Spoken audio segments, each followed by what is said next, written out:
Chapter 214 Volantis was like a bright pearl at the end of the vast plain of the Rhone River. The night market was still brightly lit. The street vendors were yelling enthusiastically, and the pedestrians stopped to look at their favorite products. Only a small number of Volantis people gathered at the intersection, pointing at the dim fire on the other side of the black wall, laughing and guessing which noble was so unlucky to have his house on fire.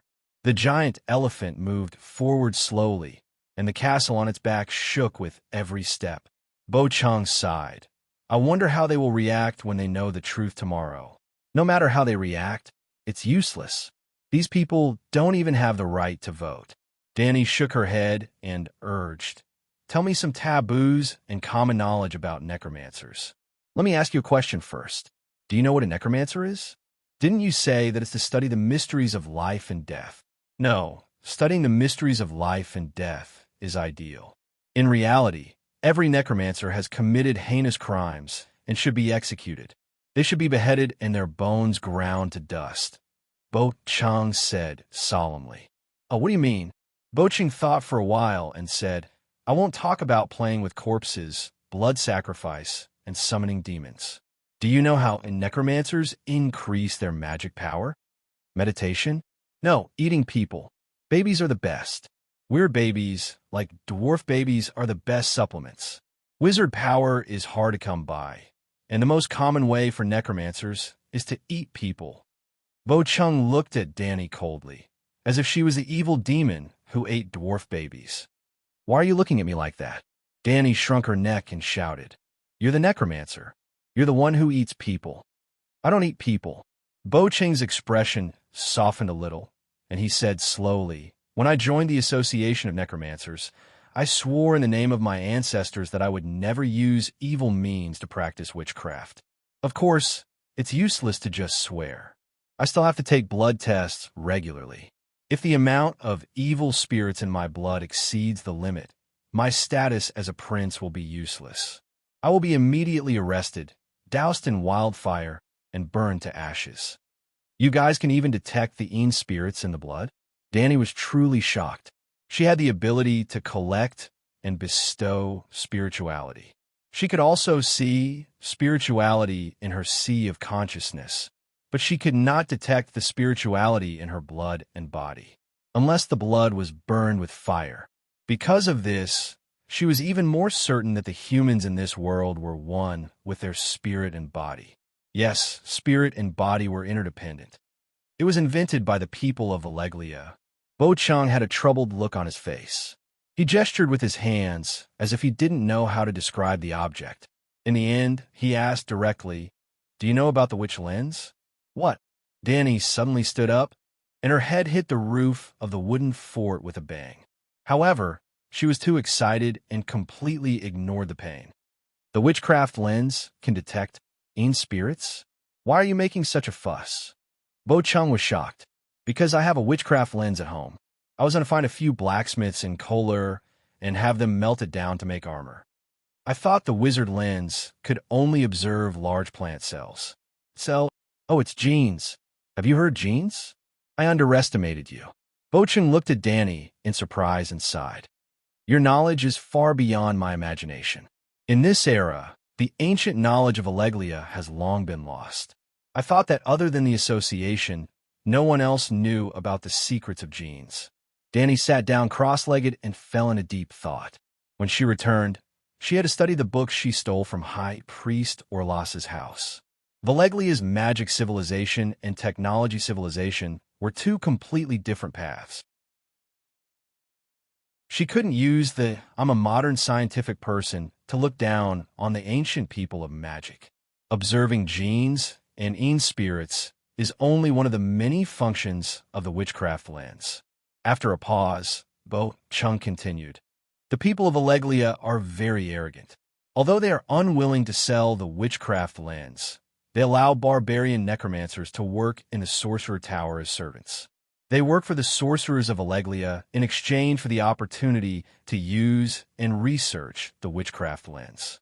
In the next 2,000 years, countless barbarian necromancers rushed to Valleglia as servants and secretly learned their advanced technology. Finally, in the Huazi dynasty, when the barbarian empire was at its peak, after thousands of experiments, we invented our own witchcraft lens. Although the Necromancer Association's equipment isn't as powerful as the witchcraft lens, it's enough to observe in spirits. Bo Chung spoke passionately and passionately. It was as if he had returned to the glorious era when many heroes shed their blood for the prosperity of the country. Huazi dynasty? Danny didn't empathize with him at all. With a strange expression, she asked, "The era when the Emperor of Eunuchs was in power?" Yes, that was when the barbarian empire was at its peak. They used up the last copper coin in the treasury and finally created the witchcraft lens before the Huazi dynasty was destroyed. Bo Chung sighed. So that's how it is. Such an awesome eunuch dynasty was actually destroyed by you magi. But the witchcraft lens isn't an atomic bomb. It has no benefits for the country.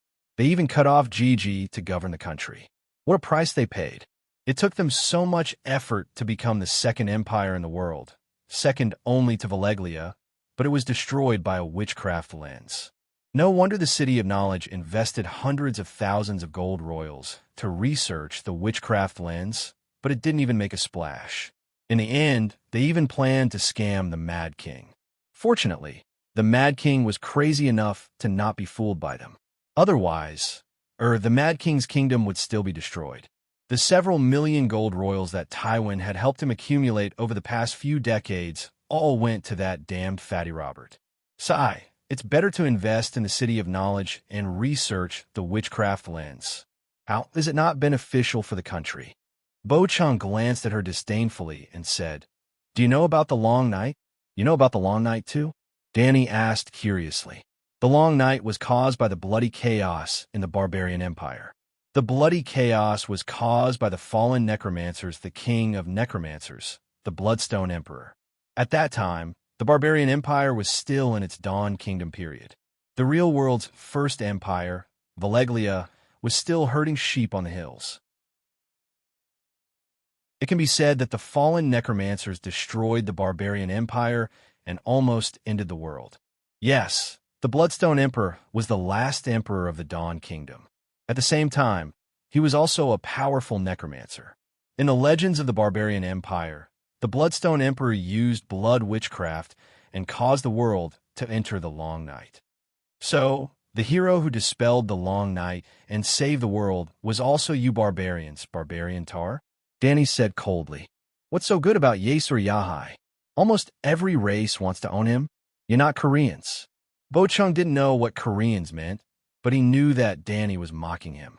The barbarian prince's face turned red and shouted. The history books of the barbarian empire are well preserved. It's written clearly in the books. Okay, let's say you're right.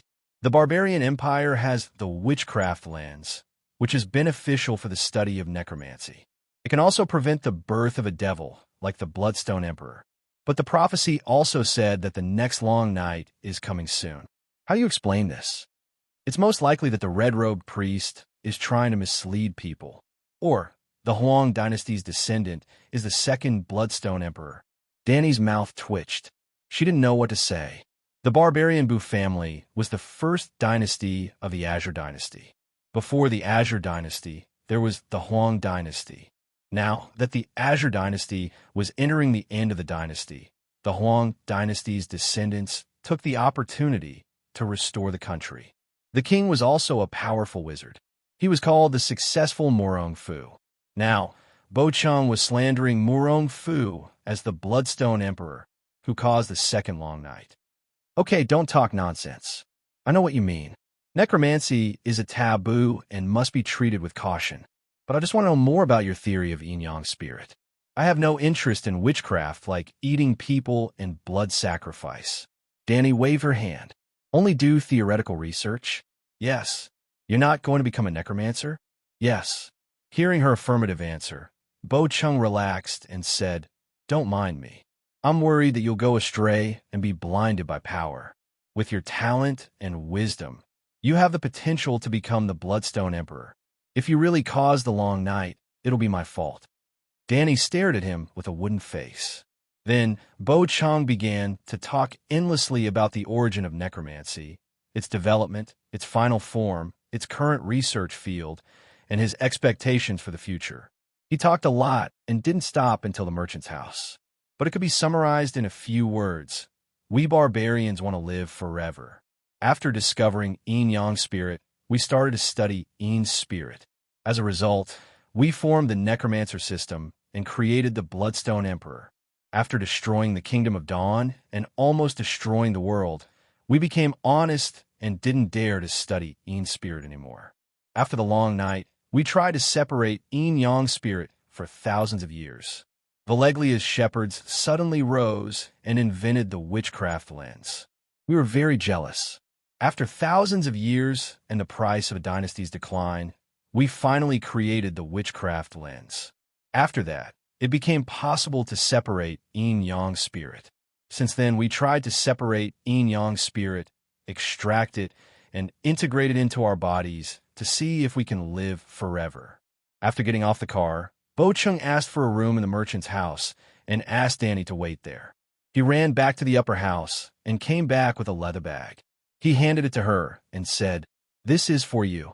Danny opened it and saw 4 or 5 books. She looked up and asked, "What do you mean?" "To repay you for saving my life. One is the development of necromancers. One is basic incantations. One is Chai Jin's notes. One is Bo Yi's travels. And one is Bo Cheng's notes." He looked serious and warned her, "You have to be careful when using basic incantations. It's best if you only do research and don't learn them. Don't spread the contents of these 5 books. Don't even let other wizards, especially wild necromancers, know that you have them. Otherwise, there will be endless trouble."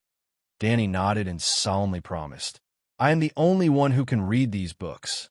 Bo Chung explained in a gentle tone. Chai Jin was the strongest necromancer in the Huang dynasty. He broke the limit of his lifespan and lived for 150 years. If he didn't die in a harem fight, he might have lived for a few more decades. Well, he was my ancestor. He went to Asia and even explored the easternmost land. He saw all kinds of extraordinary jobs and evil witchcraft. My notes. Do you remember that I bought Lisbon's corpse? Yes. I'm researching the relationship between Yang spirit and witchcraft. You can take it and have a look. After saying that, he got up and left. Although their clothes were dried by body heat, they were still sticky. Chapter 2:15. That night, Volantis wasn't peaceful. Danny had just finished showering and was about to go downstairs for supper when she was stopped in the corridor by a tiger cloak army. The shadow-binding soldier was carrying a brown leather case. She pulled Danny aside and explained with a serious expression, "The dragon egg was lost, and the Valeglia steel armor of the Megara family is also gone." "I didn't steal it," Danny shouted. Her voice was loud and confident, as if it really had nothing to do with her. The shadow-binding soldier ignored her and nodded. "I know, it's a mother of dragons. Not only did she steal the dragon egg and Maracho's body, but she also robbed 15 other Tower of Babel. She lost 12 Valeglia steel swords and some books and antiques. I already knew. It was because she knew that she had a great harvest that she was so excited that she couldn't sleep and wanted to go downstairs to drink some wine and have some fun. If it weren't for the fact that there were too many things on Blackie's back, White Knight would have continued to work hard. After all, there were 22 Black Towers in the Black Wall. The families that owned the Black Towers were all descendants of the great nobles of Valeglia. Naturally, they didn't lack 1 or 2 Valeglia steel swords. In other words, almost every family in the Black Wall had Valeglia steel swords. However, some people weren't generals and put their weapons in the Black Towers. Some people were skilled in martial arts and carried their swords with them. However, this kind of good thing could only happen once. If they went tomorrow night, the Black Dragon would be greeted with a barrage of arrows and ballistae. Moreover, even if they took the Black Tower, it would be empty inside. It would be even cleaner than a poor person's granary. So, Danny asked, "Consul Dofus thinks that the Mother of Dragons might have changed her identity and hidden in Volantis, or even in the most crowded merchant's house. Therefore, the 5,000 Tiger Cloak army soldiers have sealed off this area and are specifically searching for the silver-haired, purple-eyed woman who deliberately changed her appearance, the shadow binding soldier said. Damn, so smart. You guessed it all right. However, Dani was still very calm because she had prepared for the worst before entering Volantis. Even when she was shopping during the day, Big Black hovered in the clouds. At this time, Dahe was 500 meters above the roof. If things went wrong, Longyin would fall.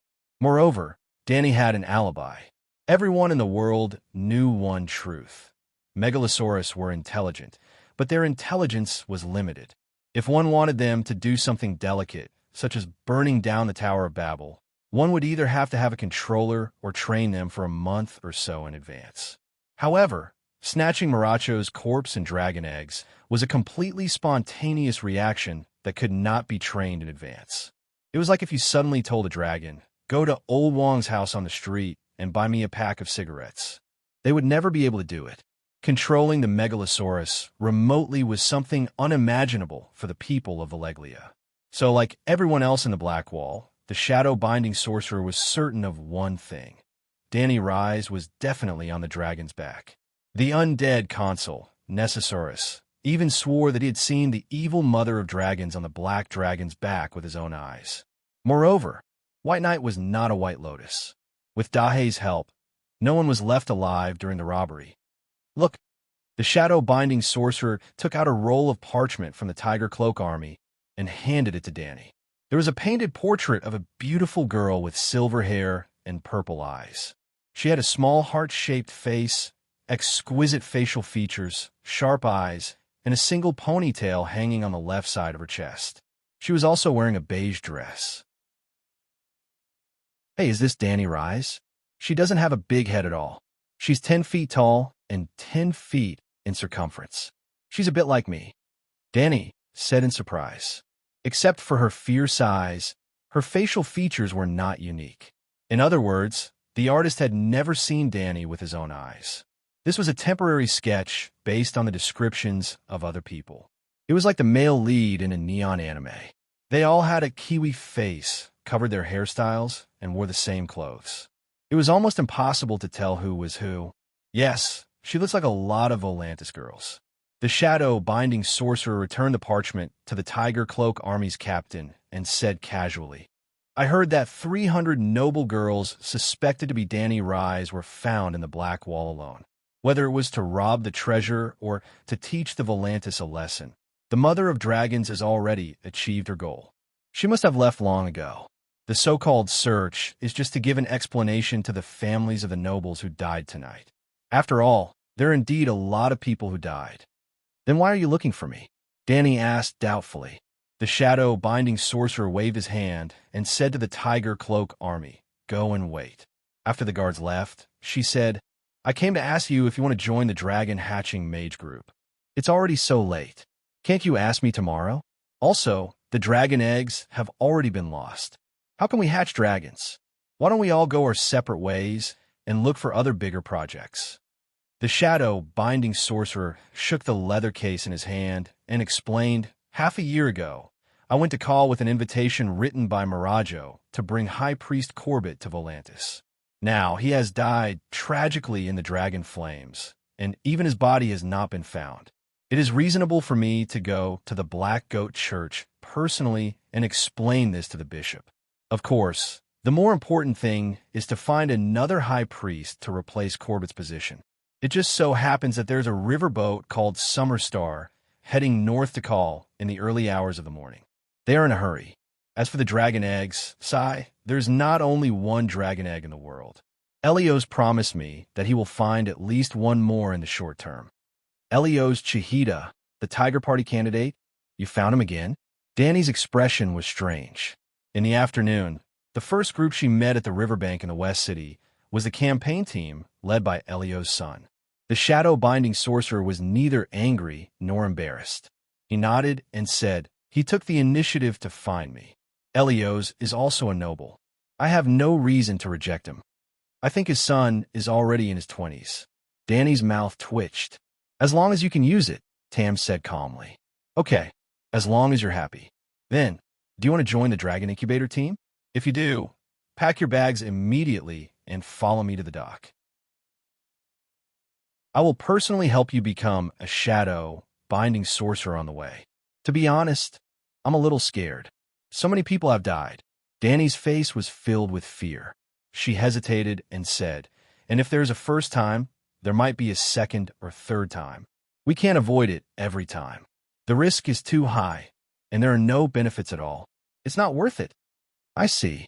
The shadow binding sorcerer nodded. She squatted down and opened the leather case. She took out a golden mahogany box. It was 1/2 meter long and as thick as a wrist. She handed the box to Danny and said, "There's a glass candle inside. It contains a meditation technique. Try it." "Tam, you're so considerate," Danny said, touched. "Don't be so excited. It's only a level 3 meditation technique. You saved my life tonight." The shadow binding sorcerer waved her hand. "Since you said so, then," Danny said shyly, "why don't you teach me your level 1 meditation technique?"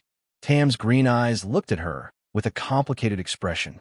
He sighed and said, "I also cultivate this meditation technique. This glass candle was a gift from my master 20 years ago." Danny was touched and embarrassed. She stuttered, "It's been 20 years. I didn't expect you to be so old. I couldn't tell at all." The shadow binding sorcerer stood up and swayed. He gritted his teeth and said, 20 years ago, I was only 8 years old." Danny felt even more embarrassed. She quickly changed the topic and asked, "But you're not weak, right? Compared to a level 3 meditation technique, you're not weak. The meditation technique is not static. When your understanding of the world increases, the meditation rune may change or perhaps evolve. 10 years ago, my meditation technique reached level 2. So, do you understand why I'm so obsessed with dragon hatching? If I complete the hatching, my understanding of the mysteries of magic will increase. Maybe my meditation technique will increase again. All meditation techniques can increase in level. Other than the Creator, even the gods are only a part of the world. Their understanding of the truth is also one-sided." Danny's eyes flashed. "But I heard that the great wizard of Alleglia's meditation technique is perfect. Indeed, it's perfect to the point that it can't be improved. But are there only humans in this world?" "That's true." Danny nodded thoughtfully.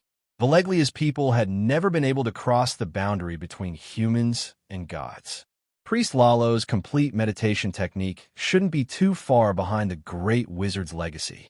Then, she asked curiously, "Why don't you teach me the current level 2 meditation technique?" Danny didn't believe that Tam was hiding something. He even gave away the glass candle that was passed down from his sect. "Don't you understand?" Tam sighed and slowly explained, "Because I had some enlightenment, my meditation technique leveled up. But can my enlightenment be the same as yours? I can't even be sure if it's right or wrong.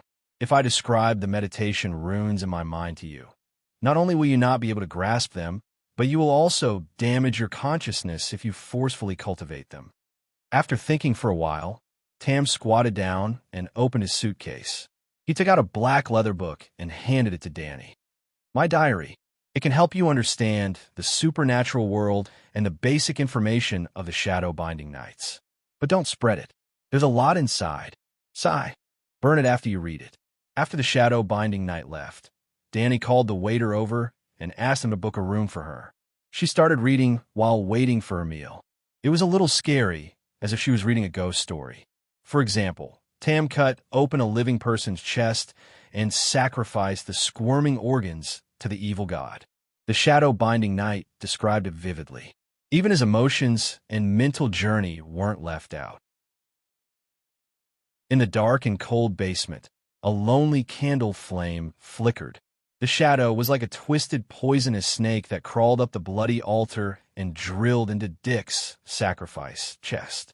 His bright red heart first turned dark red, then black red, jet black, gray black. Finally, it shriveled into a layer of gray-colored mud shell. The shadow let out a sharp and joyful gagaga sound. My entire body trembled, and I was almost unable to move. However, Dick wasn't dead yet. He looked at me with his dark green eyes. His gaze was filled with curses and pleading. I wasn't sure which emotion was more.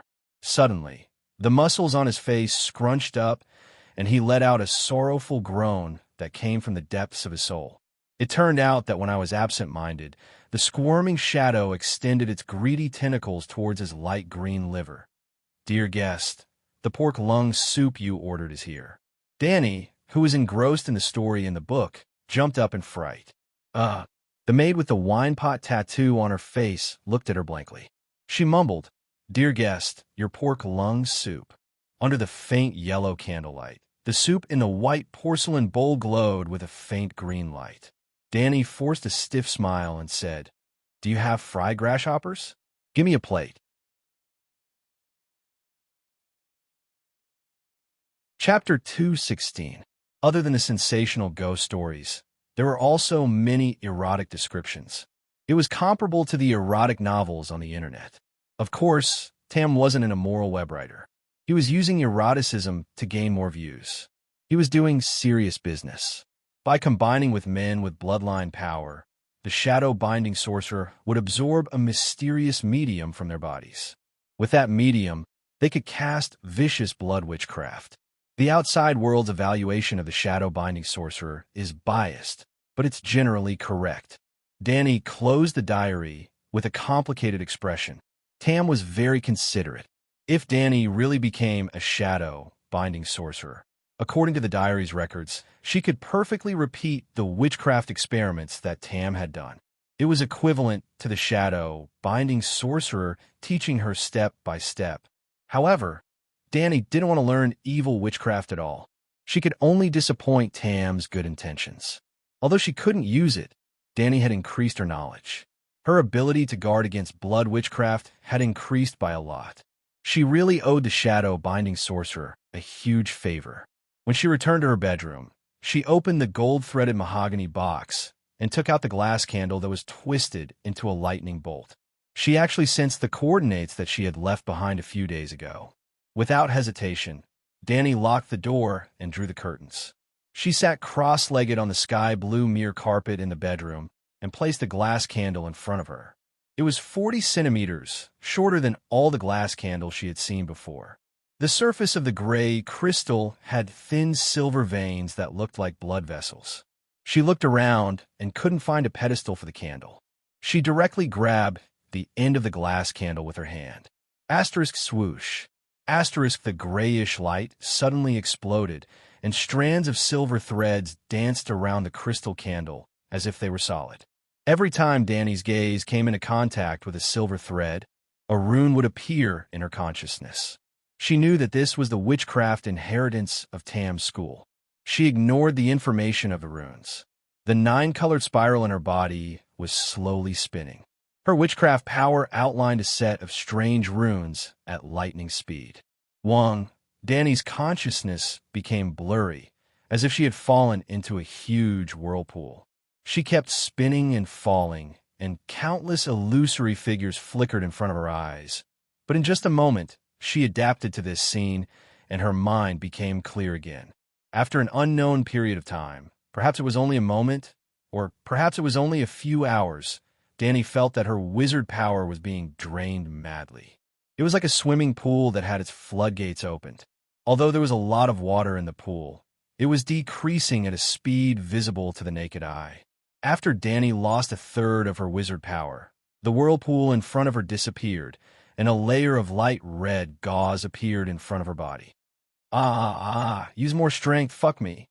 A familiar voice, the one-eyed faceless being howled like a wild wolf, seemed to be in pain, but also seemed to be in joy. "Who is it?" The man roared and threw a dagger behind him. Almost at the same time, Danny jumped back. Snatch! The dagger was nailed into the door 2 inches deep. The tip of the dagger vibrated at a high frequency. "No one." The man got up with a bang, shook the thing, and looked around. The room was small and simple, less than 30 square meters. There was only a single bed and a bedside table. The clothes on the floor were messy, and the door was locked from the inside. There was no sign of it being opened. Damn it! The man cursed a few times and pounced on the naked woman on the bed. But this time, the woman let him do whatever he wanted. She did not say a word, her head tilted to the side, and her single eye was vigilant of the door. Slap! The man seemed to be very dissatisfied. He slapped her and scolded, "Bitch, why are you not screaming?" Am I not working hard enough? A cold light flashed in the woman's eyes, and she moaned softly. Tuna Tavern? Ha! Back to Astapor again. The fog in Volantis was thick tonight. The sky was dark, the stars were rare, and the streets were noisy.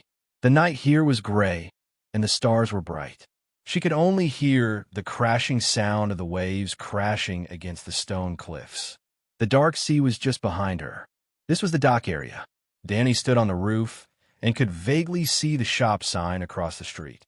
A new free man took a loan from the Queen to buy the hotel. It was late at night, and the hotel was closed. Across the wall, she could see a few moving flames in the sky. Those were the patrols on the pyramid. After the dragon's horn was stolen, a large net was spread out on the 32nd step of the pyramid. The Unsullied would regularly check for gaps in the net. Let's see what the Faceless One is doing. With a thought, Danny slowly merged into the roof from the soles of her feet. Well, it was very similar to Obito and Naruto. Like Kuei, Danny was not a physical body at this time, but a spiritual body projected by the glass candle. As soon as the projection came, she was found by two people holding hands in the room. Facing the flying dagger, Danny felt a sense of crisis and subconsciously somersaulted backward. Her wizard power was suddenly consumed rapidly, about 1/10, and then she went through the wooden door and fell into the corridor outside the room. After a moment of daze, she realized what had happened. She suddenly became excited and immediately tried to enter the inside of the wall. Just now, she was too fast and didn't have time to feel the corridor. After part of her body entered the material body, her wizard power began to be consumed rapidly. But at the same time, Danny found that she could almost teleport in the physical wall. With a thought, she came to the roof and saw the surrounding scenery. Except for excessive wizard power consumption, there was almost no flaw. Oh no, it was not without flaws.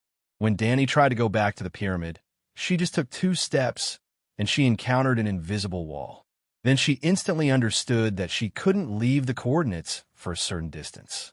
Should it be 20 meters? Maybe even farther.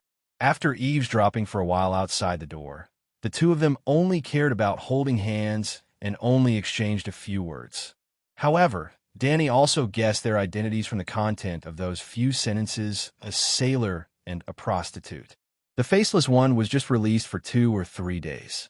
When he left, he didn't have a copper coin. Was it to raise money to buy a ticket? Maintaining the spiritual body also consumed wizard power. In less than 5 minutes, Danny's figure flashed and completely disappeared. Volantis, the merchant's house, 2nd floor, Danny's bedroom. Phew! She gasped for breath. She didn't sweat, but she was tired as if she had just run a marathon. The farther the distance, the more wizard power was consumed through the glass candle projection. Danny could understand this. But a week ago, she had just met Kuei. That conversation lasted more than 10 minutes. Kuei was 1,500 kilometers away from Astapor in a straight line. Danny could observe the wizard power form in other people's spiritual sea through their eyes. Of course, she couldn't see the basic runes, but she could guess the other person's profession and skill through the wizard power form. In Volantis, the person with the most profound skill was the unlucky Corbett, the high priest of the Black Goat sect, who was burned by the dragon flame. The black goat that the other person believed in seemed to be real. Similar to the red-robed monk, he could ignore the age of chaos and practice as a priest. It was normal for him to be more powerful than Tam and Bo-Chung. But the wizard power of Corbett's black goat form wasn't even 1/10 of Danny's 9-color vortex. In simpler terms, Danny's chakra was as abundant as a tailed beast. Kuei, on the other hand, was more durable than a tailed beast. Even if one ignored the fact that Danny wasted half of her wizard power going back and forth through the wall, Kuei was only the first person among the younger generation of Asia, not an old monster who had cultivated for hundreds of years. That guy's inheritance and talent must be much higher than Tam's. His magnanimity was also extraordinary. Tam and the others only wanted to find the truth of the universe from the process of dragon hatching. But Kuei, she had his eyes on the source of the miracle from the beginning, the mother of dragons, Danny Rise. touching her right wrist. Danny secretly decided that when she returned to Astapor, she would reverse Project Koei to see where that guy's nest was and what he was doing. Early in the morning of the second day, Danny was still floating in the dark and sweet land when she was awakened by a drum-like knock on the door. "Who is it?" she shouted through the door. It's me. It's Baristan." Danny got up angrily, opened the bolt, and walked to her bedroom. White Knight put the plate piled with sausages, bread, and milk on the table in the living room and asked curiously, "Didn't you say that you would leave early this morning? Aren't you tired after a night of torment? Go back to your room and get some sleep." Danny buried her head under the duvet and said in a muffled voice, "I'm so excited that I can't sleep." The old knight began to eat and didn't disturb her anymore. At noon, when she went downstairs for lunch, Danny found that everyone was discussing the matter of Dragon Mother burning the city. This matter had spread and caused a sensation in Volantis.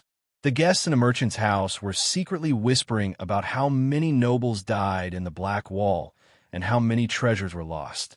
A midsummer archipelago sea merchant wearing a bird feather cloak patted his chest and vowed, "Last night, I was discussing business in the East City.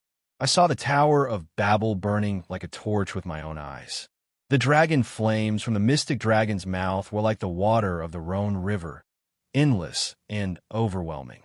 Believe me, Volantis is finished. The Black Wall is in ruins, and all the old nobles are dead."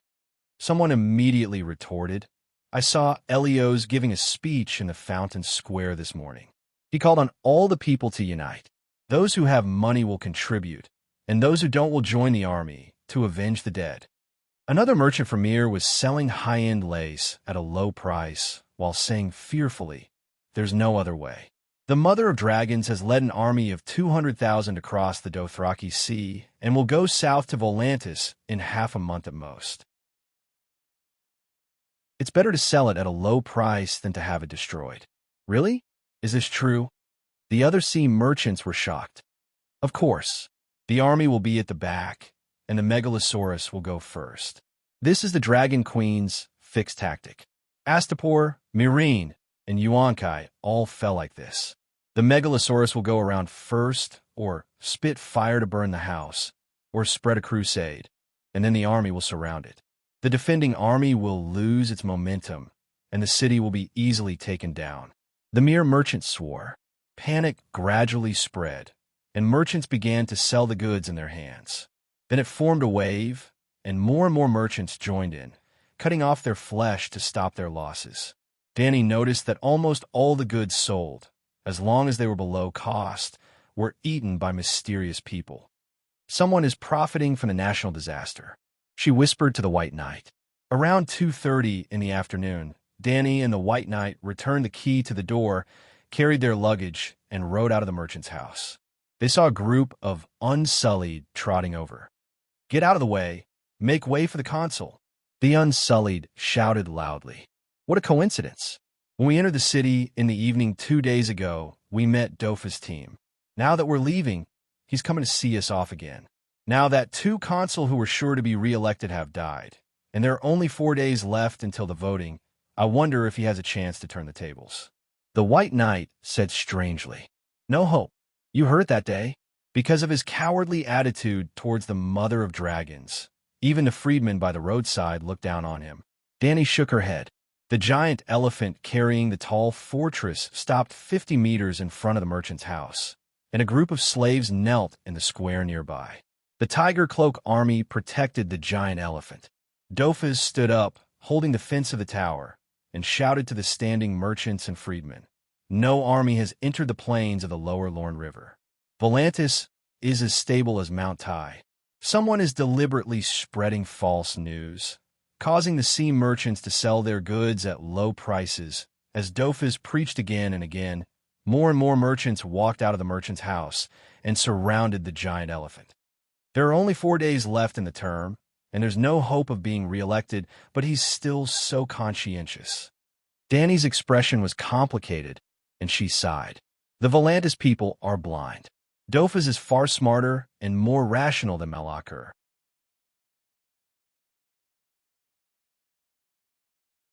Chapter 217. After leaving the city gate, Danny rode her horse for more than 10 miles. In a small forest, Danny rode Whitey again. After flying west for another half an hour, the two dragons landed in a swamp near the Lone River. The White Knight took off his leather boots, rolled up his silk pants, and stepped on the smelly mud. One after another, he carried back 2 huge sacks from a patch of green reeds. One of the sacks contained armor and swords. It was soaked with water, and the bottom half was stained with black mud. The other sack was piled on top of it. The books and dragon eggs were not wet. Wow, what a harvest!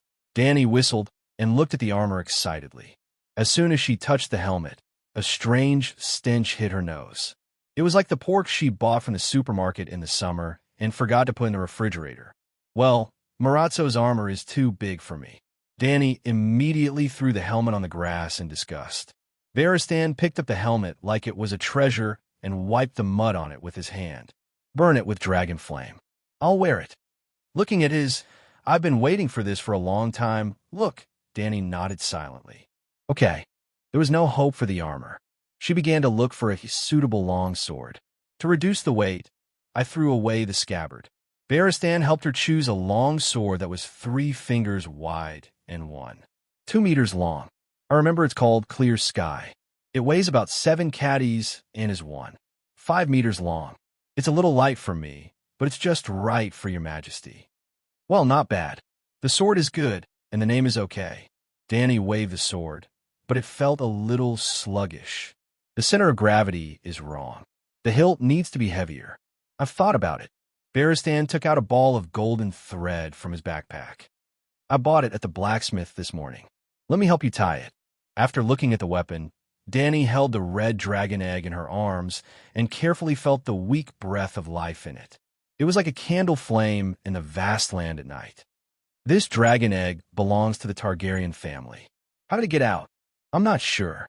After the blood dragon's mad dance, almost all the dragons died, but there were still a few dozen dragon eggs left. The kings of the past all tried to use wildfire to hatch the dragons, but all of them failed. The dragon eggs were burnt and destroyed. Just the fire in the midsummer hall 40 years ago had caused the loss of 7 dragon eggs. Perhaps someone took advantage of the chaos and concealed the number of destroyed dragon eggs. Varistan guessed as he tightened the string on his sword hilt. No, it's not the dragon egg from the dance of the blood dragon. The Bravosi said it himself. The dragon egg came from 250 years ago. Danny shook her head. This is too long ago. I don't know anything about it. You can go to Old Town and ask the academicians. They have studied the history of House Targaryen, White Knight suggested. Previously, Danny and White Knight had planned to travel to Astapor Volantis, 2,500 kilometers, Dorne, 2,000 kilometers, Old Town, 2,000 kilometers, King's Landing, 1,700 kilometers, Hajian, 800 kilometers. Yep, the above data was based on the distance in a straight line. Danny could fly on a dragon, but the others would have to make a big detour regardless of whether they were on a boat or a horse. The situation has changed. Old Town isn't as safe as we thought. Danny told White Knight about the Dragonslayer crossbow with a heavy expression. Because of Marjorie Tyrell? How is that possible? White Knight was puzzled. Even if he wasn't good at politics, he understood that the High Court didn't have to be so ruthless with just a widow queen. Yup, Little Rose, Marjorie was also a weirdo in Game of Thrones. During the War of the Four Kings, Renly married Marjorie, the first daughter of House Tyrell, in order to win over the High Court. A few days after they got married, King Renly died at the hands of his brother Stannis, leaving Little Rose a widow. The Stags and Rose's alliance went bankrupt. Later, under the efforts of Tywin, Rose allied with the Lions. As the prize for the alliance, Cersei's son Joffrey was engaged to the little widow Marjorie. On the day of the wedding, Joffrey was poisoned to death by House Tyrell, leaving Marjorie a widow for the second time. According to the plot, Marjorie was about to marry Joffrey's brother Tommen, but Tommen was only 9 years old. Thus, Little Rose gave herself the bandit title of Virgin Queen. I still have to go to the City of Knowledge. After thinking for a moment, the old knight said seriously, Your Majesty, there are two goals for this trip to the Westeros. First, investigate the current situation of the Seven Kingdoms and help Sir Mormont understand the current situation of Bear Island. No, the above two goals are not important to me. Leaving Slave Bay and leaving enough time for Count Butcher to clean up the Gith nobles in Meereen is my main goal. After causing a ruckus in Volantis, I will find a chance to appear in the Westeros again. The perfect proof of ignorance. The Queen was on official business, and everything was done by Scholar Laidler. This way, even if Scholar Laidler went on a killing spree and slaughtered all the Gith nobles, Dany would at most hold a public trial and then kill Masu. Of course, she could not say this to the old knight. She still wanted to be a bright and kind queen. Without a doubt, the Old Town is the city of scholars. The news of the Seven Kingdoms will gather there. At most, you can change your appearance and hide your identity, Whitebeard continued. Can I disguise myself as a Shadowbinder? Dany asked. Well, the Old Town is not only the city of scholars. Before Aegon conquered the Seven Kingdoms, the main church of the Seven Gods was also there. The appearance of a shadow child would probably attract more attention, the old man said hesitantly. Okay, dye your hair, trim your eyebrows, and apply lipstick. This world also has hair dyeing technology. The dye extracted from plants is applied on the surface of the hair like paint. It can be washed with soap and restore the original hair color. This is an advantage, but at the same time, it is also a disadvantage. It is easy to be discovered that you have dyed your hair. Then, the two took out craft paper from their backpacks and wrapped the books and swords. Especially the books. They would bury them in the ground later and could not be soaked in water. They found a relatively dry highland and dug a hole to bury the package.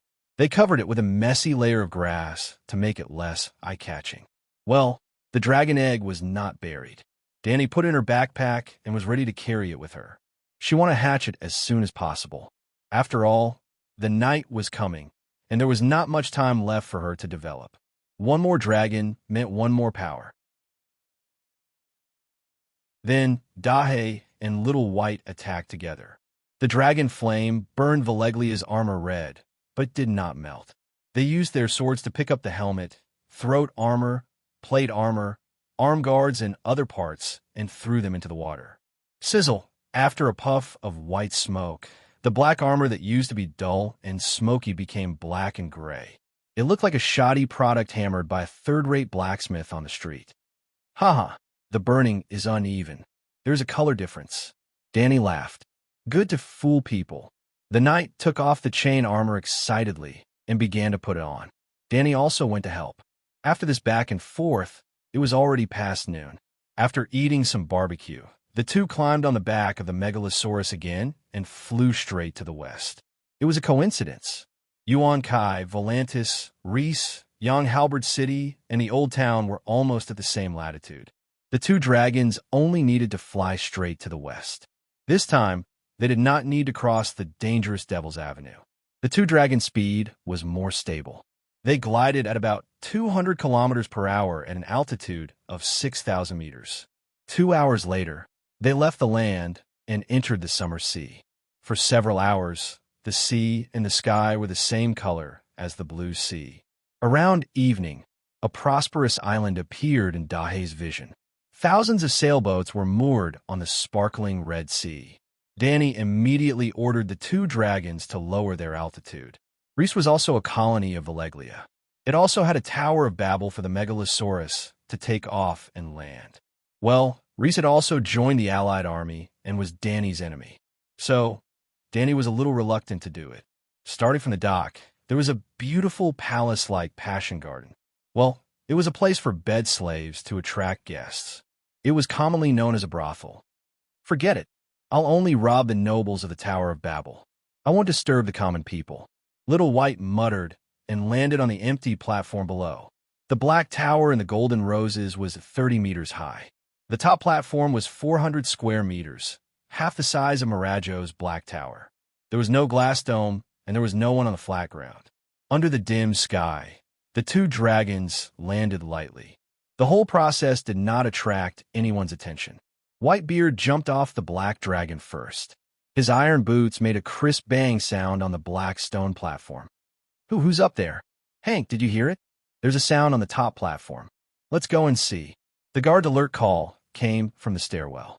The old knight acted as if he did not hear it. He pulled out his long sword and shouted to Danny on the white dragon's back in a relaxed tone.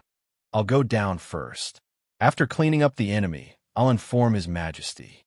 Sure enough, he was used to robbing people. The first time he robbed the Black Tower of the Orus Bellerus family, the old knight was still hesitant and kept refusing. Now, without Danny's order, he jumped off the black dragon skillfully entered the stairwell, and skillfully cleaned up the guards in the palace. After a while, there were a few screams of the guards before they died. Barristan poked his head out from the stairwell and shouted in a strange tone, There's an accident. Your Majesty, you have to come and see it in person. What accident? Danny's body tilted, and like a slide, she lightly slid down the white dragon's wings. This made her feel emotional. She thought back to a year and a half ago, not long after the two little dragons were born. Every morning, she would carry the three little guys in a basket to the wilderness to practice flying. Every time she threw them up, her movements were so gentle for fear of breaking their slender and almost transparent wing bones. Now, the thick carpet-like wings could bear her weight of more than 50 kilograms, including mail armor and backpack. With complicated thoughts, Danny walked down the stairs and entered a magnificent palace. The mire carpet was embroidered with colorful flowers and naked girls. There were two porcelain vases at the door that were as tall as a person. Behind the low couch was a purple wood screen from the Midsummer Islands. The sunset passed through the mosaic glass on the window, projecting the halo of a giant crown in the air. Compared to the Pyramid Palace in Slave Bay, the aura of wealth was not to be outdone, and the artistic details were even better. In such a magnificent palace, the two corpses lying on the carpet were a bit of a killjoy. What was even more of a killjoy was the 3 men and 1 woman kneeling on the carpet. 2 delicate naked men, one with golden hair and one with purple hair. A naked woman with long golden hair and milky white skin, and a blue-robed young man who was holding his wrist and moaning softly. At his feet, there was a bright sword and a crossbow that was broken in two. What happened? Danny asked. Acquaintances, Barristan said awkwardly.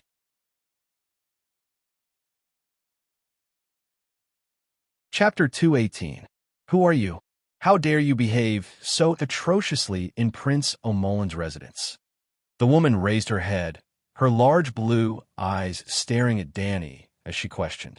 You should be asking how you came in and why you came down from the platform. Danny dragged a soft stool and sat in front of the 3 of them. Let them put on their clothes. Sitting on the chair, Danny could not help but lower her gaze and see something disgusting.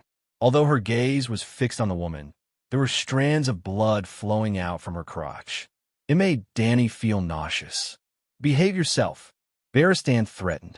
Then he walked to the window and pulled down the lace curtain embroidered with the words Bright Moon over the Sea and threw it over the 3 naked men and women. Kid, are you from the Westeros? Which family's young master came to Reese to have fun? Danny turned her gaze to the youth who was holding his wrist. He had blonde hair, blue eyes, and white skin. He was 17 or 18 years old. His face still had some childishness. His facial features were delicate, but he had a masculine air about him. His gaze was sharp. The other 3 were most likely at Serape and had been pulled out of the bedroom by Barristan. There were broken crossbows and long swords on the carpet. Then, the youth must have used the crossbow and long sword to attack the White Knight. Even the maid at the entrance of the bedroom was killed, but he did not die. Obviously, the old knight's so-called acquaintance was him. As a Kingsguard, the acquaintance must be a noble from the 7 kingdoms. I am Henry Hathar, son of the old town's Earl, Laydon Hathar. Who are you? The youth said proudly. Earl Hathar. Danny touched her chin and thought for a moment. She suddenly turned around and stared at the woman who had snatched most of the curtains. Upon closer look, the youth's appearance was similar to hers. Isn't this too much of a coincidence? Danny looked at Barristan and smiled bitterly. Fortunately, it was me who came. The old knight nodded emotionally. If another white knight came here, then the situation would be too awkward and unimaginable. Lady Linus, I remember that you are now married to a prince of trade? Danny asked tentatively, turning to the woman. This is the residence of Prince Treg O'Molin. Who are you? You know me? Linny's asked doubtfully. I rode a dragon here. Danny turned around and shouted at the stairs. Black Diamond, roar for them. Dahe didn't howl foolishly. It climbed down the platform along the wall like a gecko and firmly grasped the relief sculpture on the wall with its claws. Boom! It smashed through the mosaic glass window and stuck a ferocious dragon head in. Hiss. Two streaks of white smoke with sparks of fire came out of his nostrils. His blood-red vertical pupils with a hint of black coldly sized up the four captives in the room. Dragon. Humphrey Hyder's eyes bulged as he groaned. Dragon, it really is a dragon. The sea merchants weren't lying. The alliance is real, and the dragon is real. You. He turned his head abruptly and looked at Danny, saying in disbelief, You're Danny Liz Targaryen? Why are you here?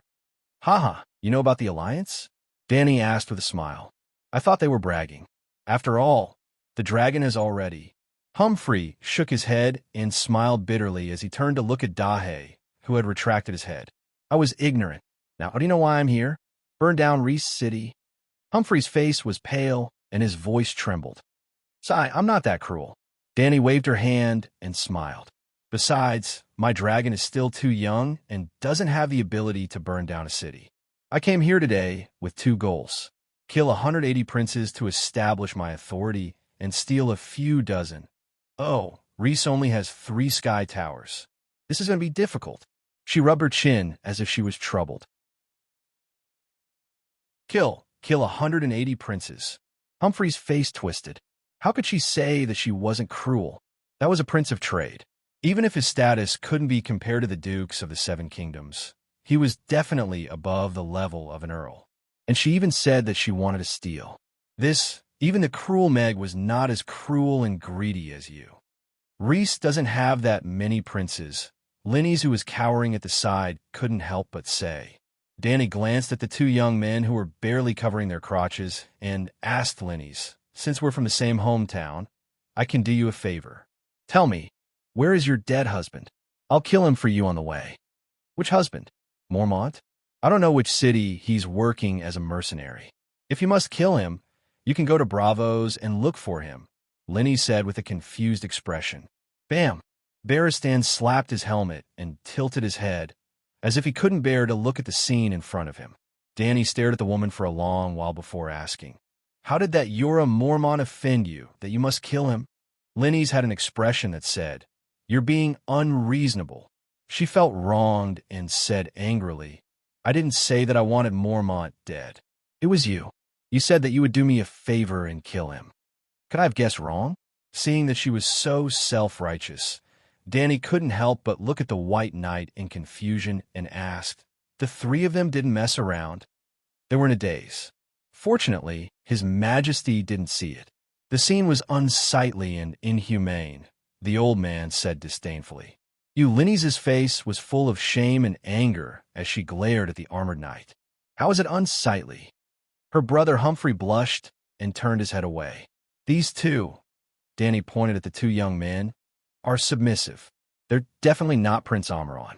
There's nothing wrong with having sex, but they're just your lovers, right? It's fine to have an affair behind your husband's back, but you rely on the Prince of Trade to make a living. Would it be good if he knew? So I'm going to help you murder your husband. You can at least get half of the family property, right? In the future, you can find whoever and how many lovers you want. Hearing this, Linny's expression was strange, and she wanted to say something but stopped. Dragon Queen, you've misunderstood. The golden rose and the purple rose are my bed slaves. My husband Chuega knows about this and even encouraged me to practice the 7 cries of spring. Sometimes he would also join in. Lizzie is the capital of lust and literature.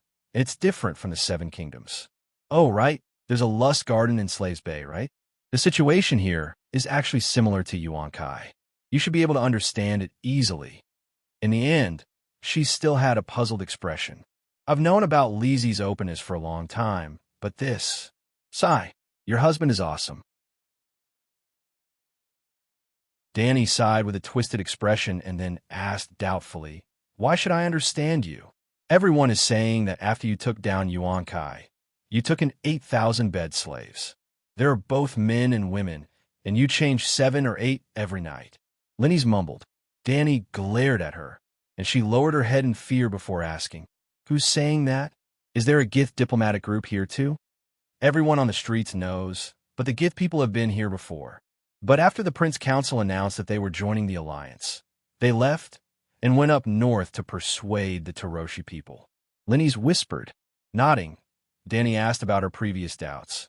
Why did you say that killing Maul was a help to you? When she said that she was going to help this woman, Yura Maul's name came out. Obviously, the Big Bear's death must have been beneficial to her.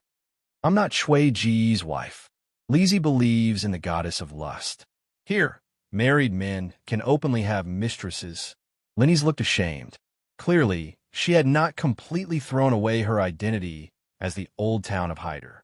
After a pause, she continued, Maul and my marriage was blessed by the 7 gods.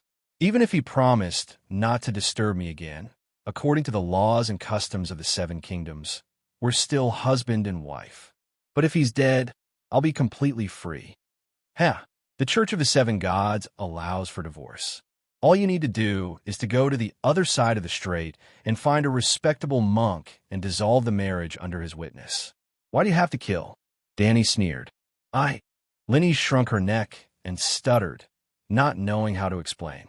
No one is willing to conduct the divorce ceremony for her, Humphrey said with a look of shame.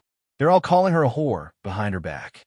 No monk is willing to sully their reputation, and the Hyder family will not allow this to happen. Lenny's glared at her brother and shouted righteously, What's wrong with me choosing the life I like? Yes, my actions are shameful in the Westeros, and even against the teachings of the 7 gods. But in Lizzie, I'm carefree, and no one looks at me differently. At this point, she turned to look at Danny. 200 years ago, a Targaryen princess even voluntarily gave up her inheritance and noble status, and went to Volantis to be a prostitute. Business was good, and she thought that it was her own pursuit. She lived a happy life. Damn, are you serious? Is that true? Danny looked at the White Knight suspiciously. He shook his head and said, I'm not sure. Danny turned to Lenny's again. How do you know? Don't forget, I grew up near the City of Learning. Hank, Sandy, what happened? Why is the door locked? A man's shout suddenly came from outside the palace gate. Meeting Danny's questioning gaze, Lenny's whispered, Butler, can you send him away? Or can my knights kill him? Scram, don't disturb me. Lenny's roared in the direction of the gate, like a lioness who was disturbed during her mating season. The butler immediately begged for mercy and retreated. Looks like you have quite a high status here, Danny said thoughtfully. Of course, this tower originally belonged to Kuig's wife, and now it's my palace. Lenny said proudly. Well, let me tell you a piece of good news. Danny touched her chin and said with a strange expression, Your marriage with Mormont is completely dissolved. Why? He swore an oath to be my White Knight. White Knights could not marry, and even if it was a holy marriage, it would be automatically dissolved. Neither party would be blamed, and it would not be considered a breach of oath. Some married knights would even send their wives to the Sisters of Silence, the nuns who could not speak in order to put on the white robe, but were unwilling to leave their wives for others to fuck. You? Lenny's face twisted, and a line of words was clearly written in her big blue eyes. You actually picked up my broken shoes? Danny immediately possessed the dragon's soul, and a black light appeared in her eyes. The powerful pressure made her swallow her words. Huff, huff, huff. Hyder and his brother looked at her in shock, gasping for breath. The other 2 young men simply rolled their eyes and fainted.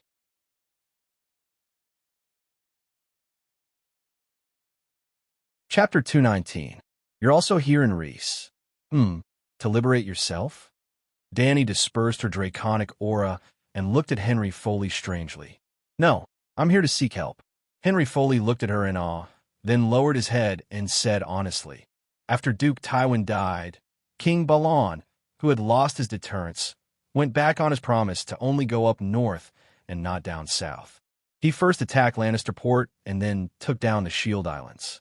From the Monday River downstream of Hiding, to the Old Town at Whispering Bay, to the Red Wine Straits north of Chinting Island, there were Iron Seed soldiers everywhere. For the Old Town, for the kingdom, I came to Reese alone to seek help from my dishonorable sister. Where did Earl Pixter go? The Chinting Island fleet under his command is the strongest of the Seven Kingdoms. Barristan couldn't help but ask. The Seven Kingdoms of the Westeros had a total of 5 regular naval fleets. Lannister Port's Guard Fleet, Red Wine Family's Chinting Island Fleet, Dragonstone Fleet led by the Royal Family, White Harbor Fleet in the north, and Tywin Island's Iron Fleet. The White Harbor Fleet was ignored because the House of Stark didn't support and didn't have the financial resources to develop a navy in the north. All along, the White Harbor Mandalay family's navy could only fight pirates and didn't have the ability to engage in large-scale naval battles. During the reign of Mad King Aerys, the Dragonstone Fleet was the strongest.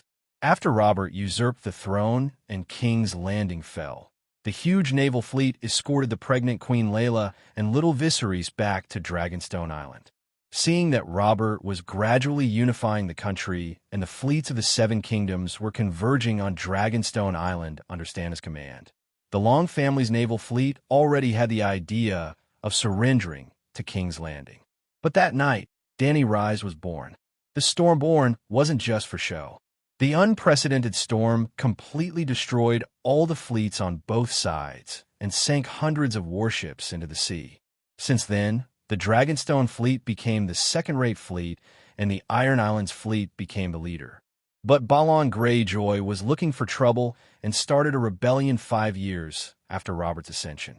At the beginning of the war, through a sneak attack, they blocked Lannister's fleet at the port and burned them all. However, with the power of one island against 7 nations, there was no chance of victory. In the end, the Iron Fleet was taught a lesson by the Royal Fleet led by Stannis. Stannis was the Duke of Dragonstone Island. He commanded the Royal Navy, which was the rebuilt Dragonstone Island Fleet. After Greyjoy's rebellion, 2 fleets were crippled at once. Lannisters suffered the most. Even after 10 years, they still hadn't recovered. They had enough to protect themselves, only Port Lannister, but not enough to attack.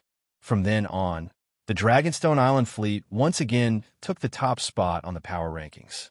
Not long ago, the rebellion of the 4 Kings broke out, and Tyrion burned Dragonstone Island's fleet to the ground. Over the past few decades, the 7 nations had undergone many changes, but the Chinting Island fleet had been hiding in a corner and developing. Now, it had become the #1 navy in the world. Logically speaking, even if 10 years had passed and Tywin Island had recovered and rebuilt the Iron Fleet, they should not have been able to bully Gao Ting. After the rebellion of the 4 Kings, Stannis retreated to Dragonstone Island and even hired a pirate fleet from the other side of the strait.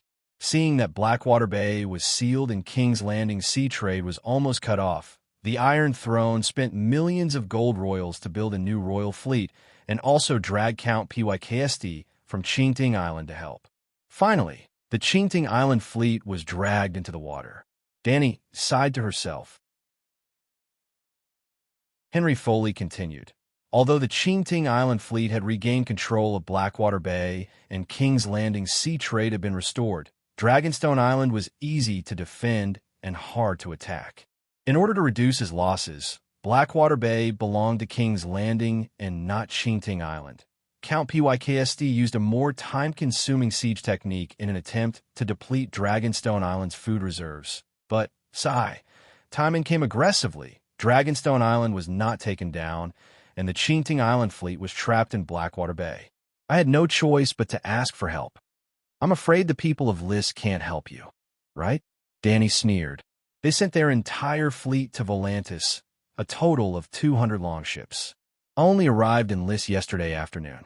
Henry Foley looked at his bitch sister expectantly. How many warships can Chwega send to help me? None. Chwega dotes on me, but he's not stupid. No one would do something that only has risks and no benefits. Lenny shook her head. The High Court has money. They can pay him. Henry Foley emphasized. High risk and low returns. It's not as good as sea trade. Linny still shook her head. Your father, siblings, and countless relatives and friends are in Old Town. Henry Foley said angrily. Humph. Everyone in Old Town is calling me a bitch behind my back. She sneered and sighed. If it was another time, I might be able to persuade him. But now, the alliance is about to set off. I can't do anything even if I want to. After all, that's an iron fleet with 100 longships. It's useless to send 8 or 10 ships to help. Seeing Henry Foley looking at her expectantly, Danny shrugged and asked, Didn't you hear? The alliance is about to set off for the east. The target of those hundreds and thousands of warships is me. Your Majesty, you will fight back to the Westeros, right? Henry Foley asked. Targaryen, debts must be repaid. When the Megalosaurus grows up, when I defeat the alliance, when I take down Volantis, Lys, Queers, and maybe Tyrossai and Myr, when 1,000,000 knights and 100 Megalosaurus are formed, I will try to cross the Westeros. At this moment, or even for the next 10 years, I will not take a step into the 7 kingdoms. Danny said coldly.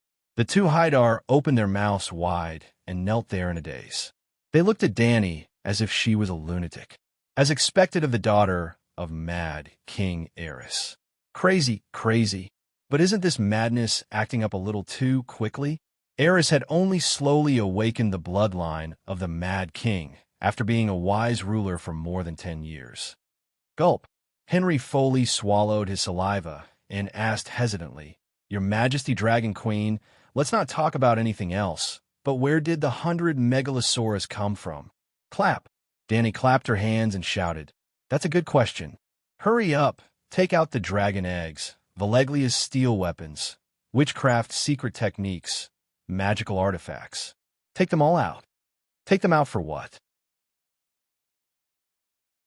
Linny's asked foolishly. Robbery, robbery, robbery? The two pairs of similar blue eyes almost popped out of their sockets. The poor Haidar siblings' worldview was completely shattered at this moment. Didn't I say it before? I came to Lys for 2 reasons. Kill the prince and steal the Black Tower. Danny said matter-of-factly. But you're the queen. Henry Foley shouted in disbelief. Danica shot him a sideways glance and asked, Child, have you never participated in a martial arts tournament before? I'm not a child. I'm 2 years older than you. Henry Foley's face turned red as he shouted.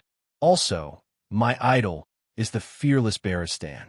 I started participating in tournaments when I was 11 years old. I even defeated Sir Mark Mullendall the last time in Luminous Water City. Sorry, your idol is now a robber, and a habitual one too. Danny glanced at the White Knight who was twisting his body uncomfortably and said, Since you have participated in a tournament before, you should know that the losers will hand over their armor, sword, and warhorse. Now that you have lost, are you willing to hand over Valeglia's steel armor, weapons, and the world steed? 7 gods above. Can you explain it this way? Valeglia's steel armor, Valeglia's steel longsword, and then the world's steed dragon? What the fuck? Henry Foley's mind was filled with 1,000 curses. There was only one thought left in his mind. I have to hurry home and inform my father that Hathor and the Old Town have to take sides again. Although the Dragon Queen has the blood of madness disease, her shamelessness is enough to make up for the defects brought about by her insanity. There is no other way. The shameless are always strong. After a while, Linny's recovered from the shock and shook her head, saying, No, there is nothing here. This is the Black Tower, the castle of Valeglia's great nobles. Danny emphasized, Let's not talk about the dragon egg. Anyway, I have already snatched one in Volantis. But there is no steel sword. Your Majesty, Chuegu is not a descendant of Valeglia's great nobles. He bought this Tower of Babel from the fallen nobles, Linny's explained. What about the sword? He didn't buy a sword? I don't know. It was more than 100 years ago. Anyway, there's really no Valeglia's steel sword here. Linny's raised her hand and swore solemnly. I swear in the name of my father, I am telling the truth. Danny looked at Barristan. The old knight was now very familiar with his work and would not let go of any suspicious places in the palace. No, he shook his head and said, Danny stared at Lenny's and said coldly, I can't go back empty-handed. Seeing that we are from the same hometown, I cannot kill anyone. But you have to tell me where the good stuff is and where a large number of trading princes are gathered. Dragon's sole possession again, raising her voice. I will speak. Lenny's collapsed on the ground. Half an hour later, the bright red dragon flames flowed like water and filled Prince Chuiji's Tower of Babel. Thick smoke rose, and the blazing flames illuminated the sky. Not long after, half of the city was alarmed. The Mother of Dragons is here. The Mother of Dragons is here to kill. The Mother of Dragons. Sob, sob, sob. Lady Lenny's cried loudly as she was surrounded by servants. Half of her brother Sir Henry Foley's body was dyed red with blood, but he still held his sword and did not fall. He said to the people around him with a cold expression, The Mother of Dragons seems to be very familiar with Reese. She directly asked why Prince Chuigu was not at home. She wanted to take revenge on Reese because Reese is a member of the Allied army. My sister was crazy in love and naturally refused to reveal the prince's position. In the end, she was almost killed by the Mother of Dragons. Fortunately, that woman did not know that I was a guest in the Black Tower. While she was not paying attention, I quietly opened the bedroom door, and from behind her, I know that sneak attacking a woman is not in line with the spirit of night, but for my sister, I did not care. Unfortunately, I have to say that my swordsmanship is still not as good as hers. I was lucky enough to protect my sister, but the others, even the amiable butler de Braun. At this point, Sir Hyder's eyes turned red, and 2 streams of tears flowed down. The nobles and rich merchant from the nearby Garden of Desire were shocked and terrified. They comforted the 2 pitiful siblings while looking around for the megalosaurus. But the sky was a murky green color, and nothing could be seen. The Hall of Bliss is on fire. Someone suddenly shouted, and everyone looked over. A 30 to 40 meter tall pillar of fire rose from a palace near the city center, and the rolling waves of fire could be seen from 2 to 3 kilometers away. Not good. The princes are in the Hall of Bliss.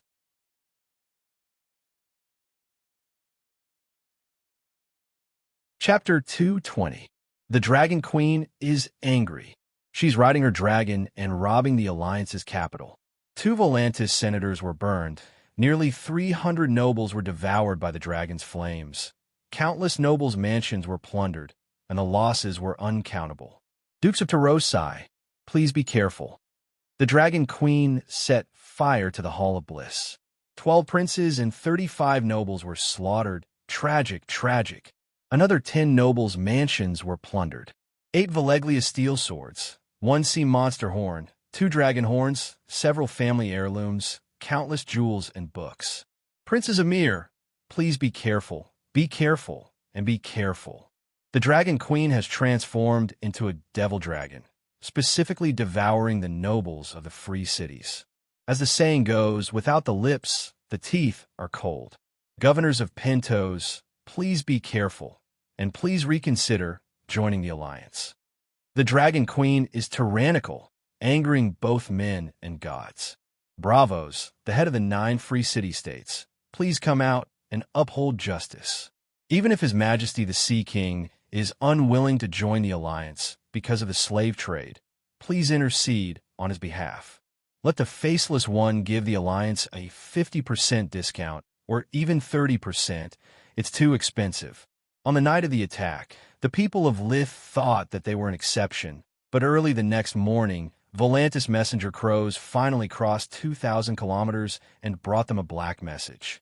Well, it flew for 1 day and 2 nights, much slower than Danny's dragon. Now the people of Lith understood that the Dragon Queen had gone mad and was madly taking revenge on the alliance. So, countless messenger crows began to fly to other trading cities. In a few days, the notoriety of Mother of Dragons, Danny Lith, spread across the continent of Ursos. But this was a story for later. As a super social butterfly, Lenny's knew the situation of the nobles of Lith like the back of her hand, who had Valeglia's swords, who had large diamonds and strange treasures. She told Danny one by one.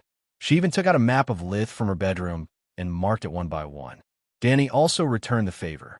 Not only did she cooperate with the siblings to put on a show, she even let go of her backer, Prince Chuegu. At first, Henry had suggested that his sister become a Black Widow and use Dany to kill Chuegu and his wife so that she could monopolize the Almiron family's wealth. This way, they could also send dozens of longships back to the Westeros to save the old town. But Lynese was unwilling. She said, "I wear gold and silver here, eat and drink well, and spend hundreds of thousands of gold radiance coins every year. But I don't have the ability to manage the sea trade. Even if I get half of Chuegu's family fortune, I won't be able to squander it for more than a few years. The prince is my lover, and also my long-term meal ticket. As for going back to the old town with you to lead a hard life, don't even think about it. I've lived in heaven for a few years, and you want me to go back to hell? You might as well kill me." Humphrey blushed and stared at his sister in disbelief. For the first time, he realized that his family also had the mad blood gene. It must be the side effect of the marriage with Targaryen. His sister's madness was more terrifying than the Dragon Queen's.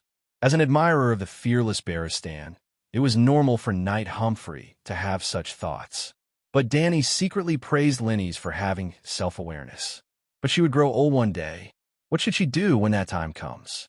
Look for the big bear to be the hero? It seemed, together with the 8 steel swords that Rhys had obtained, Dany had obtained a total of 20 swords during her trip to the west. It was a great harvest. Other than the weapons and the precious jewelry that Lynese had been coveting for a long time, she also found 2 horns in Rhys's body. The fake dragon's horn and the broken sea monster's horn. The dragon's horn was as big as a bull's horn and was made of Alleglia steel. It was very light and did not feel heavy when hanging it around her waist.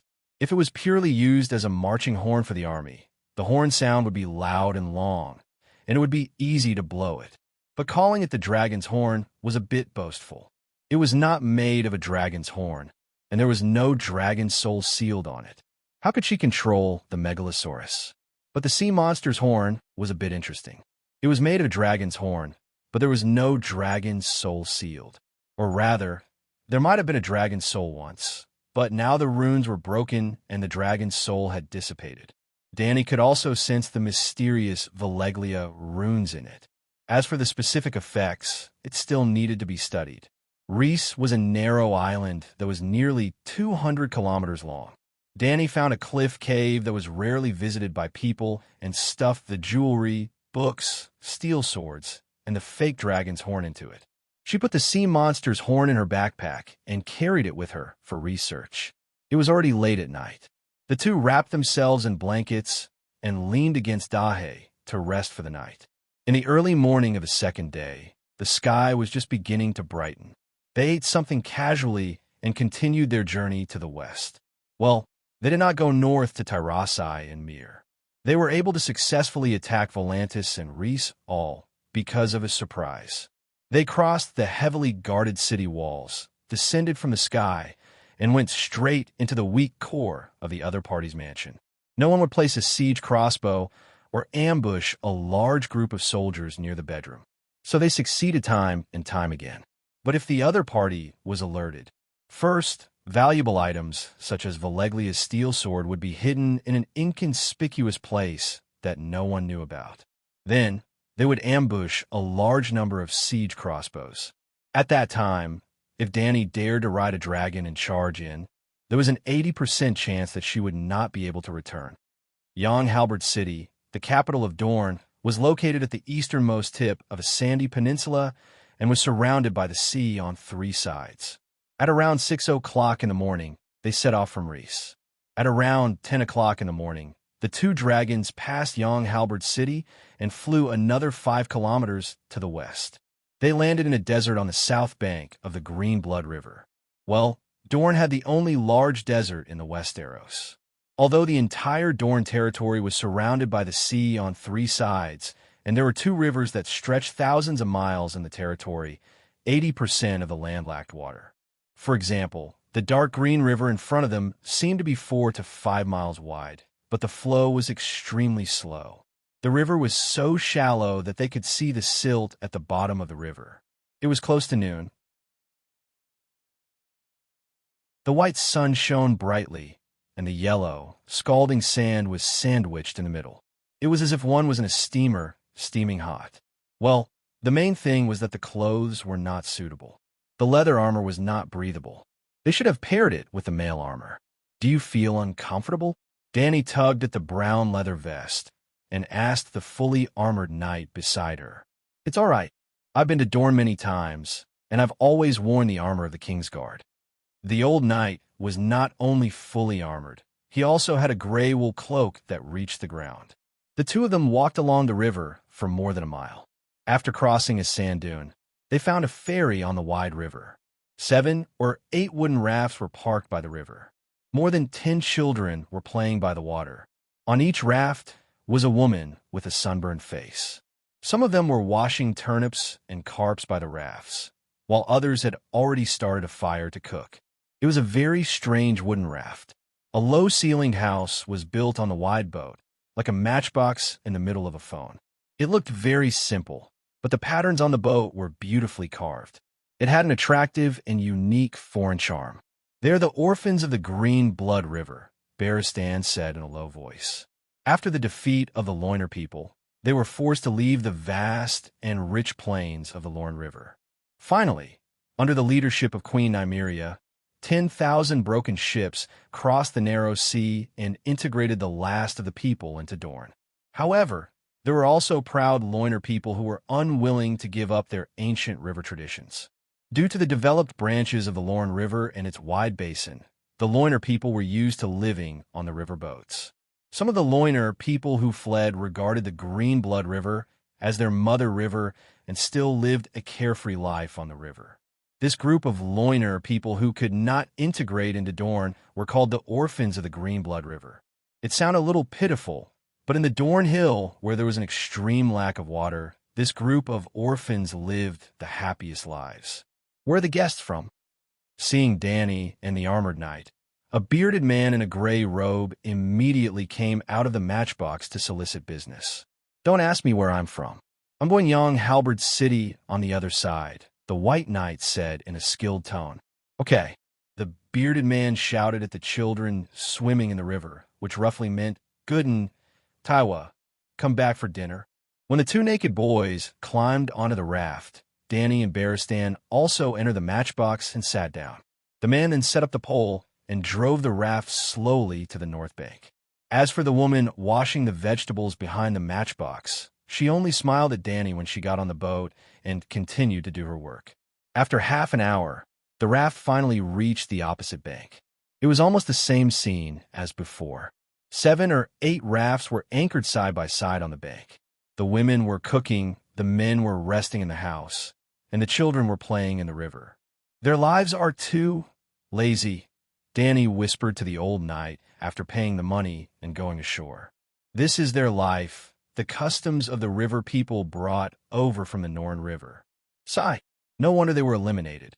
It seemed that the main ethnic group of Westeros, the ancestors, the Undulls, the Loinars were all refugees eliminated in the Urso's ethnic struggle. It was not easy for the guys to keep Slaver's Bay. Danny muttered in her heart. Dorne's land area was close to 500,000 square kilometers, but its population was the smallest among the 7 kingdoms. It was not even comparable to the north, which was less than half of Slaver's Bay. However, Young Halberd City was not desolate. Merchants from the Midsummer Islands, Mir, Tarosai, and other city-states came and went. The natives of Young Halberd City had olive skin and long black flowing hair. Most of them wore scarves or straw hats to block the sun. It had to be said that the sun in Dorne was really strong. It felt like there was a magnifying glass above one's head. Danny also sold a wide-brimmed hat with gauze hanging down the edge. Young Halberd City, the sun and the halberd.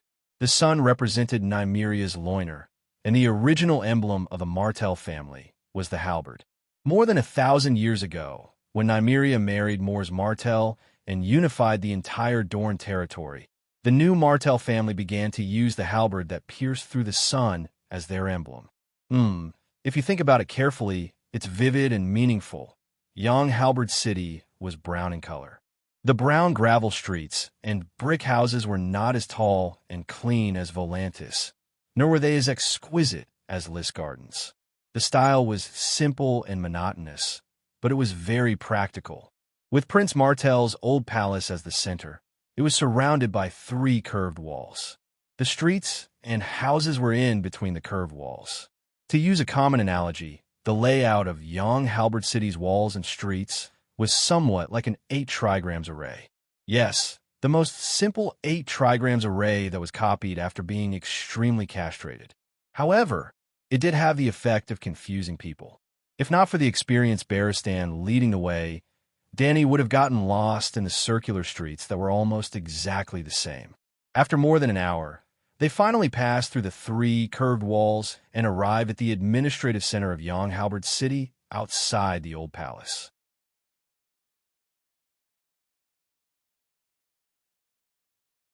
Chapter 221. The old palace was very simple and crude. It was the most unadorned palace Danny had ever seen. There were 2 tall towers with a 4-meter-tall gray hall sandwiched between them. Look, the tower on the left has a slender body and a 10-meter-long gold-plated spike at the top. White Knight pointed at the tower outside the window and introduced, "The spear tower represents the spear of the Martell family. The one on the right has a golden dome and a beautiful hall with stained glass walls. The sun tower represents the son of Loiner. The hall in the middle is the banquet hall, where Prince Martell formally entertains his guests." They had already entered a wooden restaurant opposite the old palace. They sat by the window on the 2nd floor and observed the old palace while drinking Dornish orange juice. The reason why the old palace was called that was because Marlon Martell had built a new palace 15 kilometers west of Sun Halberd City to marry Daenerys Targaryen. It was called the Flowing Water Garden. Oh, the Dany lives from 130 years ago. It was unknown whether the previous generation of Targaryen was too useless or if the Dornishmen really added points to their guerrilla warfare skill to divine level. In short, the other 6 kingdoms had already submitted to the Long family. However, the Dornishmen rebelled today and tomorrow. From Aegon the Conqueror 300 years ago to Saint Bailey 150 years ago, the Dornishmen had been rebelling against the Targaryens for almost 2 centuries. The Dornishmen had the least population and the most resources. However, the Long family had the Megalosaurus. Dragons were not extinct in the early days of the dynasty. However, the Dornishmen almost made the Targaryens bleed dry. Not to mention the Targaryens who died at the hands of the Dornishmen. Even the Megalosaurus Miracis died on this land. To be honest, when Dany saw the history of Dornishmen conquering Dornishmen, her first thought was that it was another 3,000 unsullied men defending Kohler. She did not understand. While it was true that Dorne's environment was harsh with lots of sand and complicated hills, and the Dornishmen were unruly, it was precisely because of this that there was very little land for people to live in. Everything else aside, he only needed to take down Sun Halberd City. Sun Halberd City had fallen into the hands of the Targaryens many times, seal off the route of the Green Blood River, and then send the Megalosaurus to burn the crops and fruit groves on both sides of the river. After 8 to 10 years, let's see how many Dornish people would be left. Among the 7 kingdoms, Dorne had the smallest population, less than 500,000. Most of them were still gathered at the Green Blood River. Ignoring the other places, as long as the Green Blood River was controlled, how could the Dornishmen survive? Yet, just like the 3,000 unsullied, the Dornishmen also cheated. Or perhaps Targaryen and the other 6 countries were collectively given the idiot buff. After fighting for nearly 200 years, they lost and could only rely on marriage to end the war. If Dany were to deal with the Dornishmen, she was confident that she could reduce the casualties to less than 1,000. 1 dragon would be enough. There was no need to care about the castle. She only needed to clear out the crops, factories, docks, and ships.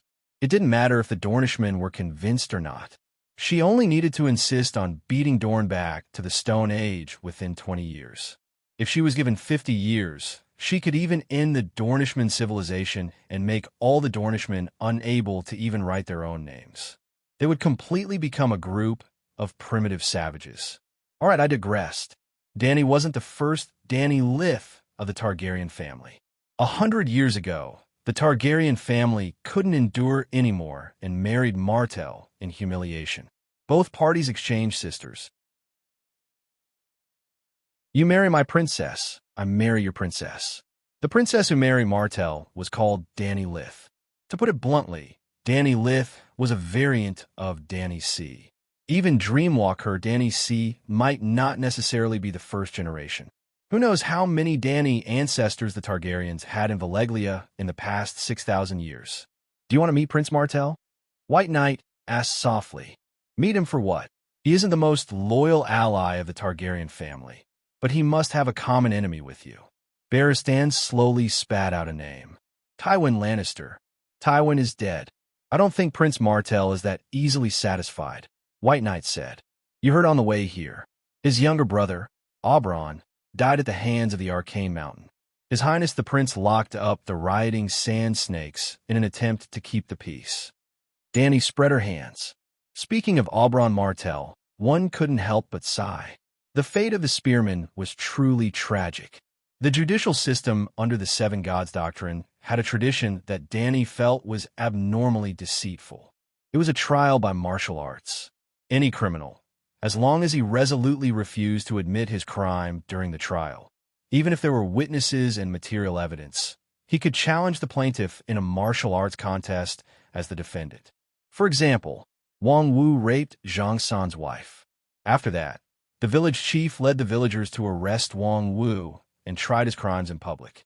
However, Wang Wu quibbled. The man who was on top of Zhang San's wife wasn't me. He just looked a little like me.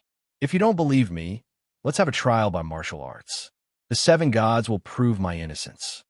Zhang San was so angry that his lungs were about to explode, but he could only challenge Wang Wu to a duel. If Zhang San won, Wang would be a rapist and deserve to die. If he lost, not only would Zhang San lose his life, Wang Wu would also completely wash away the stain on him. Of course, if the village chief was completely sure that Wang Wu was a rapist, he could also reject his request for a trial by martial arts. Or, he could help Zhang San find an awesome representative to kill Wang Wu. However, looking at the history of Westeros, there were almost no nobles or members of the royal family who came forward to stop the trial by martial arts. Yes, only the great lords and the royal family had the right to stop it. They were equivalent to the village chief of Wang Wu and Zhang San's village. For example, Tyrion in the Purple Wedding was accused of regicide and kinslaying for poisoning his nephew Joffrey. He was guilty of the most heinous crimes and deserved to be cut into pieces. Queen Cersei hated this idol to the core. When all the evidence was against Tyrion, he proposed a trial by martial arts. Cersei couldn't reject him. She was the queen regent. Tyrion originally wanted to find the mercenary Bronn to represent him. After all, they were old acquaintances. Bronn stood out to represent the imps in a duel with Lyssa's Grand Knights in the Eagle Nest. However, Cersei arranged for the Magic Mountain to represent him. In theory, he was the current #1 knight in the Seven Kingdoms. Barristan was old, Arthur Dayne was dead, and talents were declining after the Night Era. Furthermore, the conditions were not low. As long as Bronn rejected Tyrion, Queen Cersei would help him marry Earl Stockworth's daughter. Oh, this was different from the plot of Game of Thrones in Dany's memory. In the end, the person who represented the imps was the Red Viper, Oberyn Martell. He was a younger brother of Prince Dorne and the brother of Dany's sister-in-law Elia. The Magic Mountain killed the princess of Dorne and her child. Oberyn wanted to take revenge for his sister, nephew, and niece. He almost succeeded. However, he talked too much and even had luck. After all, he was a spearman. This was the same as the plot of Game of Thrones. The poisoned Magic Mountain, who was lying on the ground waiting for his death, suddenly grabbed Oberyn's leg and pulled him down. Then, he used his bare hands to crush the Dornishman's skull. Oh, with such strength, he didn't even need a pair of walnut pliers to eat walnuts. Logically speaking, with his sister, nephew, and brother dying consecutively in the hands of Lannister, the Magic Mountain was Tywin's loyal hound and represented Cersei in the duel. Prince Dowling would have rebelled if he had even a little bit of courage. After all, he was Prince Martell of Dorne. How hard was Martell's bone when he was in the House of the Dragon? He couldn't crush an army of 100,000, and the wrath of the true dragon couldn't melt him. He was a fierce man and a fierce woman. However, when it came to Prince Dowling's generation, he shrank back like a tortoise. Thus, Dany didn't even need to ask around. At this moment, everyone in the streets of Young Halberd City was talking about the cowardly actions of their prince. Oberyn was very popular in Dorne. When the news of his death spread, the entire Young Halberd City was in an uproar. They didn't even need to mobilize a large army. During that period of time, Oberyn's illegitimate daughters were also very active. Every day, they would post nonsense about taking revenge for their father on the streets. Yes, Dorne's illegitimate son's surname was Sand, and Oberyn had the bandit title of Red Viper. Thus, his many illegitimate daughters were collectively known as Sand Vipers. Oberyn had at least 8 Sand Vipers, but he didn't have a single son. It was very strange. However, after a few days of the Sand Vipers' ruckus, Prince Dowling suddenly took action and locked up his nieces who were causing trouble. The entire Young Halberd City instantly fell silent. Silence was impossible. There were more and more people who whispered behind his back that the prince's spine is as useless as his legs.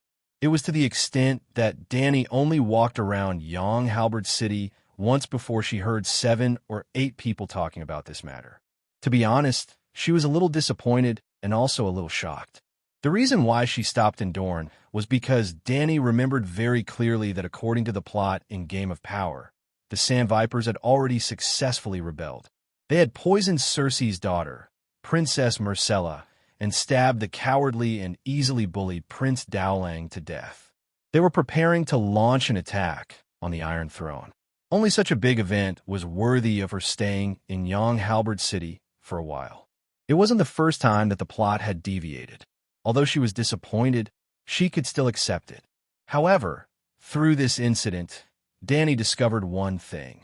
The coward Dowling's control over Young Halberd City and Dorne was far beyond her expectations. Even if countless people secretly expressed their dissatisfaction with Prince Dowling's pacification, Young Halberd City's politics were stable, the economy was prosperous, and the people lived and worked in peace. There wasn't even any undercurrent, let alone a major upheaval. Dany could see that Prince Dowling might not have the courage to forge ahead, but he wasn't cowardly. He had made a safer choice for the people in Dorne. No matter how good the people of Dorne were at guerrilla warfare, their strength was limited. They had more than enough defense, but they were lacking in offense. Leaving the familiar environment of Dorne, they were no different from soldiers in other places. If they couldn't even get past the Highlands and the Stormlands, how could they deal with the King's Landing? Well, Dorne was very far from the King's Landing, about 2,000 kilometers away. There was a part of the River Bend and part of the Stormlands in between. Because of this, Dany wasn't interested in Barristan's suggestion. Let's rest. Dany stopped talking and looked up. A red shadow flashed across her purple eyes. She was confused for a moment. She shook her head and said in a low voice, "Did you feel it? We're being watched." Barristan got up quietly and called out to the waiter standing by the corridor, "1 pepper-stewed chicken, please."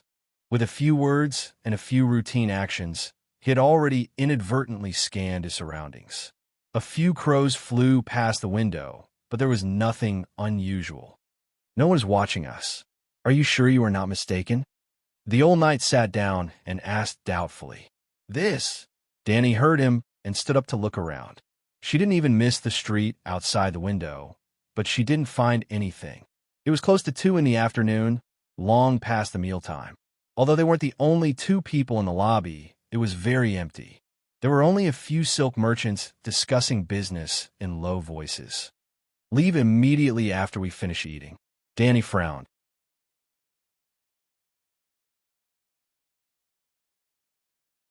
Chapter 222. The sun was scorching, and the world was filled with light. The white light of the sun, the yellow light of the desert, and the hot light. Dany was wearing a veil hat and riding a horse in the desert. The veil in her ears fluttered in the wind, and she shouted in surprise, Wow, this sand horse has great endurance. She was riding a slender gray horse with short hair. It was as fast as the wind, and its steps were light. According to the old knight, this was a sand horse that was a specialty of Dorne. It would not be tired even if it ran for 2 days straight. It might be a little difficult to run 1,000 miles in a day, but most sand horses could run 500 miles in a day without any weight. Dany did not believe it at all. If there was such an awesome war horse, all the cities in the world would come to Dorne to look for stallions. However, after running in the desert for more than an hour, she had to believe it. The sand horse's strange running style gave them great endurance in the desert. In modern society, scientists had simulated the movement of ostrich foot tendons and created an exoskeleton equipment that allowed the wearer to run at high speed and for a long time. The sand horse's leg muscles and running style had a similar effect, but they were only suitable for the desert environment. If they were to go to flat mud, the effect might not be as good. How is it? Barristan looked around sharply and asked, "Do you still feel like you are being watched?" "Sigh, it's vague. At first, my spiritual sense felt something strange, but it was not strong. If she had not entered the dragon spirit state and pulled Big Black in her spirit realm immediately, Dany would have thought that she was drunk and hallucinating because of the strong after effects of the Dorne wine. Not long after we left Sun Halberd City, the feeling of being watched disappeared. This is very strange. If the other party found out about our identity, even if they did not greet us, they would have sent someone to continue watching us. In that case, let's leave Dornhill quickly. The races, costumes, and customs here are different from the other 6 countries. The old town has a large population, so we will not be so conspicuous, the old knight said. Dany nodded and summoned the 2 dragons. She left the 2 sand horses in the desert, and the 2 continued to travel west. After flying for more than 2 hours, it was close to dusk. They watched the red sun gradually bury in the desert from an altitude of 3,000 meters. The vast red light on the earth was intoxicating. Dany had never seen such an infectious sunset before, nor had she ever seen such a huge red sun. It seemed like Little White would catch up to the red ball if it was just a little faster. She was very worried. What if they hit the sun? The stunning scenery intoxicated the White Knight. He shouted, "Seeing such a sunset, I have no regrets in my life." Dany was also very excited. She opened her arms and shouted, "We still have a long time in the future. We want to see sunsets all around the world, Summer Islands, Snake's Lizard Horn, Sosros, the Jade Sea, Barren Land." She did not stay idle during the flight. Barristan still had a hold on to the belt that extended from both sides of Big Black's neck to stabilize his body. Dany did not fall off the dragon's back, even when she was lying on the dragon's back. Little White would subconsciously adjust her position to keep her balance at all times. So Dany had extra energy to do other things, such as multitasking. She could look at the scenery while studying the blood dragon dance that she got from the dead Lisbon. Ugh, that guy made up the name. When Dany held the heritage iron plate and tried to use her mental power to sense the runes, a QR code was immediately imprinted in her mind. She skillfully used her wizard power to decipher the information within. Fire manipulation, incomplete, for the disciples of the Fourth Peak's Millaris branch. It was divided into 3 major realms. Fire magician freely controlling the form of fire. Flame spirit gathering the fire elemental energy in nature to form a rootless fire. Fire demon king transforming other elements into fire elemental energy and even igniting all high energy elements. The fire devil king of the highest realm made Dany's heart surge. Igniting all high energy elements, what did that mean? The mental power, wizard power, and magic in the body of an extraordinaire were also high energy elements. As long as she was willing, she could burn Tam, Lisbon, and Bo Chung into a torch with just a glance. Sigh, why is it incomplete? Dany was very regretful. The iron plate only recorded the runes of the first 2 realms. It was no wonder that the iron plate did not even have a basic wizard password. Fire mages could learn it regardless of their bloodline or talent in witchcraft. It was specially prepared for the disciples of the 4th Fire Peak. The process of sketching the runes was far more difficult than Dany had imagined. It was even more difficult than the coordinate spell that she had groped for from scratch. Before leaving Volantis, she had been assembling the QR code bit by bit like building a building of blocks. There were about 30,000 basic runes in the first realm. She had not used all the runes in the 108 rune tables, only having 32 types. Many of the runes were repeated, and some of the runes had only appeared once or twice. Comparing it to the Lisbon 64 rune table that the Fire Mage had given her, Danny realized that there were 7 runes that were repeated too infrequently. The fellow had not been able to distinguish them at all, and had instead created another 5 runes. After 2 days and 2 nights, Danny had only completed the construction of the runes of the first realm when she arrived in Dorne in the morning. While flying to the old town in the afternoon, she began to reassemble the rune incantation of the second realm. 150,000 basic runes, using 82 types of runes. Lisbon was almost half wrong. It was no wonder that he was panting and exhausted as wizard power after only burning Tyrion's beard. The second realm required even more time. Danny tried for a few hours and realized that she would need at least 10 days to complete it. Back then, she had used 4 days to figure out Kuei Shi's coordinate spell, and only 2 days to assemble the runes of the coordinate spell in her mind. Even though there were not many coordinate spell runes, 15,000 runes and 24 types of basic runes, those runes were completely foreign to her. If not for Tam's inheritance, Danny would only know how to use them, and would not be able to recite the incantations. Yes, reciting the incantations could reduce the consumption of wizard power. Magical incantations had their own unique pronunciations. Not all 15,000 runes had to be pronounced in the same way. For example, the one-dimensional English, understand, was a long string of words, but it was impossible to pronounce the syllables of every letter. The two-dimensional rune language was more refined. Your Majesty, there's a situation. Barristan suddenly shouted, waking Danny from her meditation. There are white knights below, he said solemnly. The old knight did not need to learn witchcraft runes. He was bored and sprawled on the soft cushion, looking at the scenery below with his binoculars. Having been a white knight for 40 years, Barristan was all too familiar with the attire of the Kingsguard. In the Dorne Desert, knights wearing white porcelain armor and pure white cloaks were too conspicuous. What's the situation? The 2 dragons began to slow down, circling around the clouds. Using Blackie's vision, Danny saw a group of riders galloping in the desert, heading towards the Green Blood River. There were 6 riders, both male and female, riding on sandhorses. Other than the white knights wearing bright white armor and white cloaks, the rest of them were wearing curtain hats to avoid sunlight. There must be royalty below. The smallest girl in the middle is most likely Princess Theon Messiah Byra. The old knight said with certainty. The white knights only served royalty, and there was only one royalty in Dorne, Princess Messiah, who was sent to Dorne by Tyrion. Messiah? Danny frowned. What kind of plot was this? Could the white knight be Jaime Lannister? He came to Dorne with the mercenary Bronn to save his daughter. They're going to cross 7 gods above. The white knight shouted in horror. 6 riders arrived at the Green Blood River and stopped their horses. Suddenly, more than 10 armored warriors armed with crossbows emerged from a wooden raft house by the river.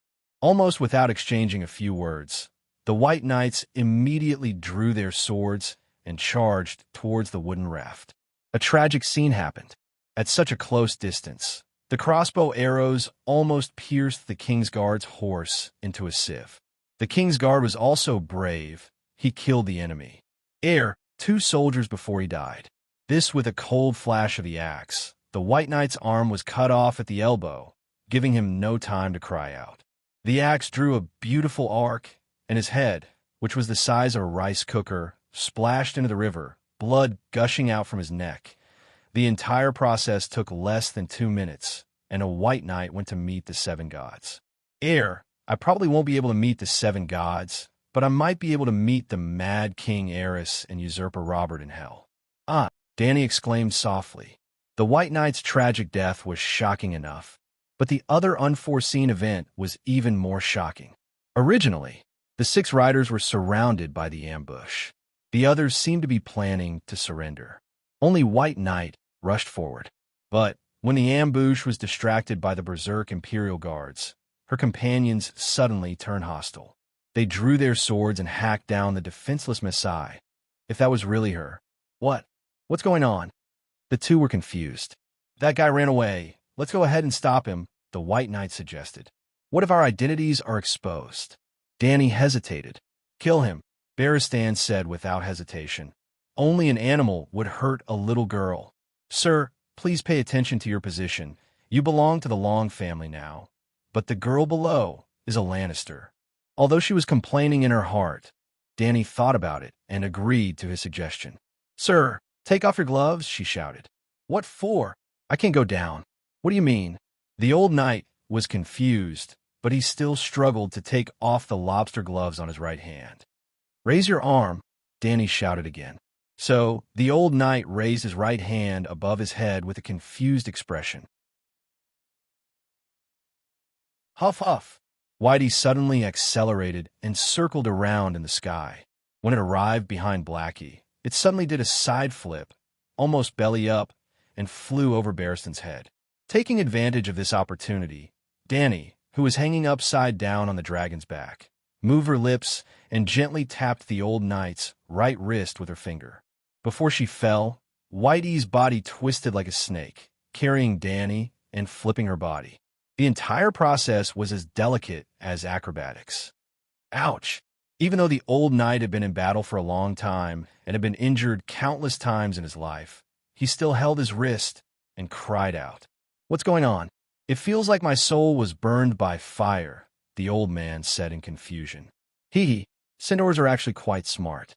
The best way to deal with the Shadow Children is to never let them touch you. Danny smiled strangely and continued. You can go down now. You'll understand later.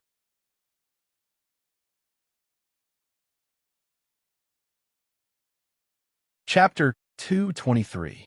The red sun completely disappeared into the endless sea of sand. The sky in the west was like a dark purple tapestry. The desert itself turned from gold in the day to red in the evening, then to purple after sunset. Not long after, it would turn into an indigo color. You two bastards dare to chase after me? The knight lightly swung his long sword, leaving a dark red wet mark on the sand. Not far away, 2 sand horses that had lost their masters ran away, neighing, leaving 2 gray-robed soldiers lying on the ground, their blood staining the yellow sand. After killing the last 2 soldiers, the knight slowed down and rode towards the southwest, away from the Green Blood River. Just as he crossed a sand dune, the knight stopped his horse and shouted at the 2 people below, Who are you? Barristan Selmy. The White Knight did not lift his helmet, but he still reported his true identity. Barristan the Fearless? The knight took a few steps forward and asked in surprise, Sir, I haven't heard from you for a few years. When did you come adorn? You. The White Knight carefully looked at the man's appearance and clothes. He had a clean-shaven chin, a huge hooked nose, dark purple eyes, and thick silver hair that fell over his shoulders was split in half by a strand of black hair in the center of his forehead. He carried a huge sword on his back, and his purple leather armor had a family emblem in the shape of a black sword. The old man looked familiar, but he did not recognize the family emblem at all. Who are you? I have never seen the family emblem of the black sword. The old man said directly, Oh, this is not the family emblem. The young man raised his right hand and slowly pulled out the huge sword on his back. He looked down at his chest and smiled. I gave myself a nickname, Star of Darkness. This black sword symbol, my personal emblem, you see it? This is it. You want to fight with me? The White Knight said coldly. Let's not beat around the bush. I can feel the murderous aura on you. The hooked-nosed young man licked his lips and said with his eyes shining, Actually, I am looking forward to it, really. Danny's mouth twitched as she said, Don't kill him. I understand. Old man, you're boasting shamelessly.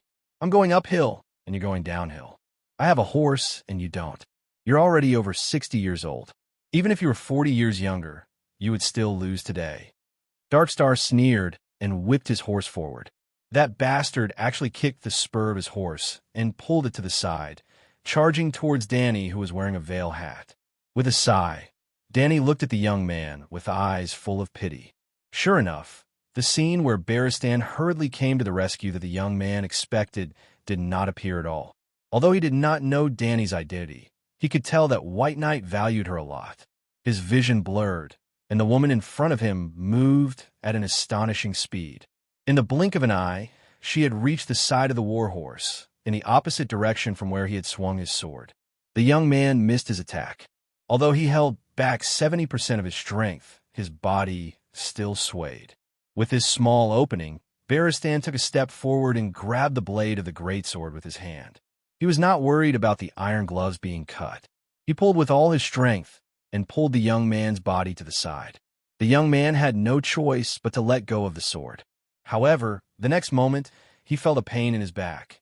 With a bang, he was sent flying from the saddle by the scabbard and fell on the sand.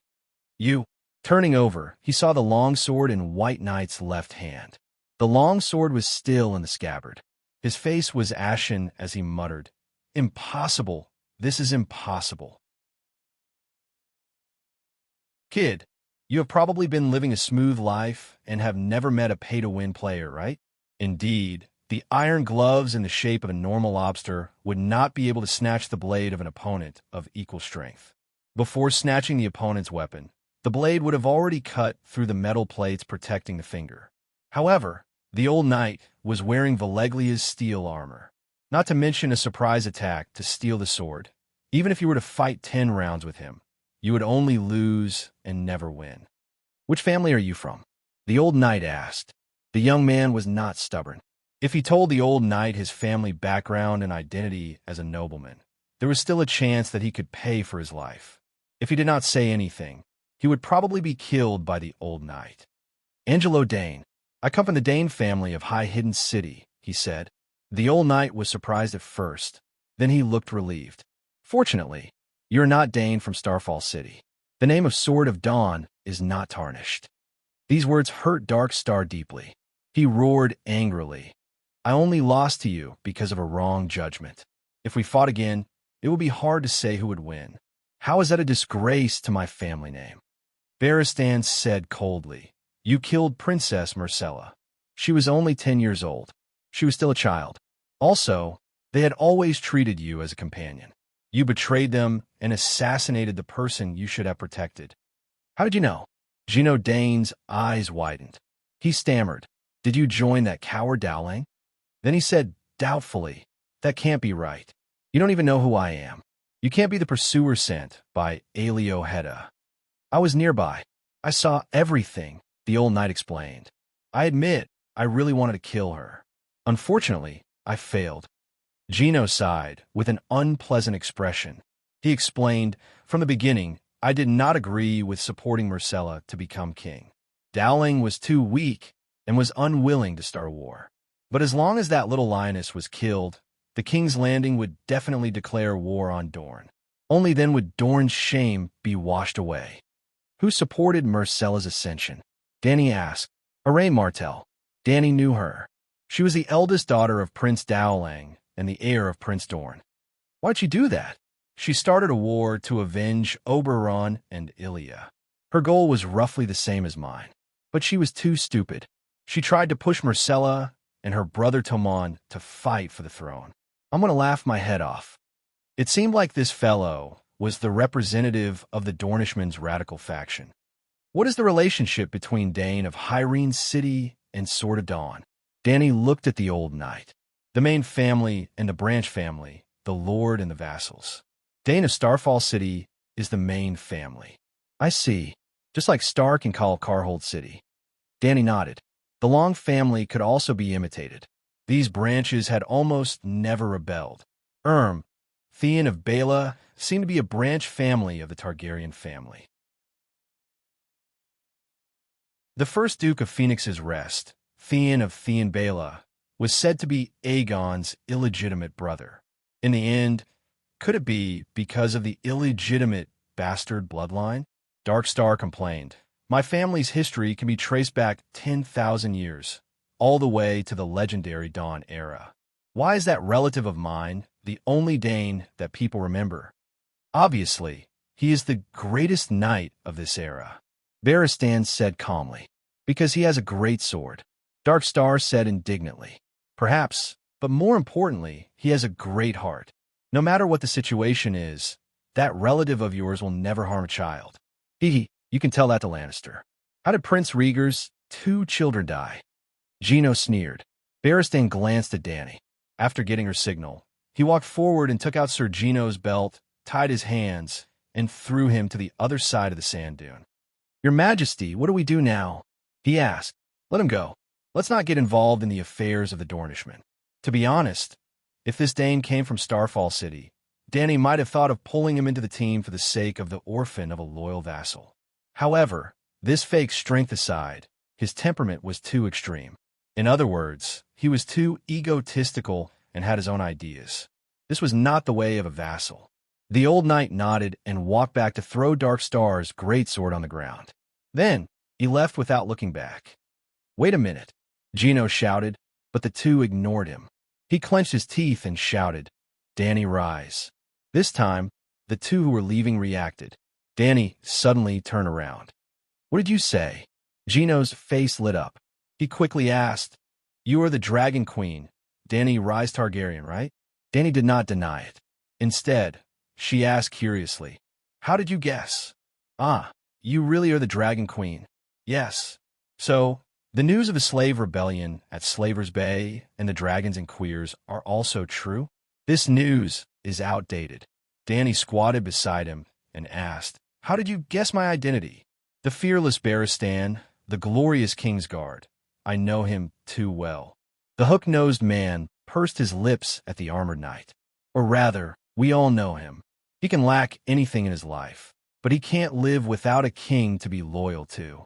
When that brat Joffrey took off his white robe, the nobles of the Seven Kingdoms were guessing which king they would see him again. Renly? Stannis? Robb Stark? There were even people who went to the Iron Islands to ask if Sir Barristan was so hungry that he offered his knees to that idiot Balon. These words were so vicious that the old knight's hand was on the hilt of his sword.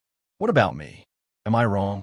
Darkstar glanced at Dany and asked, Who are you following now?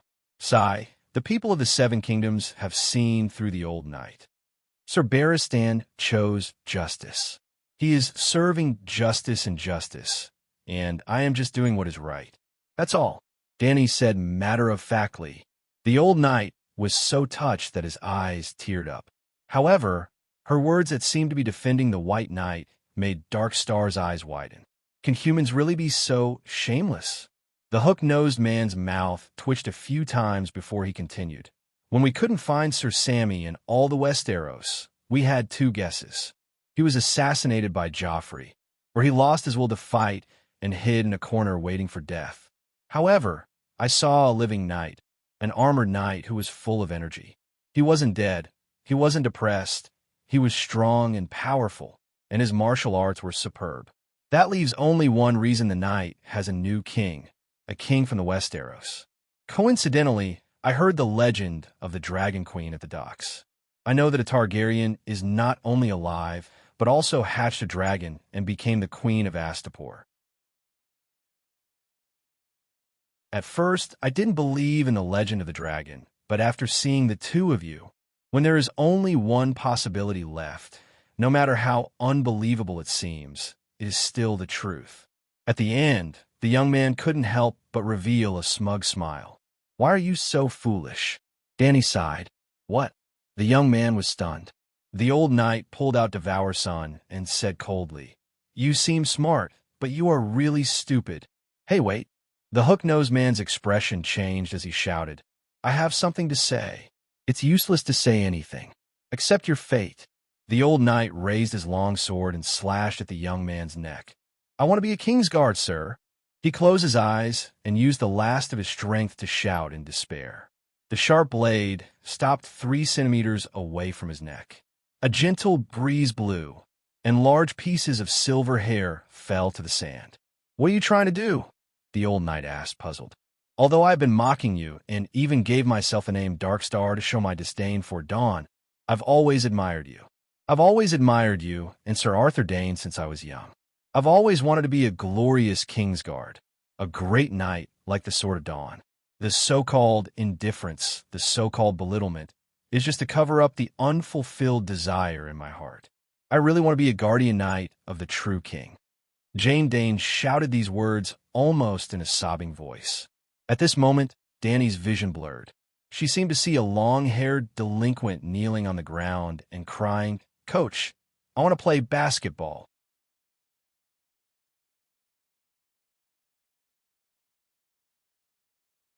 Chapter 2:24. It was a pity that Dany was not Ainsley's coach. If I make you a Kingsguard, won't the world think that I arranged for you to assassinate Myrcella? Perhaps even Prince Dallon will suspect that I'm behind this and deliberately sow discord between Dorne and the King's Landing. Dany shook her head repeatedly. This boy is cunning. Perhaps he's lying to save his life. Although the White Knights said so, she still moved to devour the sun away from Darkstar's neck. Even if there was a possibility that a person's last cry was an act, it wouldn't be a complete lie. I'm Darkstar, and I only exist in the night. The white robe may be too conspicuous for me. Your Majesty, let me join you and do something you want to do, but can't. The hook-nosed man shouted. Well, although I like to hear this, I can't say it in public. If I agree, won't I automatically admit that I have something to do? Let me ask you, since you yearn for the glory of the King's Guard and aspire to become a legendary knight, why don't you go to the King's Landing? With your identity and fighting skills, I think neither Robert nor Cersei will refuse a Dane, even if he's the counterfeit Dane next door. Dany stared at Darkstar, not missing the slightest expression on his face. I admire Sir Barristan, but I'm not him. The hook-nosed man glanced at the Iron Knight and said firmly, I have my own thoughts and ideals. Robert is not a wise king, and Cersei and Lannister are a group of rebels. I'd rather be Darkstar and wander in the endless desert of Dorne than wear a dazzling white robe and serve those people. The old knight could not help but clench his sword again. He really wanted to cut someone. Don't be angry, sir. The young man sighed with a complicated expression. You're not a Dornishman. You don't understand how angry and humiliated we were when what happened to Princess Elia and her 2 children came to Dorne. In that case, no Dornishman would go to the King's Landing to flatter the usurper. There's a saying that Dorne has as many strong men as there is sand. But did you notice? Starting from Robert, Joffrey, and Tommen, they had many white knights under them, but from start to finish, none of them came from Dorne. In the past 15 years, Dorne seemed to have left the 7 kingdoms and did not participate in any of the Westeros affairs. Myrcella entered the flowing water garden, and Prince Oberyn represented Dorne in the council. This could have broken the deadlock, but you have seen the result. To put it bluntly, the current royal guards. I'm ashamed to be associated with them. In the end, the hook-nosed man said disdainfully. The old knight himself also looked down on his former brother. Not only was their martial prowess weak, but their pursuit of glory was even worse. When Joffrey took off his white robe that day, not only did his brothers not admonish the king, they even laughed loudly at their own captain without the slightest sense of loyalty and honor. However, no matter what he thought, he had been a white knight for 40 years. Now that he was once again the captain of the White Knights, he could not help but snort coldly and say, just a while ago, when you shamelessly tried to assassinate the child that you were supposed to protect, only the King's Guard stepped forward and died bravely in battle. Oakheart did not do it to protect the little lion.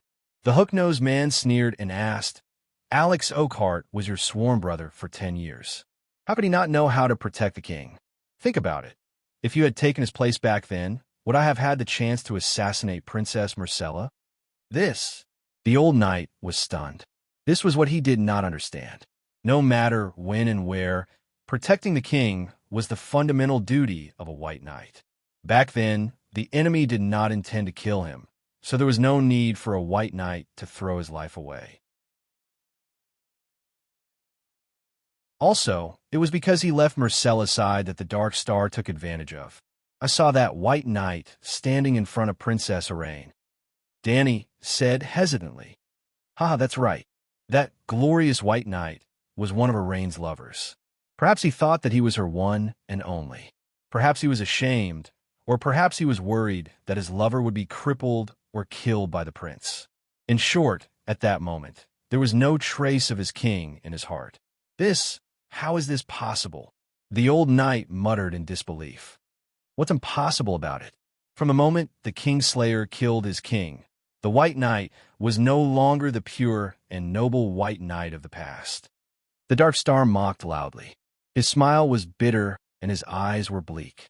You, yourself, successively pledged your allegiance to Targaryen, Theonbyra, and Lannister. I did not. The old man's face turned red as he argued. I am a White Knight. I only serve the king. Suit yourself. The Dark Star chuckled and continued. Jaime first killed the king and then committed adultery with the queen. He even gave birth to 3 bastards who stole the king's kingdom.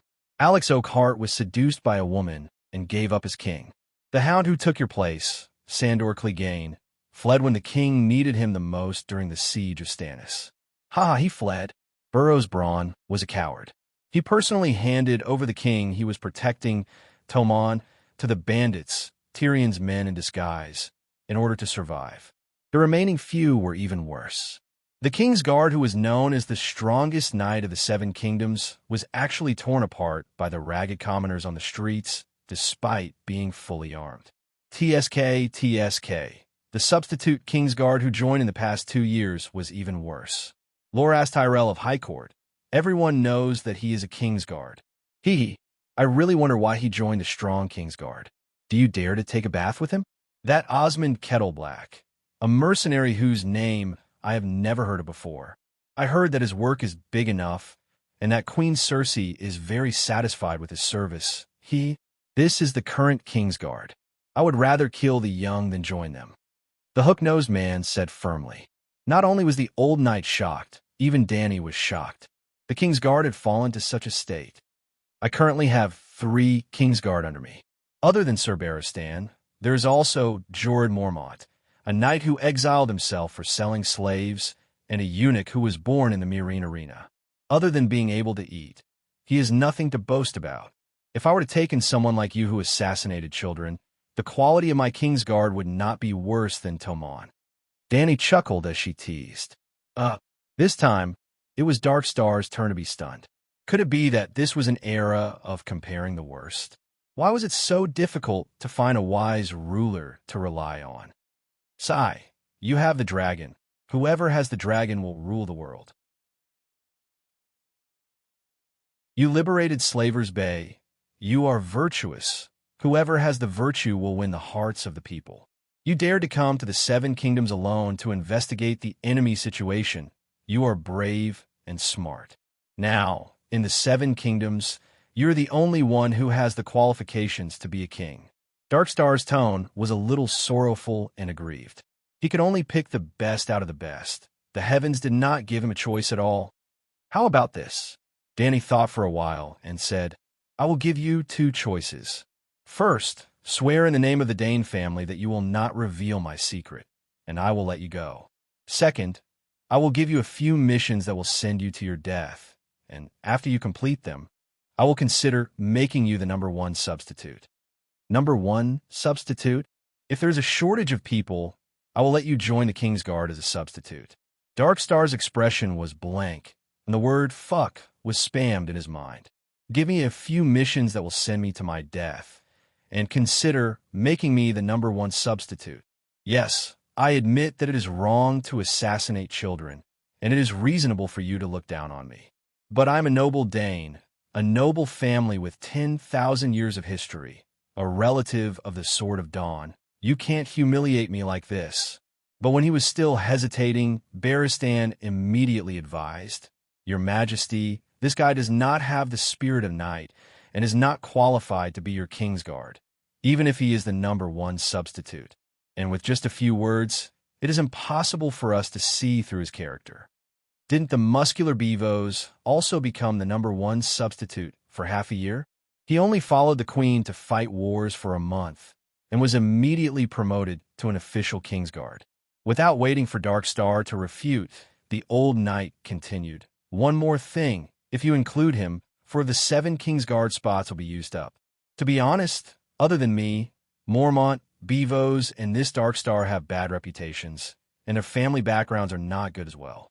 They will not be of much help to your great cause of reviving the kingdom." My family's messenger? The hook-nosed man almost exploded in anger. At least, he is a far cry from Starfall City's Dane. Starfall City's Dane family had a very high status, and before Nymeria brought the Loyans to Dorne, Dane had been the king of Turbulent River for thousands of years. Even though Nymeria unified Dorne and abolished all the other kings, in order to protect her rule, she had no choice but to marry the current Sword of Dawn. Yes, Sword of Dawn was not an exclusive title for Arthur Dane, and the Dane who held the Dawn Greatsword in the past was the Buddhist Sword of Dawn. As for Nymeria's marriage, it was unknown how many times she had married in her life, but in Dorne, she had married a total of 3 times. The first time she married Martell, the Martell family back then was not the first Duke of Dorne. Relying on the Loyans, advanced technology, and secret water magic that Nymeria brought, Martell began to unify Dorne. But in order to unify Dorne, war was necessary.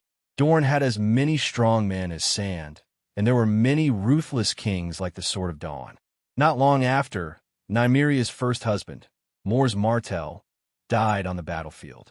Then, Nymeria married Earl Yuhel of Prison Gate Castle and took the central part of Dorne into her hands.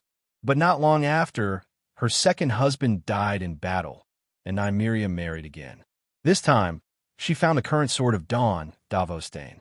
Sword of Dawn, #1 in the world. This title was definitely not undeserved. No one could kill him, and Nymeria, who had a bumpy road in love, did not lose another husband. If one looked at the map of Dorne, one would know how awesome Nymeria's marriage method was.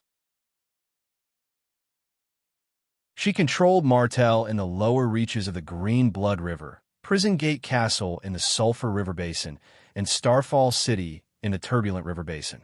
The 3 local tyrants controlled the western, central, and eastern parts of Dorne, which had a long and narrow terrain. Once she took down those 3 men, Dorne would be hers. Although the position of Prince of Dorne would eventually be inherited by Martell's children, Davos and Nymeria also had children. In other words, Dane of Starfall City and Martell of Young Halberd City had the same grandmother. Thus, Dane of Starfall City had a very high status, far surpassing Dane of High Hidden City.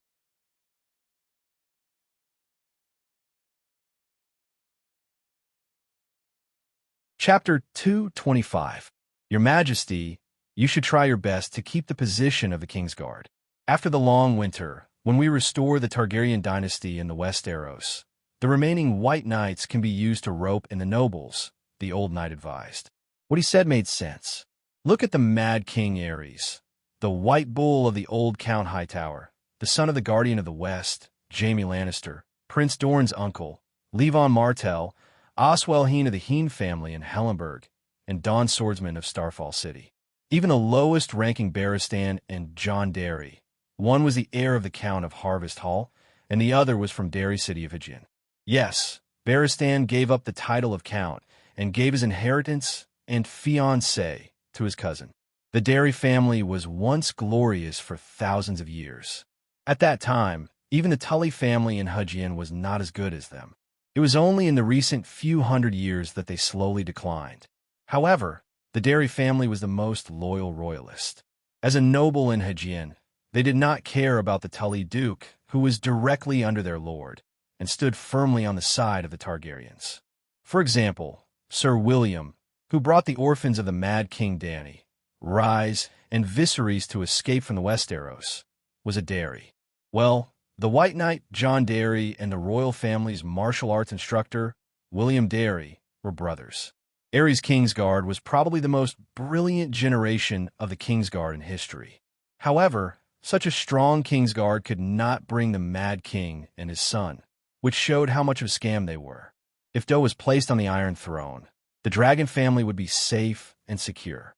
The old knight's words could be said to be the advice of an experienced strategist. However, there was a problem that he did not understand.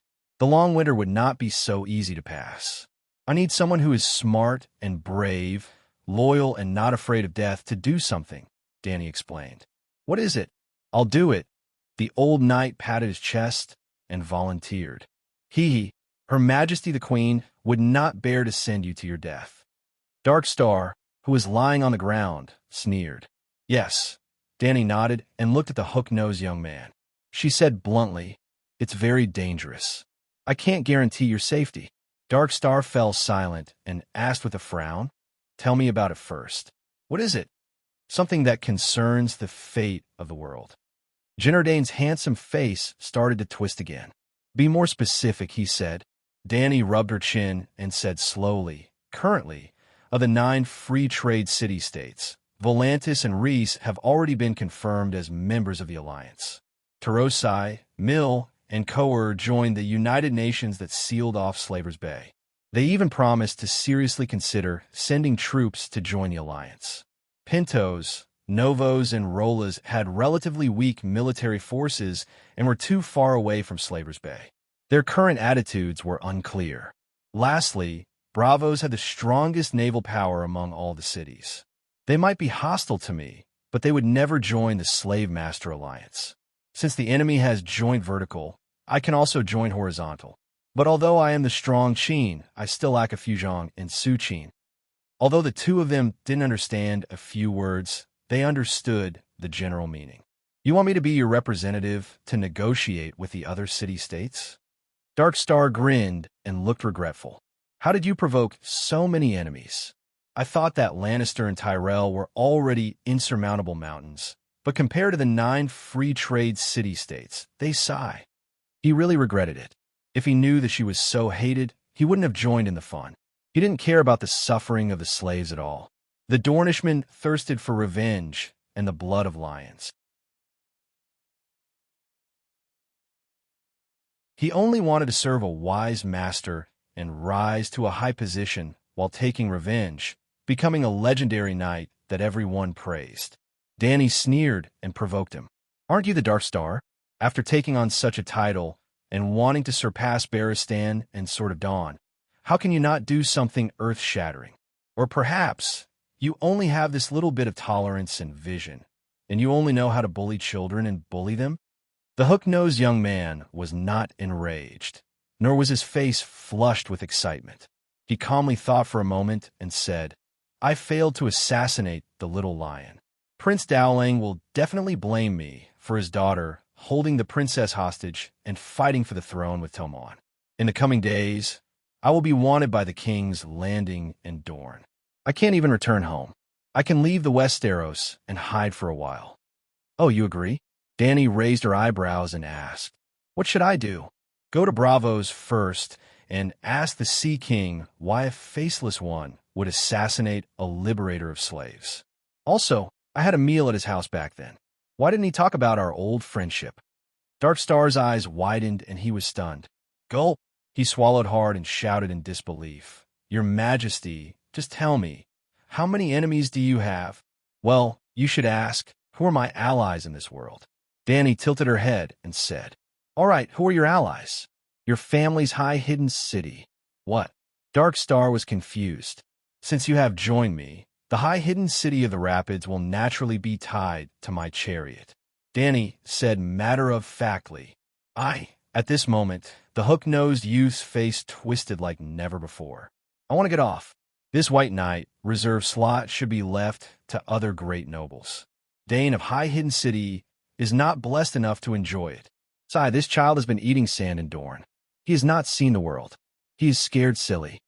Danny muttered to the white knight beside her. Why don't you think about it? If I'm so easy to deal with, why would they form an alliance? You're right. The youth came to his senses and looked at the woman in the veil hat seriously. He could not see her face, but she must be much younger than him. Her tone was relaxed, and her attitude was casual. Obviously, she did not care about the World Alliance and the legendary Faceless One. This woman is not simple. How do I prove my identity to the Sea King? He asked seriously. Are you really going to accept this mission? Danny smiled. Gino Dane's lips curled into a confident smile. He said calmly, Your Majesty, You were right about something. Dorne is really small compared to the world stage, and I have never been afraid of challenges. The White Knight frowned. After a long while, she used her sword to cut open the belt on Gino's wrist. She said helplessly, "Swear the oath first."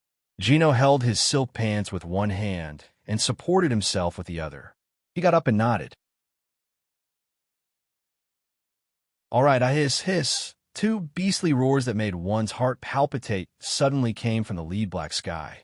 The unfamiliar voice and the fearful atmosphere made Gino Dane's expression change instantly. Dragon. The shadows fell. The figures of the megalosaurus could be vaguely distinguished.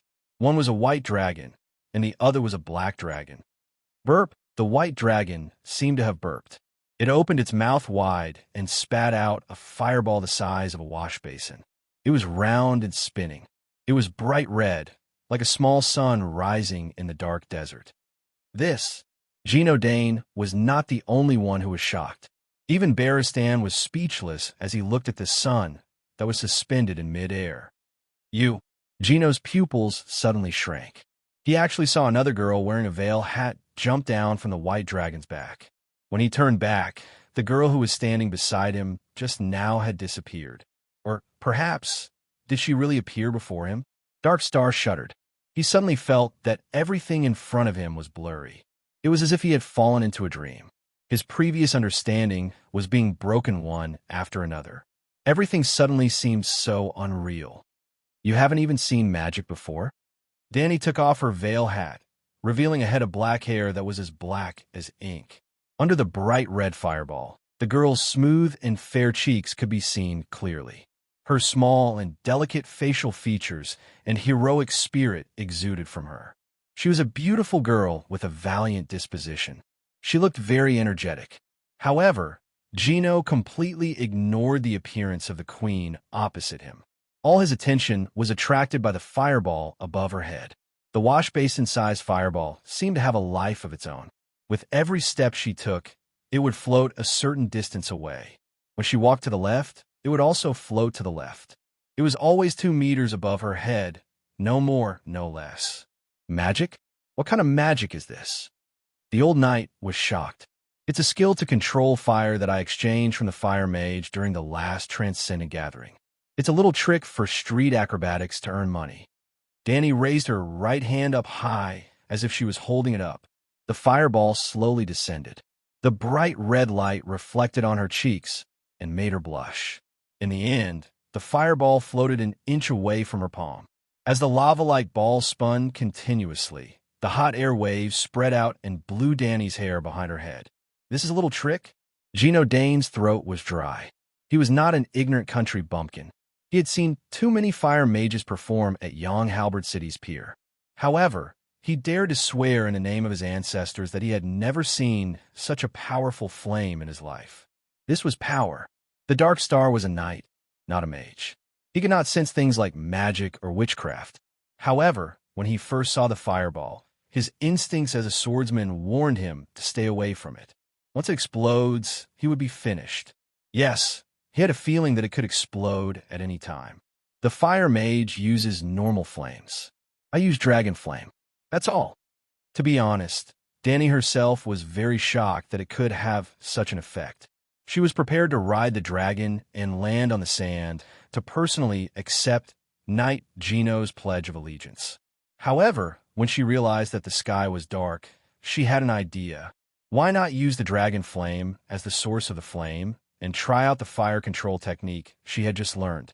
No matter what, she did not expect the effect to be so good. The dragon flame that was filled with natural magic was like a lump of dough. She could easily knead it into a fireball according to her will. It was as if the flame came from her body. Dany suddenly turned her head and met White E's bright golden eyes. She seemed to have seen through his thoughts. The fire I spit out, Mommy, you can play with it however you want. It must have something to do with the will of the megalosaurus itself. All right, stop daydreaming. Hurry up. Come and swear the oath. Oh, under the red light of the fireball, Gino and Dane knelt in front of Dany and solemnly swore in the name of his father Dane ancestors, the Dane family name, and High Recluse City to swear loyalty to Danny Rise. It was an oath of a knight to his lord, not an oath of a white knight to a king. Gino had not completed his mission and could not even be considered a reserve white knight. However, Danny's performance was still very effective.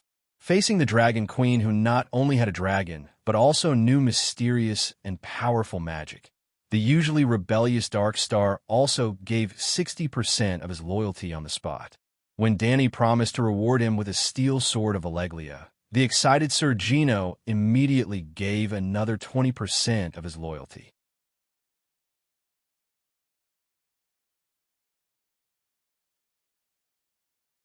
Chapter 226. Looking at the bright red fireball that had shrunk to the size of a cantaloupe, Danny's expression changed. It had been burning for 3 hours since nightfall. The fireball had shrunk from the size of a wash basin to the size of cantaloupe. Perhaps it could last for another 3 hours. Now I'm starting to understand Valeglia's dragon and magic civilization, she said slowly. They were in a small campsite behind a sand dune. The three of them sat together and stared at the fireball in the middle that was radiating light and heat every second. They looked at it quietly with blurred eyes, as if they were witnessing a miracle. Can everyone in Valeglia do this? Jenner Dane asked curiously. Maybe only the great wizards can do it. Danny thought of one of the requirements to become a great wizard, a dragon dreamer from the 14th Fire Peak family. She had tried it before, and, as expected, she could control the fire of ordinary wood, but her movements were jerky and could not last long. The fireball she made was like a squashed rubber ball, the size of a fist, and lasted for only 5 seconds. The dragon dreamers used fire witchcraft to control the dragon flame of Megalosaurus, but it was different. Through the soul connection, they seemed to be able to borrow part of the power of Megalosaurus. Without a doubt, Megalosaurus did not have an oil barrel in its stomach.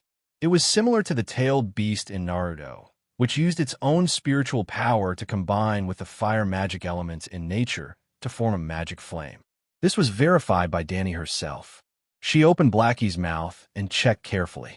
There were no holes for oil to spray. In other words, Megalosaurus converted magic into dragon flame. The dragon flame had magic power, and as the master, Megalosaurus could control this magic power. The dragon dreamers could connect with Megalosaurus souls and gain control of the dragon flame magic power. Just like what Danny had done, he could easily control the dragon fireball. On the contrary, the fire of firewood was mostly the wildfire of nature's will. In order to change their shape, they had to fight with nature's will.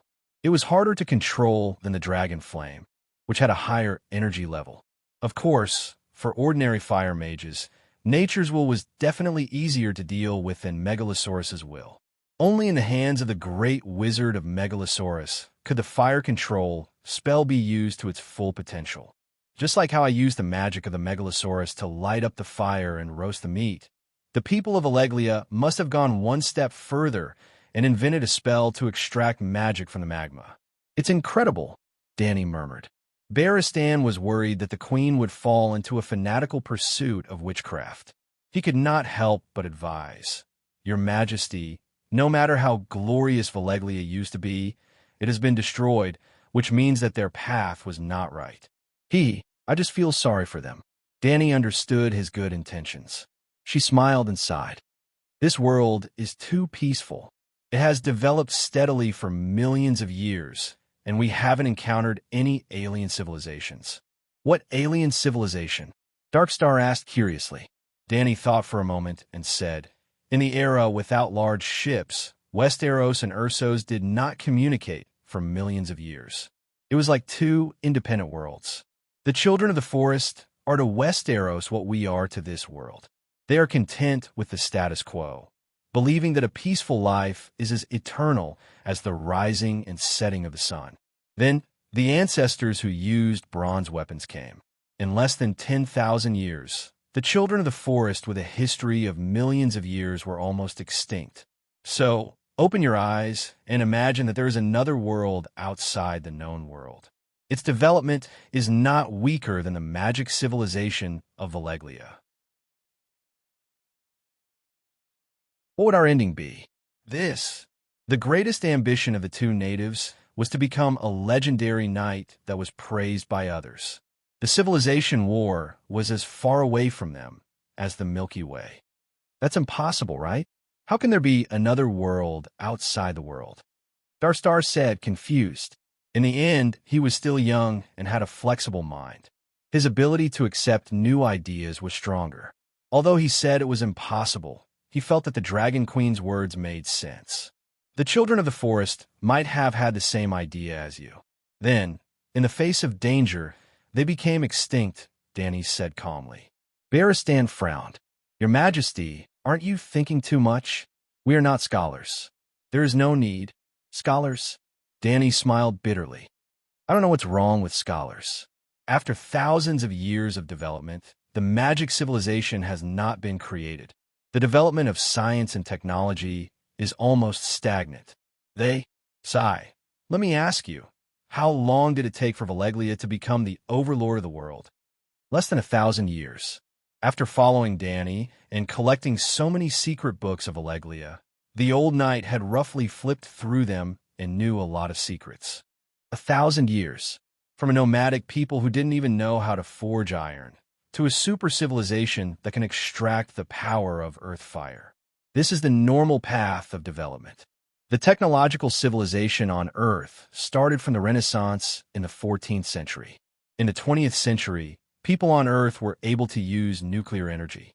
The development speed was almost the same as that of Valeglia. But what about scholars? The scholars were not even comparable to the undead association of the barbarians. At least they had their own ideas of development. Although the speed was slow, they were always moving forward. Even the witchcraft lens had been copied long ago. Therefore, Danny wanted to know more about the lower city of knowledge and see what those people were doing. Your Majesty, you are so special. Darkstar looked at Danny with a complicated expression. Oh, 90% of the kings think about hunting, banquets, and masquerades. The wise kings only think about governing the country and stabilizing the royal rule. No one thinks about the problems from the perspective of the whole world and the whole human race. Genord's dark purple eyes shone with sincerity. The conversation with your Majesty has almost given me a new lease of life. I just don't know what solution you have. I mean, to avoid being invaded by an alien civilization. Haha, there's only one way, and that is to work hard to improve the level of our civilization. Danny was in high spirits, and her tone was sonorous. I'm still young, and I have plenty of time. In 5 years, I will conquer the slave city-states of the world. Then, in 2 years, I will take back the Iron Throne. After that, in 3 years, I will establish a perfect new social system. 10 years later, I will plan 2 development paths for this world, technology and magic. For the future, you can think about it this way. Every city will be the capital of Valeglia without slavery. In the end, she added a line that was common in some novels. It will be a great era where everyone is like a dragon. Although it was common, the 2 natives were excited when they heard it for the first time. Well, it was impossible to be excited. They did not understand it at all. The future was still too far away. In the early morning, after sending Darkstar a coordinate spell, the 3 of them went their separate ways. Danny and Barristan rode on the dragon and continued westward. Genord looked for a ship to Bravos. When they passed by Starfall City in the afternoon, Danny deliberately let the dragon hover above the city for a while. She wanted to admire the glorious ruins of the Sword of Dawn. In the end, she saw an ordinary riverside mountain city. There was nothing special about it, except that the tower was a little tall. However, when the White Knight saw the white stone sword tower at the edge of the cliff, she was so sad that she almost cried. Your Majesty, I confess to you that the person I love most in my life is Lady Ashera Dane, the old knight said with a complicated tone. But I'm a Kingsguard. I swore that I would never marry. It is useless to confess my love to her. So, you love her so deeply, and she did not know until she died. Unrequited love? Why did she commit suicide by jumping into the river? Danny asked curiously. Ashera Dane.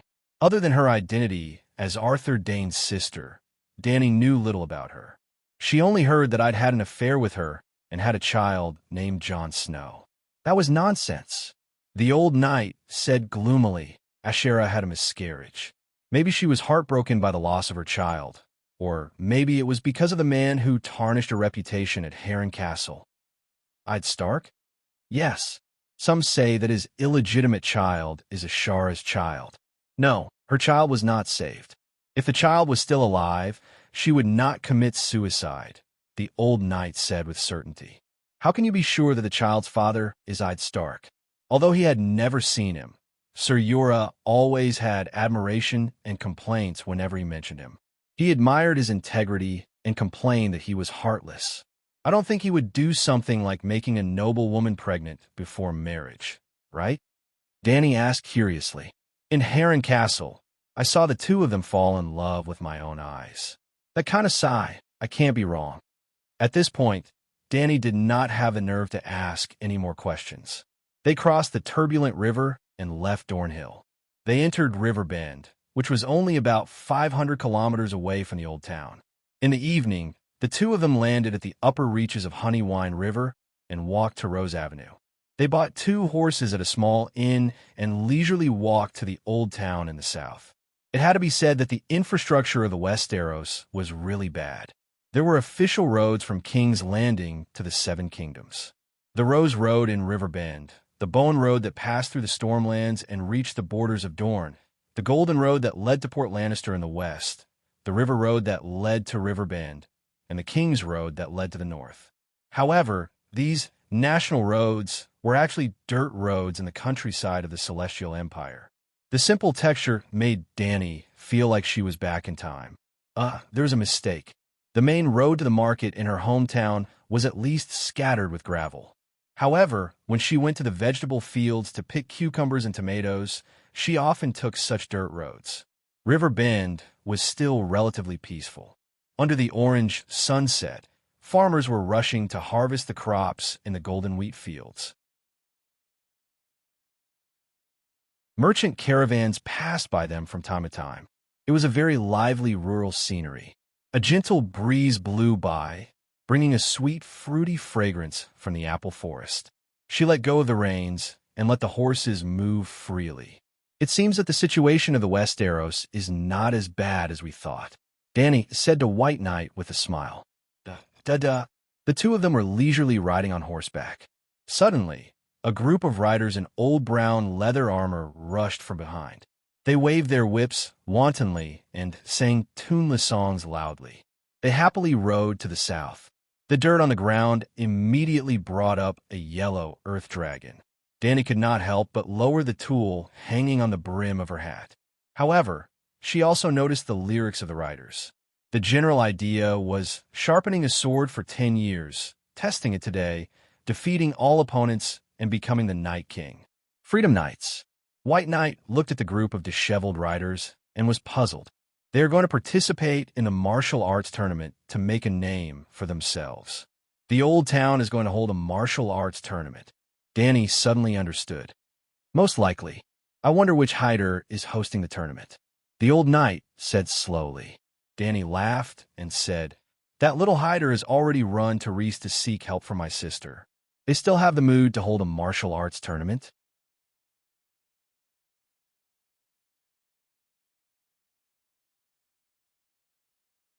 Chapter 227.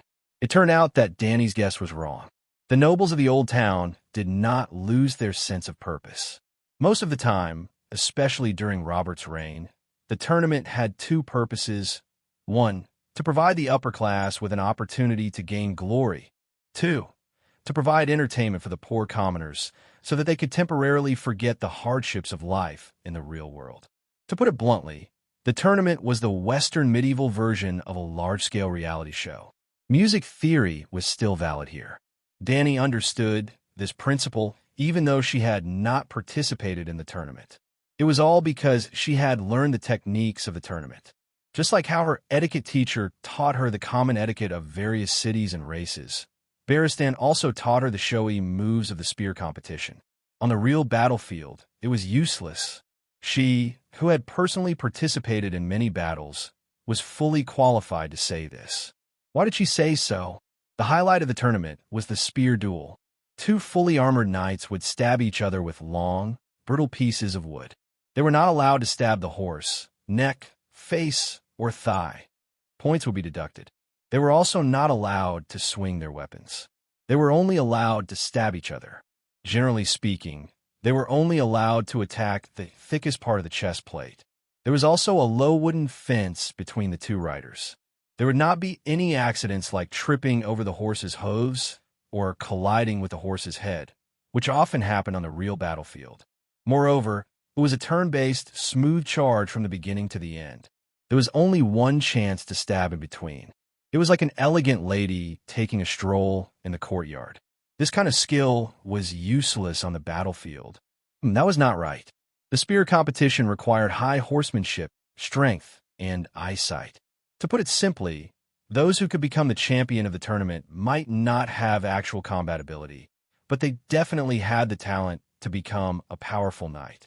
Therefore, other than entertaining the public, the feudal lord could also use the tournament to select warriors. If one wanted to train killing skills, the tournament was useless.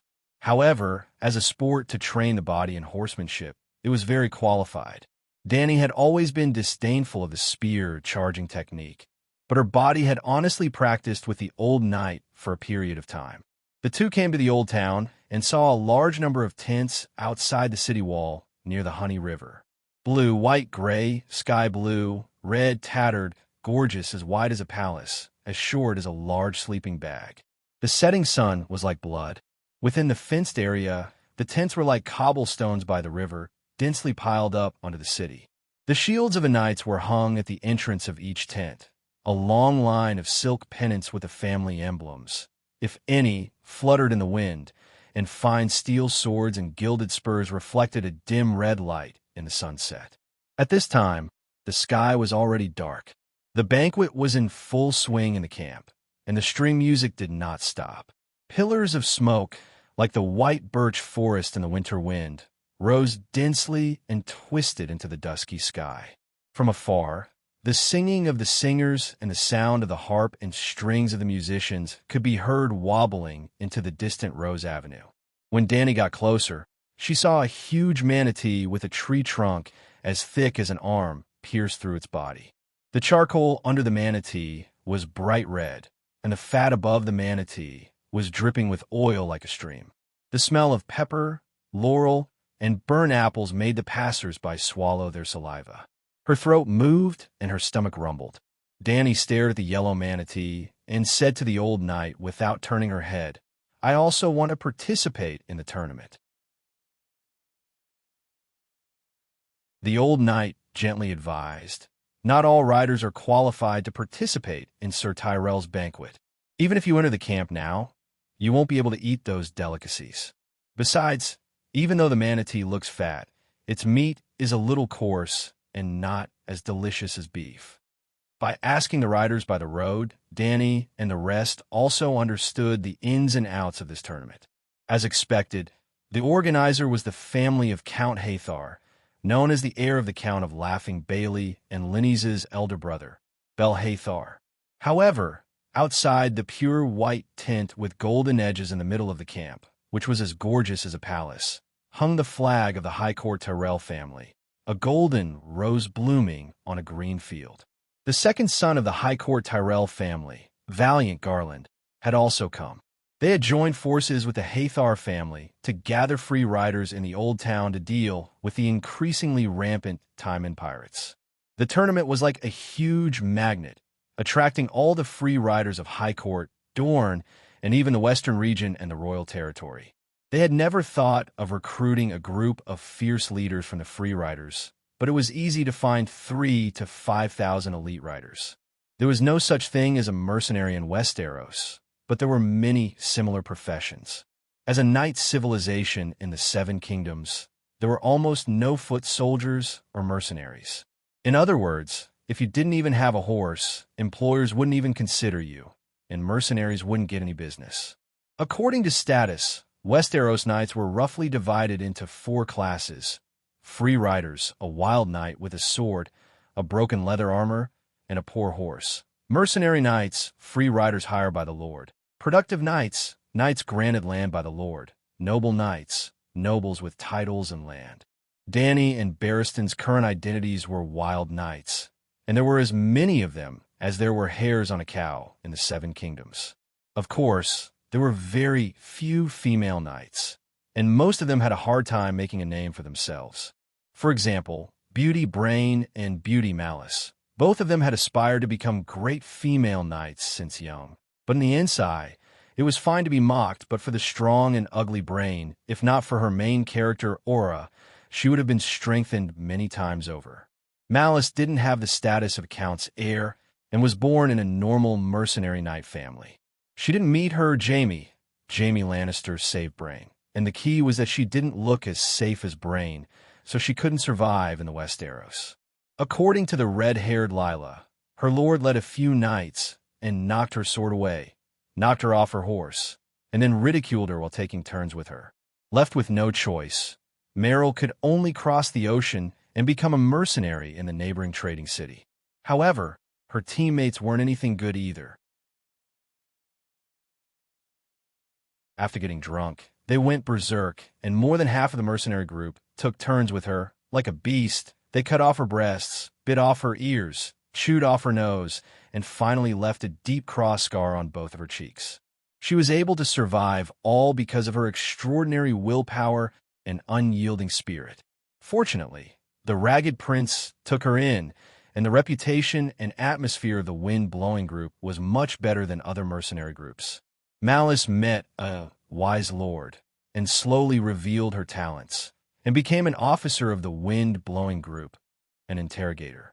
Well, it was said that Malice could torture the person being interrogated for a whole month before they died. The world of ice and fire was too cruel to women. Noble girls were taken from marriage alliances or played with by nobles of higher status. Her family was mostly happy about it. Girls from normal families were even worse. The beautiful ones were strengthened by their lords, and the ugly ones. Sigh, no matter how ugly you are, can you be uglier than Beauty Brain? Even she couldn't keep her chastity many times. As for abilities, it was fine if it was a high warrior or high magic, but strong people like Brain and Malice might be able to defeat a male warrior one-on-one, and if they were lucky, they could win one-on-two or even one-on-three, but when there were more than 5 enemies, even Arthur Dayne couldn't guarantee his life. After passing through the tournament camp and waiting in line to pass through the city gate, the old knight leaned close to Dany and whispered, "Lady, women can't participate in the tournament." The sky was dark, and there were already torches on both sides of the city gate. Because of the tournament, there were more wild knights coming from all over the world, and there were many riders and carriages waiting in line at the city gate. The tournament this time is mainly to recruit riders, and there are no restrictions on the identity of the participants. Who would know if I'm a man or a woman if I wear a helmet? Dany asked with a smile. The rules of the tournament were mostly fixed, but depending on the venue and the host's personality, some small details could be different. For example, a lord who was a devout believer of the 7 gods and held a tournament in the name of the 7 gods at his doorstep, it was very likely that only regular knights with holy oil were allowed to participate. But the tournament was a social event that everyone in the Westeros knew about, almost similar to the Asian Spring Festival. In most cases, as long as you had a horse, anyone could participate in the tournament. Even if the rules didn't allow women to participate, no one would check the competing knights, little Gigi, one by one. Catching a glimpse of people looking over, Dany's expression didn't change. She pursed her lips and continued, "I know how Barristan got the title Fearless. 50 years ago, in the tournament at Dark Harbor, Barristan, who was only 10 years old, picked up a set of armor from somewhere and participated in the tournament as a mysterious knight, and even dared to challenge Prince Duncan. In the end, he was defeated by the prince, and his helmet was lifted, causing everyone to laugh loudly at him. But Prince Fran was very fond of him. Not only did he express sympathy and appreciation, in the end, he even gave him the nickname Fearless Barristan. The old knight was like a living history book. He even knew the first generation of men who broke off their engagement. The armor was not picked up. The old knight shook his head sadly. At that time, he was the knight squire of Sir Manfred Swan, and when they learned that he had the idea of participating in the tournament, the sons of a knight pooled their money to make a small set of armor for him. 50 years had passed, not to mention the Grand Knight who had served him. Even his childhood friend was no longer alive. It was really sad to think about it. The old town was a bit similar to Volantis, both wrapped around the mouth of the river into the city, but the Honey River was not as wide as the Rhone River, and the water volume was much lower. There were many gray stone arch bridges on the river. There were also a few small islands in the center of the river, many of which were built with tall houses, connected to the banks by stone bridges, and there were also arched stone bridges between the neighboring islands. Ignoring the Western architectural style, Danny had the illusion that she had come to the Qinhuai River in Yangzhou, where 3- or 4-story brick buildings stretched out colorful paper lanterns on both sides of the river. Passers-by walked leisurely along the river. There were brightly lit flower boats on the river. The smell of cosmetics, the laughter of women, and the sound of zither could be faintly heard. God, the base is even bigger than the old Great Pyramid of Gith, the towering tower. It really lives up to its name. In fact, outside the city, the tower could be seen stretching into the indigo night. The 240-meter-tall building, its top floor was burning with flames, providing the most clear direction for the ships coming to and from the Whispering Bay. After getting closer, she was shocked to find that the towering tower occupied the entire island. It was as huge as a big castle, roughly more than 10,000 square meters. Of course, the towering tower is one of the 9 wonders of the world.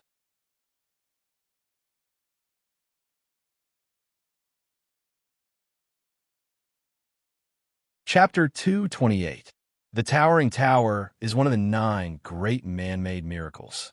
Danny turned her head and saw that the one who spoke was a young man in a gray robe who was about 18 or 19 years old. He had an ordinary face and a normal height. Only 2 things caught her attention. The young man had brown eyes that were a little cross-eyed, and there was a white mark of an open book on the chest of his gray robe. This cross-eyed man was an apprentice of the City of Knowledge, and he was the kind of apprentice who was not smart and had bad grades. From the style of his gray robe and the mark of the City of Knowledge on his chest, Danny knew that he was a scholar apprentice. But he was already so old, and he still called himself our old town. He had stayed in the old town for a long time, which meant that he had been studying in the City of Knowledge for several years. After several years, he did not have a scholar necklace on his neck. If he was not a bad student, what was he? A scholar apprentice? How many years have you been studying in the City of Knowledge? Danny asked with a smile. 5 years. Looking at Danny's smiling face, the young man blushed and unconsciously looked away. It was really miserable. After 5 years, he still could not forge a single chain from his master. A chain represented a graduation certificate of a certain subject. The scholar necklace meant that the scholars were West Arrow servants. Even when they were sleeping, they would not take off their necklace. The necklace was made of links made of different metals, and each metal represented the knowledge of a certain field. Repeated metals were allowed to appear on the links, which meant that the scholar had a deep understanding of the field. For example, black iron represented Raven studies, and stainless steel represented military studies. If the necklace of an enemy scholar had 2 or more stainless steel links during a war, you had to be careful. At the very least, he was a Zhao Qua who could talk on paper. What's your name? Danny asked again. Pater. Pater, I can tell you clearly that the Towering Tower is definitely not on par with the 9 great man-made miracles. You can read Lomas Longleg's book as a travelogue, but you can't take the ranking of the buildings in it seriously. There was no printing in this world. If a book was written by hand, the distribution range of the book was often very limited. If you randomly took a book from the bookshelf and threw it into the furnace and burned it, there was a 50% chance that it would be completely lost. However, Lomas was an exception. According to the ranking of Chidian writers, he was a top author. The fellow had been to almost every corner of the known world except Soros, and had written 2 extremely popular travelogues, 7 natural sites, and 9 man-made structures. Because he had traveled to so many places, he even got the nickname Longlegs. Among them, the 9 man-made wonders are the most famous. The Avenue of Alleglia, the Great Wall of the Impasse, the Titan of Bravos, stone sculpture, the Triple Wall of Kars, the 3 Great Bells of Novos, the Long Bridge of Atlantis, the Palace of 1,000 Rooms in Shannis, the Great Pyramid of Gith, the Old Gith now, in ruins, 210 meters high, and the Tower of the Old Town. Obviously, he was born before the destruction of the ancient Valeglia civilization. Otherwise, he would not have listed the 9 wonders. Danny, who has traveled to Valeglia through the tributary of time, can responsibly say that except for the Great Wall of the Northern region, Valeglia Avenue, and the old Great Pyramid of Gith, the others are just to make up the numbers. Miss, have you been to those places? Pater asked enviously. Danny nodded and said, I've been to some places. The relief on the surface of the Triple Wall of Kars has some artistic value, but it is not very exquisite. The Long Bridge of Atlantis and the Tower of the Sky here are not as difficult as the Avenue of Alleglia in terms of engineering and technical difficulty. In fact, you will understand if you think about it carefully. The people of Alleglia can build a long bridge, can build an avenue, can build a triple wall, and can build 3 bells. How magnificent is the place they live in? This. Pater seemed to have never thought about this question before. He was stunned and said, That's right. Most of the 9 wonders are related to Valeglia, but they're only considered the outer buildings of Valeglia. My lord, there it is. At a fork in the road, the old knight pointed to a small island in the river. The strong cider there is famous. You could try it. You want to go to the Feather Wine Bottle? That's right, except for the price. The accommodation there is very good. It is clean and tidy, spacious and comfortable. It is close to the Honey Wine River.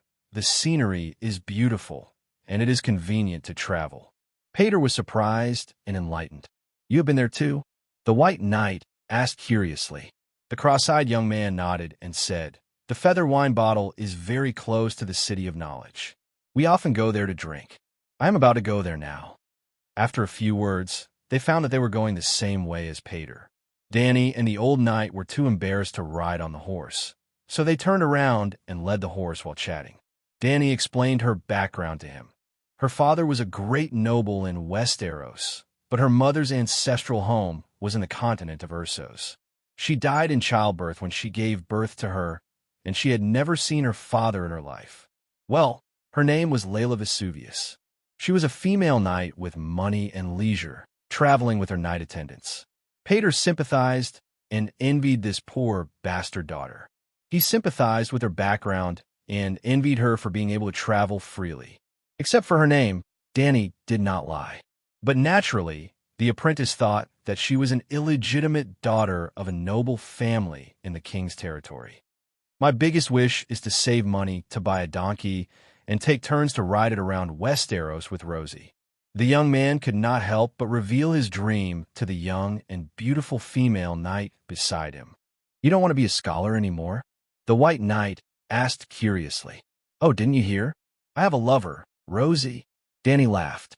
Scholar, White Knight, Night Watcher, Friar. These were the 4 major eunuch occupations in Westeros. They could not marry, had no right to inherit, and gave up everything in the world, dedicating their life to serving. Scholar, Lord, White Knight, King, Night Watcher, the Wall, Friar, the 7 gods. Not yet, not a lover. Pater stuttered with a red face. Rosie was a waitress in the Feather Wine Bottle. When the hotel waiter came to help them with the horse, Pater said goodbye and pulled the girl with the sweet dimples to a corner of the hotel. The front hall of the Feather Wine Bottle was a 3-story wooden building that tilted slightly to the south. On the open platform at the top of the building, there was a basin of torches that guided the riverboats. The boats that came and what would also stop by the island to bring in passengers, wheat, turnips, smoked meat, and other supplies. There was a green grass field in the backyard of the wooden building. A few 2-story courtyards were distributed among the grass field. They were considered the best houses in the world. Because she was not sure how long they would stay in the old town, Danny paid a high price, 10 silver deer, to rent a small courtyard by the river for half a month. The courtyard was less than 30 square meters, and there was a garden of Chinese roses. The two-story wooden building was quite clean. On the first floor was a large living room with a fireplace. It was about 50 square meters and looked a little spacious. On the second floor were 2 bedrooms. After putting down their luggage, they came to the front hall of the restaurant. The dining hall was the size of 2 basketball courts. There were tallow candles that were as thick as a child's arm on the 4 walls. There were also kerosene lamps hanging from the ceiling. Under the dim light of the candles, there were 30 to 40 rectangular wooden tables that were filled with people. Half of them were scholars and apprentices in gray robes. They found a table with only 1 person and sat down. When the waiter served the dishes, Danny looked around and asked curiously, "This house is a little crooked. Why didn't they renovate it?" Anyway, there's no sign of it collapsing.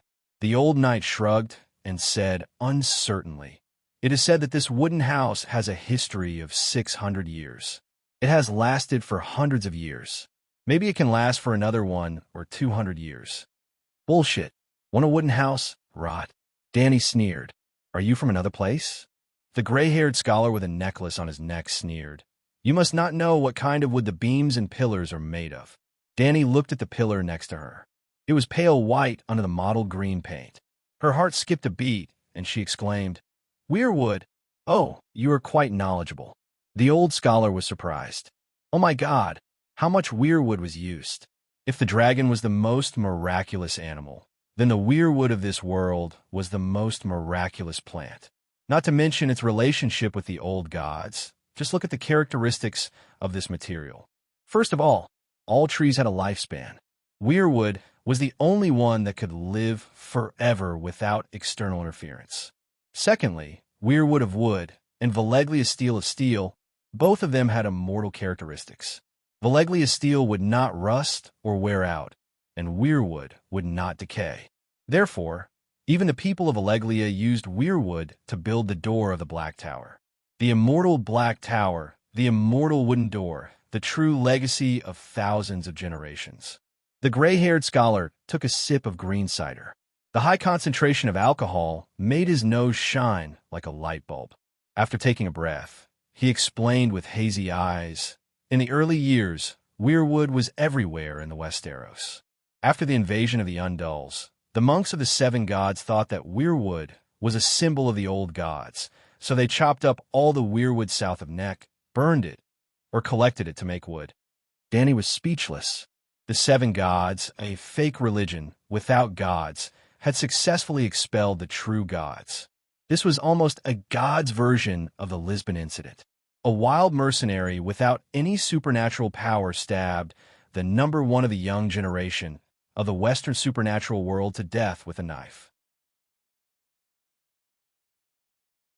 Dinner was a castrated chicken stuffed with leeks and mushrooms, crispy fried pork ribs dipped in plum sauce, and crab shark soup. It was very sumptuous. Danny had a great appetite and ate until she was full. Leaving the old knight to drink and inquire about the 7 kingdoms, she went back to take a bath, changed her clothes, and sat cross-legged on the mat. She took out a glass candle from the wooden box and began to activate the beacon on her right wrist. There was no response at all. The gray light that filled the bedroom seemed to have a life of its own. It first shrunk into a ball the size of a fist, then the room dimmed. Without any warning, it suddenly exploded and scattered. Strange gray light rays bounced back and forth on the wall like soft silk. Her spiritual power could not contact Kuei, she through the gray light. "Block me." Danny had a strange expression. Kuei, she left a soul imprint on her wrist. The imprint was part of Kuei, she's soul. Therefore, through the imprint, she could find Danny at any time. Her unpredictable whereabouts and ambiguous prophecies made Kuei, she very pretentious every time she appeared, until Danny cracked her mark, witchcraft.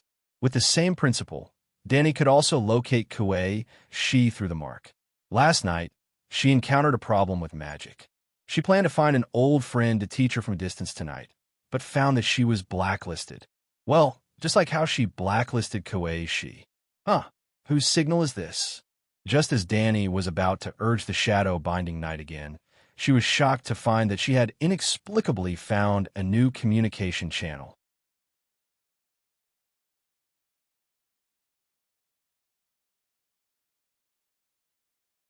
Chapter 229, A Witchcraft Bottle? Or should I say, shake it? Both of us activated the glass candle at the same time, and there's a 1 in a million chance that our witchcraft frequency is the same. Isn't this too much of a coincidence? No, the other party didn't notice me, but the gray light at the top of the glass candle had stabilized and was no longer expanding or contracting. There was an illusory, colorful light at the center of the candle. It was as bright as snow, as bright as gold, and as bright as the blue sea. Danny's expression was indescribable. There was shock, confusion, and uncertainty. She could sense the other party, but the other party knew nothing about her, and was still going on. The other party did not use the same coordinate witchcraft as she did. The sorcerer seemed to be fumbling around randomly, observing everything that he could see through the light of the glass candle. Danny understood that state. She might be able to see the future or the scene of a certain place. She might be able to see some blurry scenes of the past, but there was a 99% chance that she did not see anything. Everything was just an illusion. This was common knowledge in the supernatural world. Anyone who had come into contact with a glass candle and had a little bit of inheritance would know this. That was why Danny had never thought of using the glass candle to peek into the future. The sorcerer on the other side is very close to me. He's most likely a sorcerer from the City of Knowledge. This explains why I can sense him, but he knows nothing about me. That's because the glass candle in the City of Knowledge came for Valeglia. If the great sorcerer did not leave a back door in the glass candle, I won't believe it even if you beat me to death. Danny's expression became more and more certain. She had almost guessed the whole story. She was just waiting to verify it. Let's give it a try. With that thought in mind, a sliver of spirit energy slipped into the illusory light like a loach. Old Town, City of Knowledge by the Honey Wine River, Crow Island in the middle of the river. In a misty night city, the sky was heavy and dark.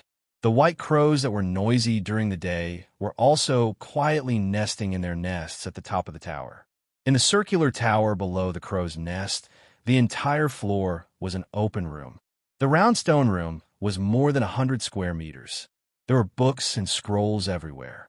Some were placed messily on the table, and some were simply stacked on the floor.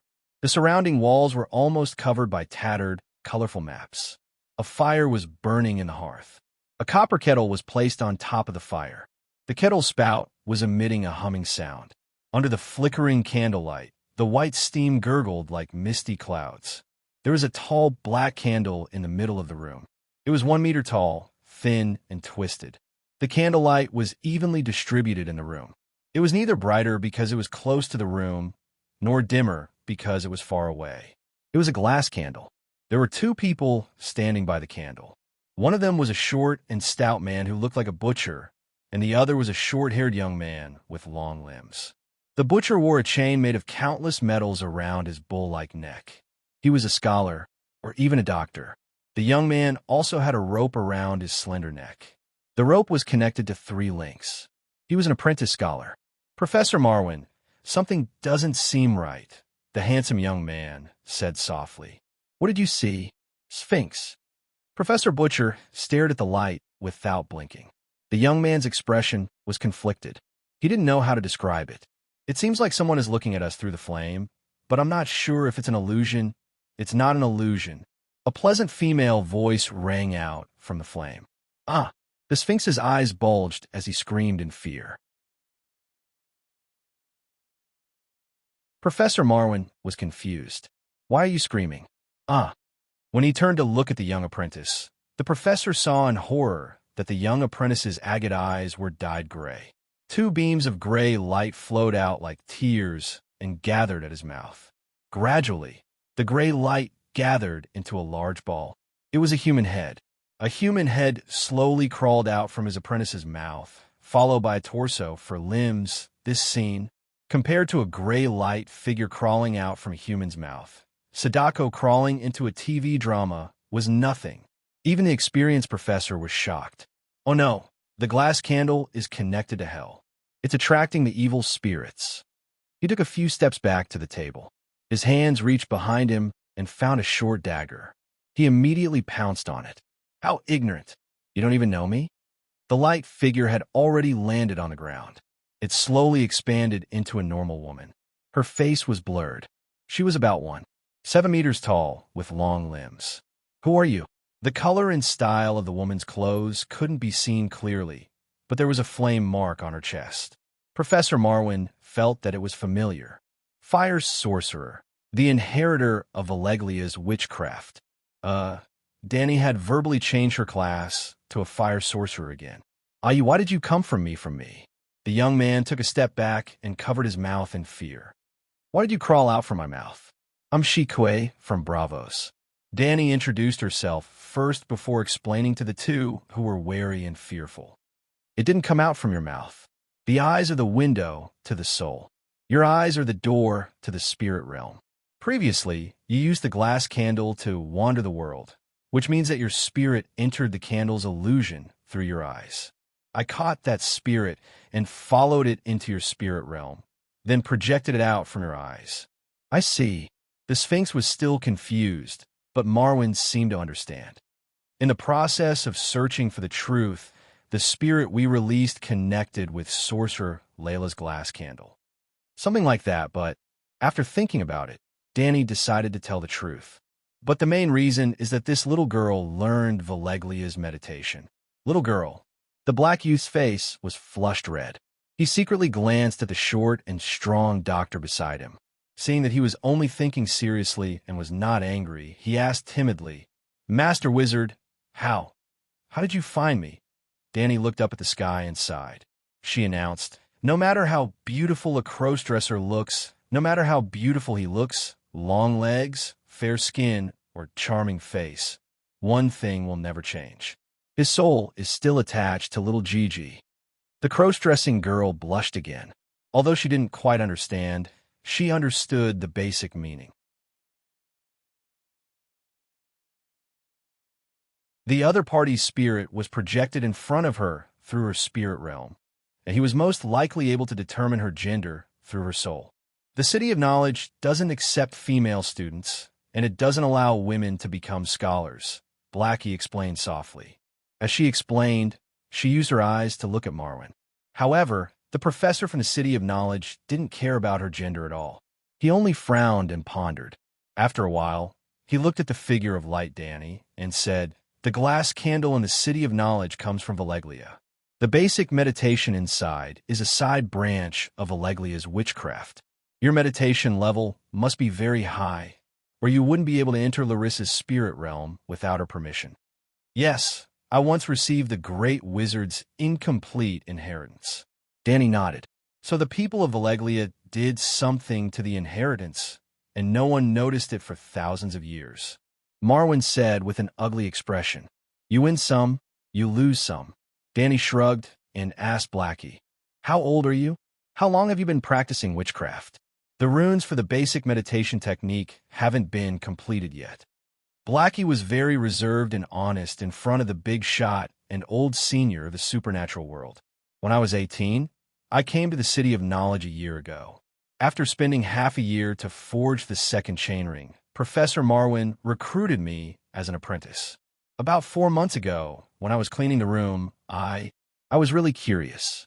The glass candle has always been like a legend, so I would secretly stare at it whenever I had the chance. One day, suddenly, I didn't know what happened, but it lit up, and then... Speaking of this, Miss Blackie was very excited and was a little incoherent. Danny suddenly understood. You have supernatural talent. You lit the glass candle and received the Fire Warlock's inheritance. She then looked at the professor. You saw it.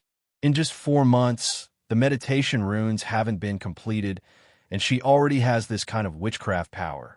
Although the people of Valeglia left a backdoor in the meditation technique, the meditation technique itself is very powerful, at least above level 2. Above level 2? What do you mean? Blackie was confused. Your professor didn't tell you? Danny couldn't help but look at Marwin. You're also a supernatural, and you seem to be a moon chanter. At this point, Danny's expression became strange.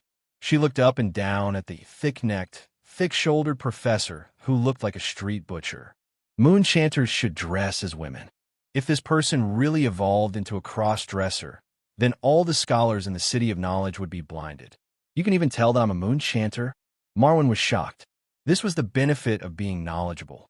If Danny had not participated in the extraordinary gathering and had not seen all kinds of different professions with her own eyes, she would not have been able to guess his identity, even if she had fiery golden eyes and could see through the other party's meditation runes.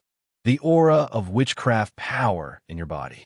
Danny put her hands behind her back, looking like an otherworldly expert. Needless to say, with such an awesome entrance and the ability to see through the opponent's details. Even Professor Xuecheng regarded the fire mage, Shi Kuei, as a transcendent big shot. When I was young, I went to Volantis, Queers, and many other cities in the Jade Sea. I even studied in the shadow of Asia for 8 years. In Asia, I used my knowledge as a scholar to exchange for a prophecy meditation technique. I didn't expect it to be related to moonchanters. I learned the meditation technique and a few simple witchcraft 20 years ago, but when I returned to the Westeros, no, as soon as I left Asia, the spell didn't work, and the meditation runes almost collapsed.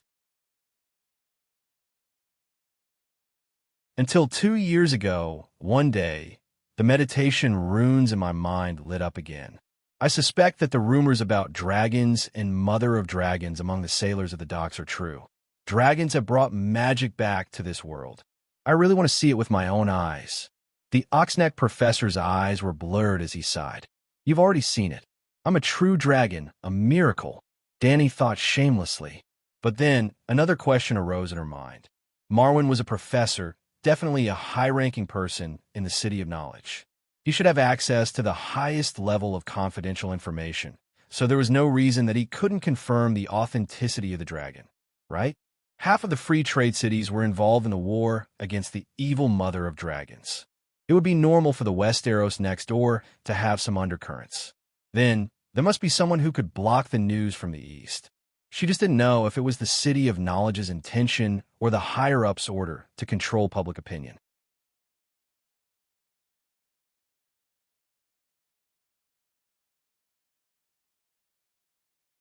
Chapter 230. Since you've been in Yaxia for 8 years, there's no reason you don't know the basic knowledge of the transcendent realm. Danny glanced at Blackie. The level of meditation is such a basic knowledge. How can a mage who learned meditation not know? Oh, a certain someone thought that she was really a big shot and completely forgot that she had just learned this common knowledge. I only know that she can light glass candles, but I don't know much about her meditation. Besides, what's the point of knowing the level? I've already learned it, and it's set in stone. The bull-necked professor smiled bitterly. That's right. It's already a blessing for these rogue cultivators who don't belong to any sect to have a meditation technique. They don't have the right to be picky. You're called Marwyn? Suddenly, Danny felt that the name was familiar. Memories from long ago flashed in her mind.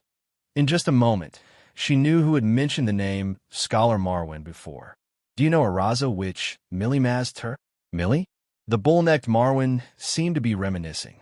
A hint of sweetness rose in his eyes. She should be a priestess, right? A cute and hard-working little priestess. Damn, is that fat old, which you can be placed horizontally or vertically the same person as the little cutie you're talking about? Yes, she was a priestess. She studied medicine and sacrificial arts, Danny said with a straight face. 20 years ago, I was her, classmate in Yaxia. We studied together for a few years. I even taught her how to dissect corpses. Why? Do you know her too?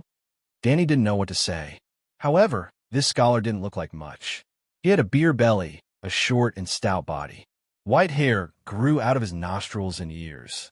His forehead was protruding, and his nose was obviously broken more than once. His teeth were mottled with reddish-brown dirt from chewing on sour grass. He and the little cutie, old, which were a match made in heaven. She's dead. She was discovered using a curse to harm people. In the end, she was burned to death. After saying that, Danny stared at Marwyn seriously, not missing any expression on his face. Unexpectedly, he only said, "Oh," and didn't say anything else. "Isn't she your lover?" Danny couldn't help but ask.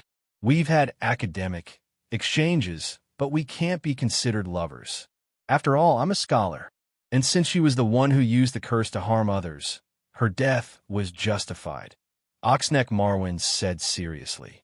"Academic exchange? Research the 7 cries of spring techniques?"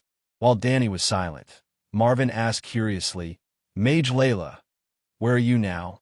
"It's in the old town, not far from the City of Knowledge. Otherwise, I wouldn't have been able to capture your signal." Perhaps Grand Wizard Valeglia had the ability to monitor the City of Knowledge from thousands of miles away through glass candles, but Danny was just a beginner in witchcraft. She didn't know many witchcraft spells, so she just happened to sense Black Sister's power of the will. She was skillful, lucky, and close. "I wonder if I can talk to you face to face." The short and strong doctor rubbed his hands and said embarrassedly, "There are almost no real extraordinaries in the old town. Most of the knowledge has to be discovered by oneself. It's a little impossible. Would you be able to host a gathering of extraordinaries in the old town? Do you want me, a big shot, to preach the Tao to you bunch of noobs? Have you ever attended a gathering of extraordinaries?" "I've heard of it, but they don't recruit scholars. When I returned to the old town, no one organized a gathering here," Marvin said awkwardly. Scholars and the 7 gods were not allowed to attend a gathering of extraordinaries. "Since you know the rules, you should know that mages don't get up early if there are no benefits," Danny reminded him.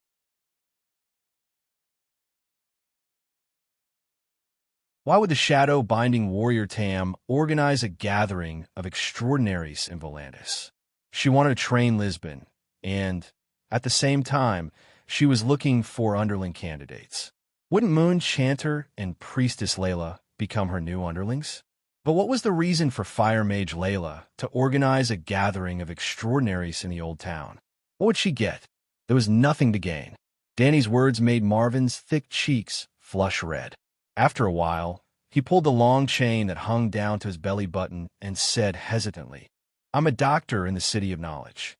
I'm proficient in medicine, anatomy, raven studies, metallurgy, history, economics, geography, astronomy, Valeglia's advanced mathematics, the principle of optics, part of alchemy, and prophecy.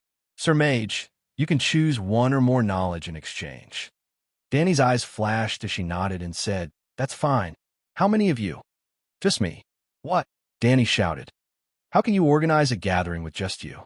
But the City of Knowledge, the old town. Marvin was extremely embarrassed. He was the only occultist in the entire old town. It was too pitiful. Yes, the Valeglia steel chain and the scholar's necklace represented magic and occultism. Many scholars wore Valeglia steel chains, but they didn't have any mana in their bodies. For example, the famous scholar Lewin of Winterfell studied magic, and his necklace had Valeglia steel chains. But he had always taught John, Bran, and the others, "I swear in the name of the Grandmaster of Magic, children, there is no magic in this world. The children of the forest, shapeshifters, deviant ghosts, and elves are all stories made up by adults to deceive children. You should practice your swordsmanship and become knights." Even when Bran confessed to him that he dreamed of the 3-eyed crow and that it might be a spirit wolf, the old scholar had a benevolent face and said with tolerance, "Child, that was a dream. After you broke your leg, you couldn't accept reality and had a wild imagination." It seemed that in the scholar's view, the ability to prove that magic was fake was equivalent to magic knowledge. Cough, cough. "Doctor, there's still me." Blackie stole a glance at Danny and reminded her in a soft voice. "You?" The short and fat doctor's expression was conflicted. He looked at her with disdain and disappointment. "You don't understand. You should at least show something useful for a gathering." "What do you want to do?" Blackie asked curiously. "Show me some skills. Can I shoot arrows? My archery skills are very strong. My mother always said that I have the qualifications to be a red archer." The people of the Summer Archipelago often carved the heads of their ships into the images of birds and animals. Therefore, their sailing ships were called swan ships. Unlike the trading city-states, which had 1 or 2 paddle boats or longboats as escorts. The swan ships were usually alone. The task of protecting the ships was given to the armed personnel of the Summer Archipelago, the Red Archers. They used the Summer Archipelago's golden wood as the body of the bow, and the arrow's range was up to 400 meters. They were almost the strongest archers in the world. If Blackie Larissa was not lying, her archery skills should be very strong. Archery won't do. Marwyn shook his head. He also knew the knight's slashing skills. If archery and slashing were useful, he would have joined the mysterious gathering long ago. Count her in. We were able to contact her this time. Both of us also practice Valeglia's witchcraft. It's fate. Thank you, Master. Thank you, Master. Blackie grinned foolishly and bowed to express her gratitude. What's your name? I heard Dr. Marwyn call you Sphinx and Larissa, Danny asked. Sphinx is my nickname in the City of Knowledge. All right, that's all for today. Feeling the abnormality on her right wrist, Danny was ready to end this online friend-making activity. Remember the frequency of my witchcraft.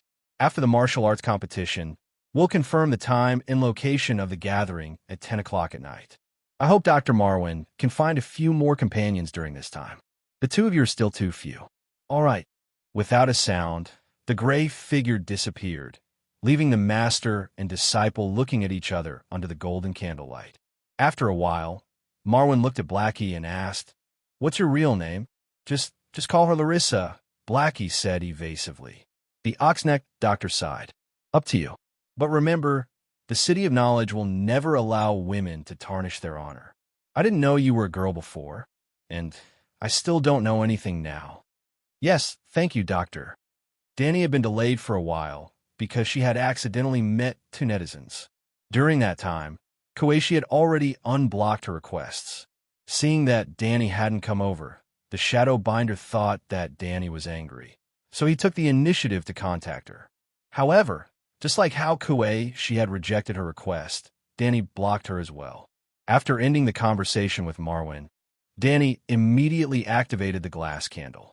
This time, it was easy for her to project her mental energy. Of course, unlike contacting Marwyn, which did not consume any witchcraft power, the 9-colored vortex in her mind spun crazily. Her witchcraft power was like a flood that had broken through a dam. It was truly a communication that transcended thousands of miles. With the experience of her mental body traversing space last time, Danny did not feel dizzy this time. Almost instantly, she arrived at a dark and empty stone hall. A green glass candle was lit in the middle. It was a ball of dim white light the size of a fist. The four walls and the ceiling were all covered in darkness. The shadow-binding knight wore a dark green robe and a red wooden mask. He sat cross-legged on the stone floor as if he was waiting for someone to visit. You're stupid, she said. Why? Danny did not understand. Do you know what time it is here? The shadow-binding knight did not wait for Danny to reply. She said seriously, 9 in the morning. I'm currently on the Jade Sea Lightning Island. When you first came looking for me, I was worshipping the Lady of Light with Prince Bogon at the Temple of Heaven. Oh, sorry. I forgot to calculate the time difference. Sorry to disturb you. Danny hurriedly apologized. Although she said that, she did not know how to calculate the time difference at all. She had never thought about it. The last time she had returned to Astapor from Volantis, the latitude difference was about 2,000 kilometers. However, both cities were at night, so she did not feel much difference in time difference. If not for Koichi's reminder, Danny would have forgotten about the time difference. Koichi shook her head and said seriously, You still don't understand. Let me ask you, how do you call the Shadow Binding Knights? Shadow Children. How can the Shadow Children use witchcraft under the sun in front of the temple? If I didn't stop your mental projection, the sun would have lit you up immediately. Koichi pointed at Danny and said in a low voice, It would have been as easy as a torch lighting up a down quilt. This? Danny was shocked. I've never tried it under the sun. You use the soul coordinates on other people? Koichi understood the meaning behind her words. She suddenly stood up and said with some complaint and worry, I warned you not to use it last time. It hasn't even been half a month, and you've already used it once, not once, 3 times. I used it 3 times. Kueishi's body stiffened. She did not say anything. After a long while, she groaned and said, "You're courting death."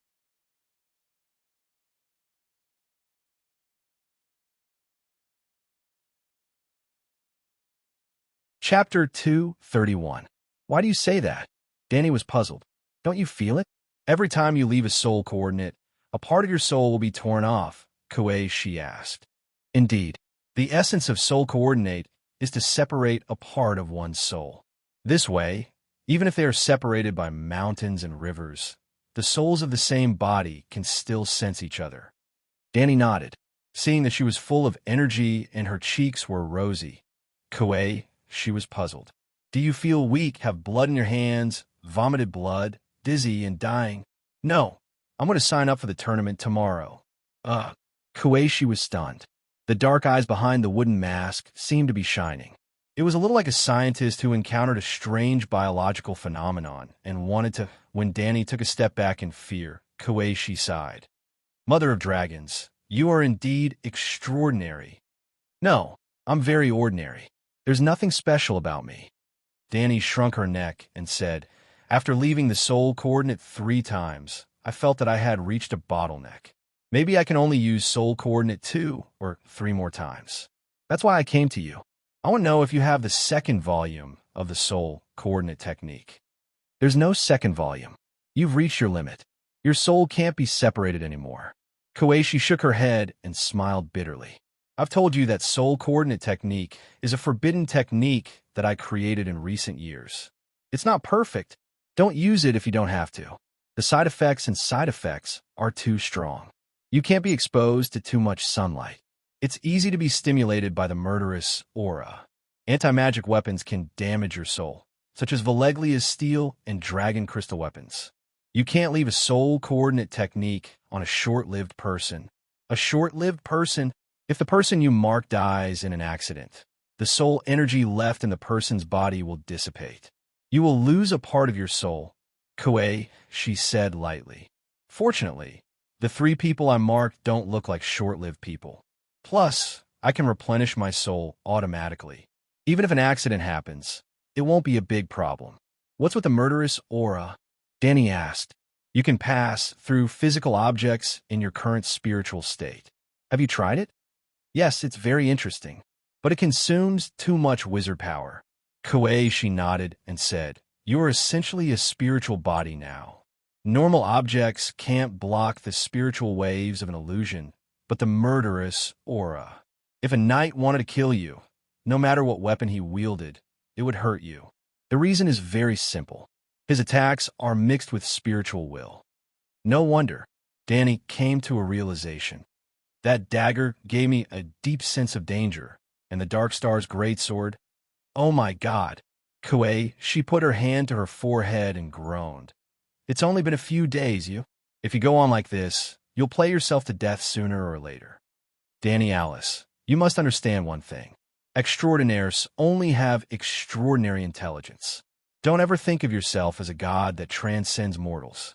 Even someone as powerful as Great Adept Valeglia couldn't face an experienced Grand Knight head-on. The Shadowbind warned solemnly. Yes, I understand. A few days ago, I saw a fire mage who was as famous as you die tragically under the blades of mercenaries. The lesson was quite deep. Danny nodded and said in agreement. As famous as me? Who? The Shadowbind asked curiously.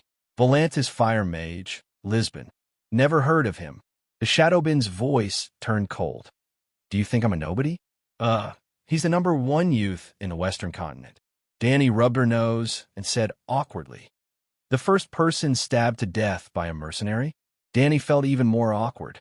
She stammered, I didn't say that. Everyone thinks so. What? It spread? She didn't hide her anger anymore.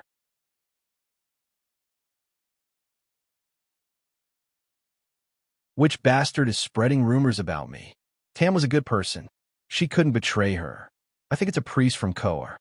Danny put the blame on the dead man. Impossible. I've never been to Koar. Why would they judge a mage they don't know? He might have heard it from necromancer Bo-chung. As if worried that the shadow bind wouldn't understand, Danny quickly added, Bo-chung is a barbarian, the prince of barbarian. I know that bastard. Kuei gritted her teeth. Bo-chung, you're a prince and have the support of the Mage Association. You can definitely take the blame, right? All right. I heard you mention Bogon's royal husband. Who's he? Danny changed the topic. The second royal husband of the Thunder Island Empress. Second royal husband? Danny's mouth twitched. Is there a first royal husband? Do you know the history of Thunder Island? Seeing her thoughts, Kuei, she slowly explained, Thunder Island is located in the south of Barbarian. It's only separated by a narrow sea. The two places are very close. Many citizens of the Golden Celestial Dynasty traveled south to Thunder Island and gradually settled down there. The founding empress of the dynasty, known as the Great One by the Easterners, Galoya, was a pure-blooded Thunder Island citizen. In order to appease the citizens of the two tribes, she took two husbands. One was from Thunder Island and the other was a barbarian. This tradition was passed down. The current empress followed the tradition and took a nobleman of the barbarian royal family as her second royal husband. Is Galoya creating a harem on purpose? Danny still could not accept it. Since she's from Thunder Island, she can just find a barbarian as her royal husband. Her descendants will be of mixed blood between the two tribes. Kuei sighed. Of the two royal husbands, only the pure-blooded Thunder Island daughter, who is born to the first royal husband, a Thunder Island citizen, will have the right to inherit. Therefore, every generation of Thunder Island Empress will be a pure-blooded Thunder Island citizen. Is that even possible? Why? They'll have to be mixed blood sooner or later. Danny's expression was pained. She asked again, I thought you were in Kuei's. Why did you come back to Jade Sea? If I don't leave, I'll be trapped there. Kuei looked at her deeply and said with a complicated tone, I'm not confident that I can hatch a dragon. Before you left, I boarded the ship back to Jade Sea. Danny was impressed by Kuei. You predicted that the Kuei's people would find you to hatch a dragon and ran away in advance. How can I be a shadow-binding knight if I don't even know how to seek fortune and avoid calamity? Kuei's calm voice was filled with unconcealable pride. Tam, listen to this. This is the demeanor of a master.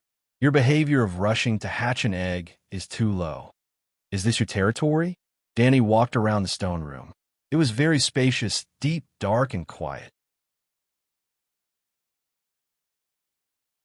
She could even hear Kuei's breathing. Not bad. It's a very big cultivation room. Danny looked at Kuei, and praised. It seems that your guardian skill is not bad. Guardian skill? Kuei sounded confused. Hey, still pretending? Danny winked at her with an expression that said, I know, we all know. She chuckled and said, I'm no longer a newbie in the mystical world. I know that in order to make a living, sorcerers will learn some tricks to cheat money. That second royal husband must be a big fish. You must have taken advantage of him, right? TSK, such a big stone tower. As expected of the number one person of the young generation in the Eastern Transcendental world. Creak, creak. The shadow-binding knight started grinding his teeth again. He unconsciously clenched his fists. This is the ruins of the old gods. You don't even know about the underground labyrinth of Thunder Island? Kuei almost growled. Danny knew that she had misunderstood. Kuei did not seem to have a big project. She immediately changed the topic and asked, Old gods? What does it have to do with the old gods of Westeros? Maybe, maybe not, but the underground labyrinth definitely belongs to the previous civilization before the Long Night. I was invited here to investigate the truth of this place. Danny was really curious. She asked, What's so special about this place? Legend has it that the old gods still live in the depths of the labyrinth. As long as the entrance of the labyrinth is opened, they will spread the plague of the old gods. The infected will first have a fever and headache. Gradually, their thoughts will become chaotic and they will lose their memories. They will also have hallucinations and auditory hallucinations. Damn, aren't those the whispers of the old evil gods? I've come to World of Warcraft. Danny closed her eyes and sensed for a while. She said doubtfully, "Really? I don't seem to feel anything." You can read Overview of the Jade Sea. It was written by the Volantis Colloqua Forta. The plague of the old gods lasted for almost 1,000 years. Even the Queen of Thunder Island. Some people said that they entered the underground labyrinth to have sex with the old gods. I'm not sure if it's true, but they did do some inhumane things. Kueishi paused. She pointed at her chest and asked, "Why do you think I'm here?" "It's because Her Majesty has been a little... Well, some signs are making my husband uneasy. The long night is coming. All kinds of monsters are coming out," Danny mumbled. "The long night? You believe the prophecy of the Red God Priest?" Danny Rise. "Do you really think that you are the reincarnation of Yasuo and Ahai?" Kueishi asked. "Am I not?" Danny asked. She suddenly remembered something. Many people guessed that Danny Rise was the child of prophecy, including the Red God Priest. But Kueishi never said so. "Danny Rise, I can tell you clearly that you are someone who can change the world. But you are not the reincarnation of Yasuo or Ahai." Kueishi said seriously. "Why?" "Because, forget about Yasuo or Ahai. Even the Light King himself can't hatch a dragon like you." This reason was so strong that Danny couldn't refute it herself. There's a Shamiliana temple priest called Kaena. She sacrificed a few hundred members of the virtuous lord's family. In the end, there was an evil soul in the fake dragon egg. What's going on? Can Lalo hatch a demon dragon? Kueishi shook her head. I'm not sure. Lalo is a true god who controls part of the authority of death. Hatching a dragon like you is creating new life. All the gods of death can't do it, but I can't guess their other abilities. Then she asked curiously, why is it a fake dragon egg? This. Danny touched her nose and muttered, it's all your old friend's fault. Old friend? Kueishi was confused. An Yasuo merchant called Baohan. He insisted on giving me a bottle of fire plaster. It can glue a broken dragon egg back together without any damage. Not even a crack can be seen. Oh my god. So it's Baohan, that profiteer. You've cheated the royal family of Kars. Kueishi screamed. You know Baohan too? Well, like the soul mark witchcraft, I invented fire plaster. Baohan once bought 3 bottles from me. I didn't expect. Danny looked at Kueishi strangely. So the culprit of the fake dragon egg is you. Don't look at me like that. I developed fire plaster mainly for my family's porcelain business. Kueishi rolled up her sleeves, revealing her delicate, pale, yellow skin. See, although I was born in Yasuo, I'm not a local. My ancestral home is Xingdu. Have you heard of Xingdu porcelain?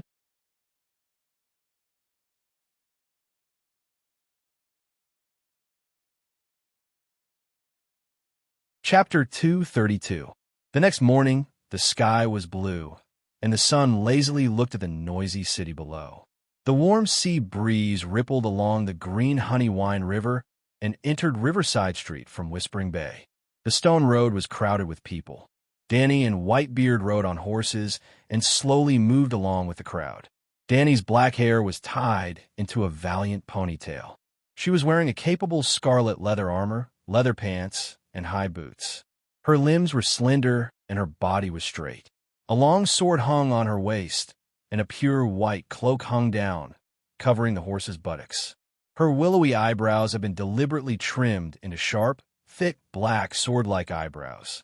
Together with the confident and proud expression on her face and the slightly upturned lips, she had lost the last trace of childishness of a 16-year-old girl. She had completely become a valiant and confident female swordsman.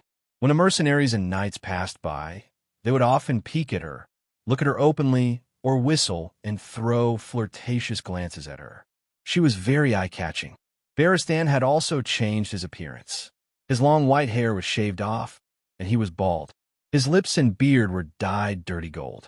When he was young, he had black beard and hair. The ends of his eyebrows drooped down, making him look more decadent. In fact, 80% of his acquaintances could not recognize him with a messy beard on his face.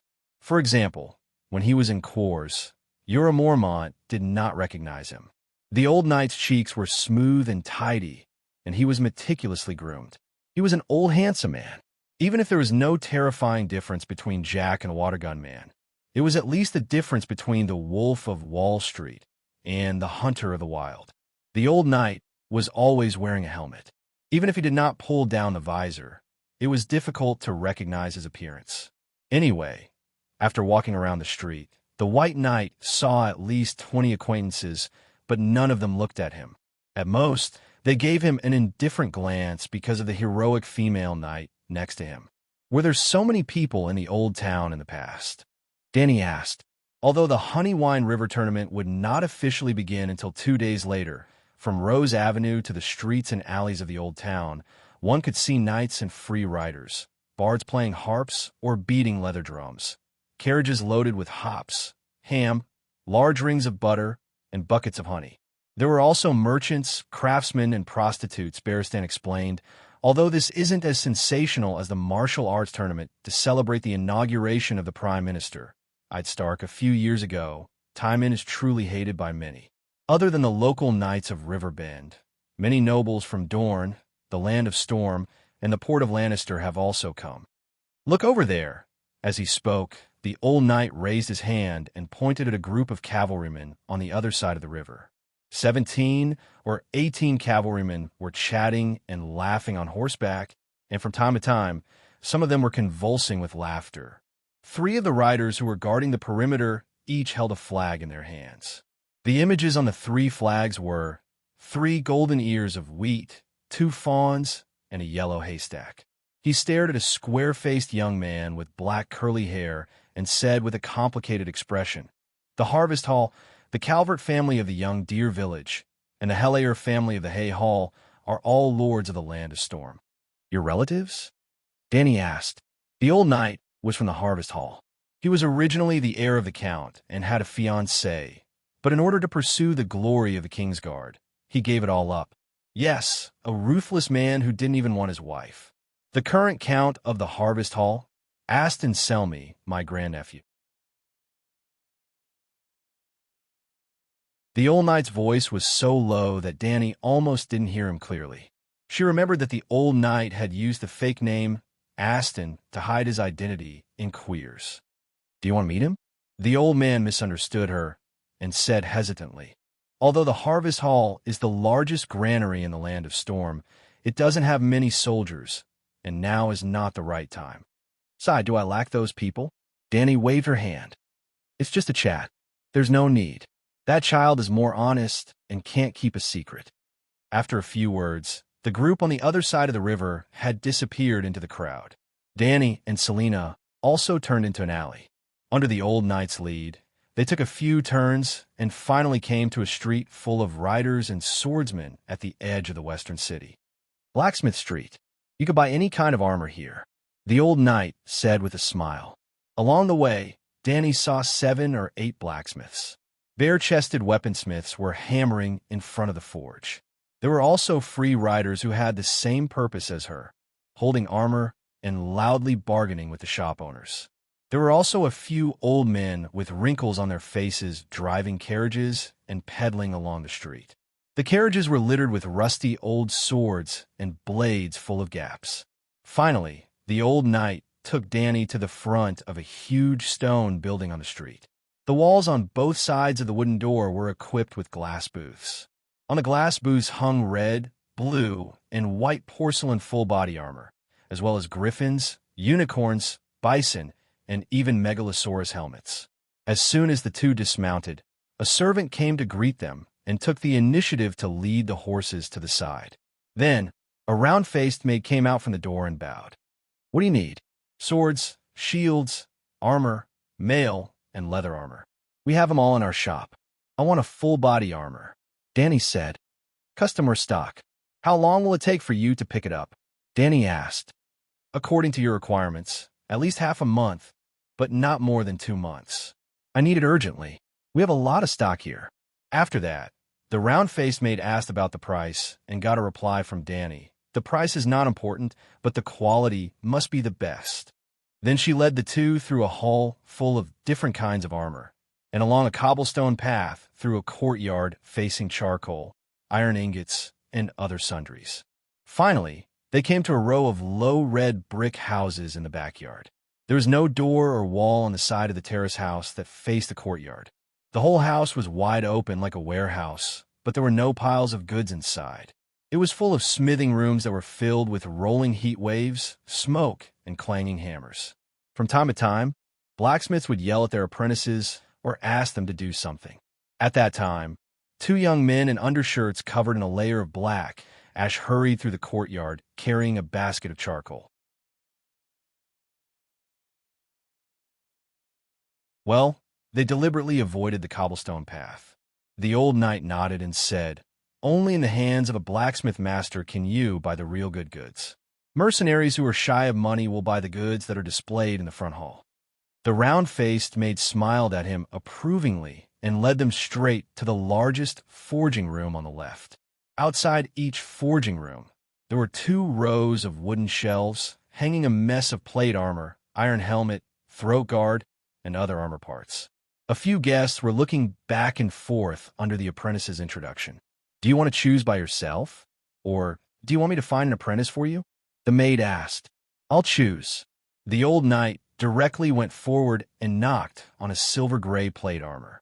The maid said to the apprentice next to her and said goodbye to Danny. "After choosing the armor, you can pay the blacksmith master directly." The armor hanging on the wooden shelves looked messy. It was a complete set that was disassembled and placed together. This way, it was convenient for the guests to check the quality of the armor, and also according to the actual situation of the guests, some parts could be adjusted. Just as they were choosing the armor, they heard a conversation coming from the blacksmith shop. A man said with full energy, "Garland, you must help me. There are too many people coming to the old town recently. I don't dare to say the whole country, but all the River Bend knights who can come are here. But every time a knight comes, there will be 2 free riders, 3 craftsmen, 6 soldiers, a dozen businessmen, 2 dozen prostitutes. And as for thieves, there are so many that I don't even dare to guess. With so many people, things are starting to get troublesome. This morning, a drunkard was found drowned in the Honeywine River. Can't be sure if it was an accident or a homicide.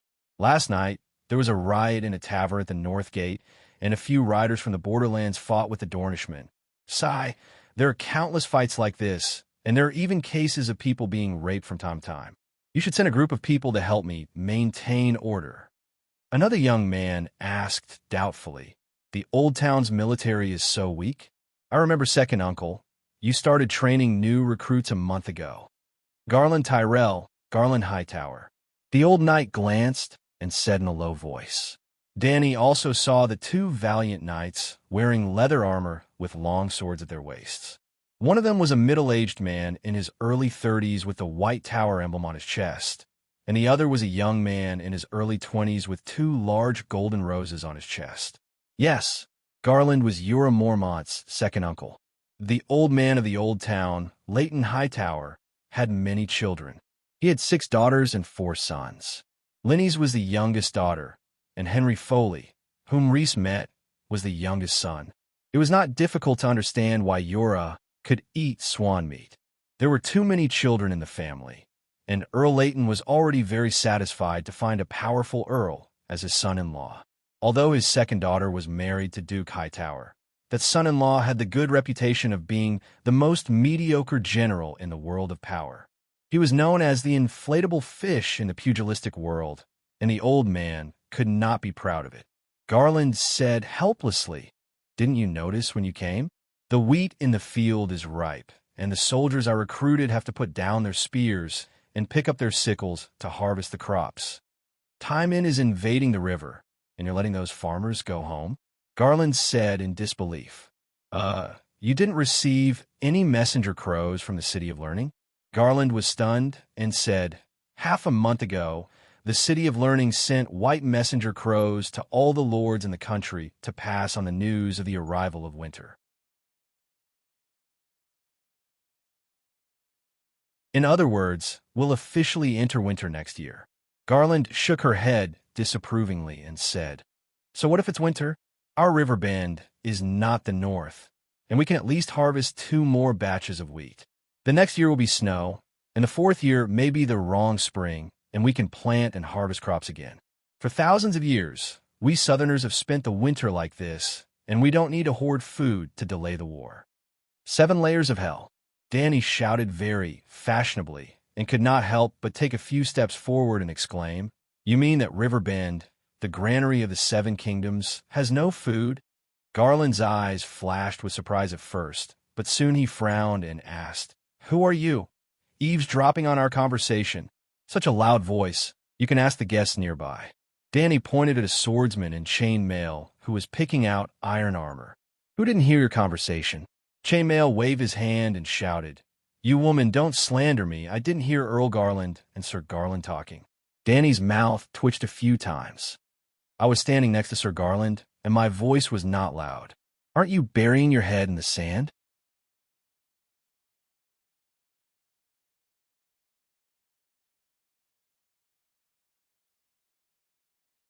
Chapter 233. Garth Hyder smiled warmly at Danny and explained, "We originally stored grain for winter, but in the past few years, the 7 kingdoms have been in chaos. Hujian County has been completely destroyed, and the king's domain has been ravaged by the rebels.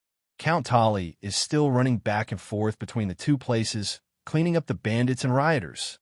As for the Stormlands, it is not a land that produces grain.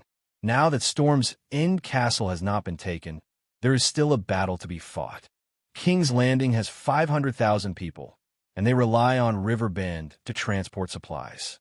Then he looked at his nephew and said meaningfully, "So, do you understand now? River Bend will definitely not lack grain, but in order to maintain the normal operation of the kingdom, every grain of wheat is of great use. First, ensure that the old town is not harassed by Time-In. King's Landing." Garth understood that his uncle was hinting that grain was the bargaining chip for the High Court to participate in the King's Landing power game. He smiled bitterly and sighed, saying, "Lannister himself is not in a hurry. Why should we worry? It is already difficult to take care of Riverbend. How long is the estimated length of winter given by the City of Knowledge?" Danny asked. "About 3 years." Garth looked at her and asked curiously, "Miss, you don't look like a local, right? Why do you care?" "Oh, a normal person would care about this, right?" "Oh, that's right." Garth was startled at first, then said admiringly, "The ladies of the Lord's house only care about whether there is a banquet tonight, which famous bard in the city. You are very different." Danny did not appreciate it and said with a cold smile, "If you allow women to participate in the tournament and allow women to participate in politics, they will naturally not only care about the flowers under the moonlight." Garth glanced at the long sword at her waist and smiled faintly. "Queen Regent Cersei is also a woman, but I think what she has done in King's Landing now, even her father, Duke Tywin, cannot stand it, right? All right, let's not talk about this nonsense. Let me ask you, how many years will the grain in Riverbend last?" Silence filled the area as soon as she said that.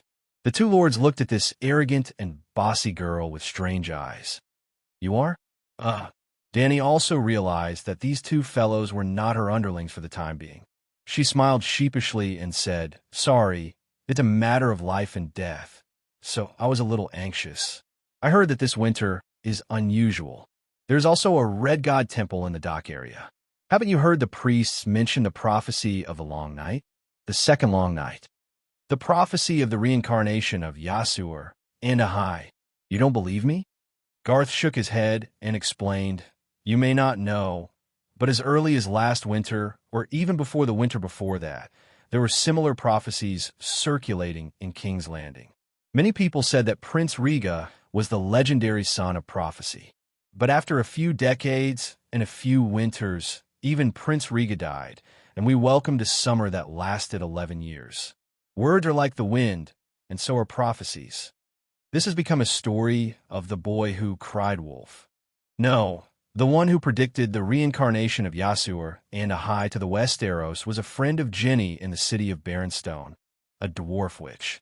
The Red God priests were very professional, and only in recent years did they become active after the magic tide recovered. Alas, the key was that not many people in the 7 countries felt the surge of the magic tide. Even if the prophecy is false, there must be a long winter after 11 years of summer. This can't be wrong, right?" Danny said, "So what do you want to say?" Garth shrugged and asked, "Don't mess around." While the south is still warm, hurry home and farm. Go to the north and introduce a batch of cold-resistant winter wheat seeds. Then spread the turnip seedlings all over the mountains and plains. Let's work together to survive the long winter. It's not that we want to mess around, Garth sighed. You know about the upcoming tournament, right? I sent the farmers home to harvest the crops, but the threat of time in is close at hand. In order to recruit a group of idle mercenary knights at home, I started this tournament. In fact, as early as the end of summer, when the City of Knowledge issued the autumn warning, the Hyder family began to reduce the economic crops in the territory on a large scale and change to wheat, soybeans, corn, turnips, and other grain crops. Danny was also helpless. But miss, your suggestion is not bad, Garth said thoughtfully, stroking his chin. The crops in the north are more cold resistant. We should really buy a batch of seeds back. This winter is unusual. The situation in the 7 countries is not stable, and the winter lasts especially long. 11 years of summer. Okay, I'll ask the scholar to send a letter to White Harbor and order a batch of seed from Count Mandler. Garth nodded. While they were talking, a brawny man with 7 or 8 scars on his face walked over with a wooden box in his hand. His voice was as loud as a bell as he shouted, "Count, your armor is here. This time, you will definitely become the most dazzling existence in the meeting." "Thank you." Garland stepped forward and took the wooden box. He smiled bitterly and said to his second uncle, "I should have let Loras do this. He is now a white knight. He can't leave the queen's side." Garth nodded to Danny and left with his nephew. "These two are very good," Danny said to the old knight. When the 3 were talking, the old knight had been standing by the shelf, eavesdropping and choosing armor. "My lord, you are lucky to have met 2 of the rare West Arrows who are well-mannered and good-tempered true knights. If it were anyone else, unless you reveal your identity, it would cause unnecessary disputes even if you don't get whipped. Nobles will never accept criticism from people of lower status, even if the other party is obviously right." The old man complained. "I know. That's why I praise those 2. Under normal circumstances, the children of the Hyder family are all very good. Lady Linny's is an exception." Danny stepped forward and came behind the scarred man who was arranging the iron ingots. She asked, "Master, did you personally make armor for Count Tyrell?" Yes, Garth Tyrell was a count with real power in Brightwater City. Brightwater City was located at the source of the Honey River. It was a rich and productive territory that originally belonged to the Florin family. However, in the War of the 4 Kings, Florin sided with his son-in-law, Erlu Stannis. Later, hiding Tyrell allied with Lannister and defeated Erlu. The Florin family's noble title and territory were taken away. Of course, don't say that I'm bragging. It's hard to find a blacksmith in the 7 countries who can compare with old Londo. The brave Count Garland is not an exception. Many knights who truly know what's good for them are my regular customers. For example, everyone knows that the Knight of Flowers, now known as the Kingsguard, went to King's Landing to participate in the tournament a few years ago. He specially came to me to make a set of bright silver armor that was as bright as a white star. The scarred man said proudly, "Do you have any armor that suits me?" Danny asked, "You're not satisfied with the ones outside? I want something better. Do you have it?" "Of course." Old Londo nodded and asked, "You want it today?" "Yes." The blacksmith frowned and looked at Danny.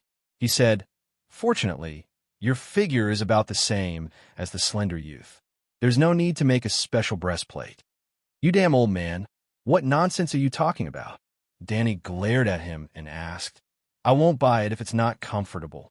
Connor, bring me that medium-sized blue glaze armor." Old Londo ordered the apprentice who was adding charcoal to the stove. Then he turned around and explained to Danny, 32 pounds, made of fine iron. It can definitely be worn on the battlefield. It's a bit light. Isn't the plate armor too thin? Whitebeard said, "It's definitely not thin. You'll understand when you see it." Indeed, it was a set of fake full-body armor with smooth blue glaze inlaid on the chest. The breastplate was of normal thickness, but it could only protect the chest and waist. The back was a layer of light chain armor. In short, this kind of armor could only protect the front. If someone attacked the back, an armor-piercing arrow could pierce through the back of the owner's heart. Of course, the old blacksmith did not skimp on the materials. This kind of armor was very common among the cavalry. When a large group of cavalry charged, their companions would help to cover the back. Reducing the weight was good for increasing the endurance of the cavalry. The old knight put down the armor and shook his head. My lord knight has an extraordinary body. Do you have a full body armor that weighs more than 40 pounds? 40 pounds? Old Londo looked at Danny suspiciously. Miss, you have a thin waist and narrow shoulders. Your body looks a bit thin. Can you walk in it? Do you have it? Let's try it and we'll know. Danny said, Yes, we do, but the armor is neither bleached nor inlaid with colored glaze. The old blacksmith patted the white knight's chest and said with a look of disgust, It's almost the same as this old man's. It's black, except for the unique helmet. The other parts are too mediocre. Scrap metal? Danny's mouth twitched. She said directly, Let me see. I'm a real knight. I only care about the defense. I don't care about the style. After a while, 2 apprentices carried a wooden box over. When they opened it, Danny frowned. She picked up the iron helmet and asked the old man, Is this the unique helmet you mentioned? The blacksmith said seriously, Look at it. Ferocious fangs, scarlet crystal goggles, and a twisted expression. Such a realistic wild boar helmet. I'm sure children on the street will cry when they see it. Baristan lowered his head and looked at the breastplate. To his surprise, he found that it was heavy and had a cold gleam on its surface. It should be a high-grade product made with the best iron and the best quenching techniques. He could not help but ask in surprise, Who ordered this? The quality is good. The price must be high. But I don't remember any wild-born nobles near the old town. Hey, old man, you have a good eye. The blacksmith looked at him in confusion, but found that he had no recollection of it. This armor is called King's Howl. You know how King Robert died, right? After drinking Cersei's spiked wine, he was dizzy and his little Gigi was crushed by a wild boar. You're brave. How dare you make this armor to mock the king? Danny said in a strange tone. It's not that I'm brave. The person who asked me to make it was brave. He's just a kid from a big noble family. But before I could inlay the glaze, his father came to me. He didn't even pay the deposit.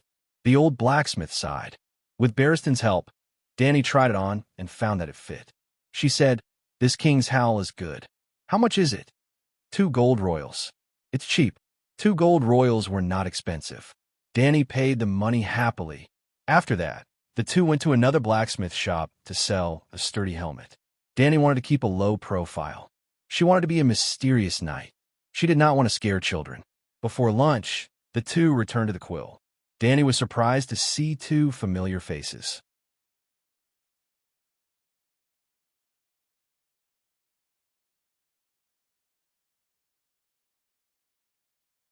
Chapter 234.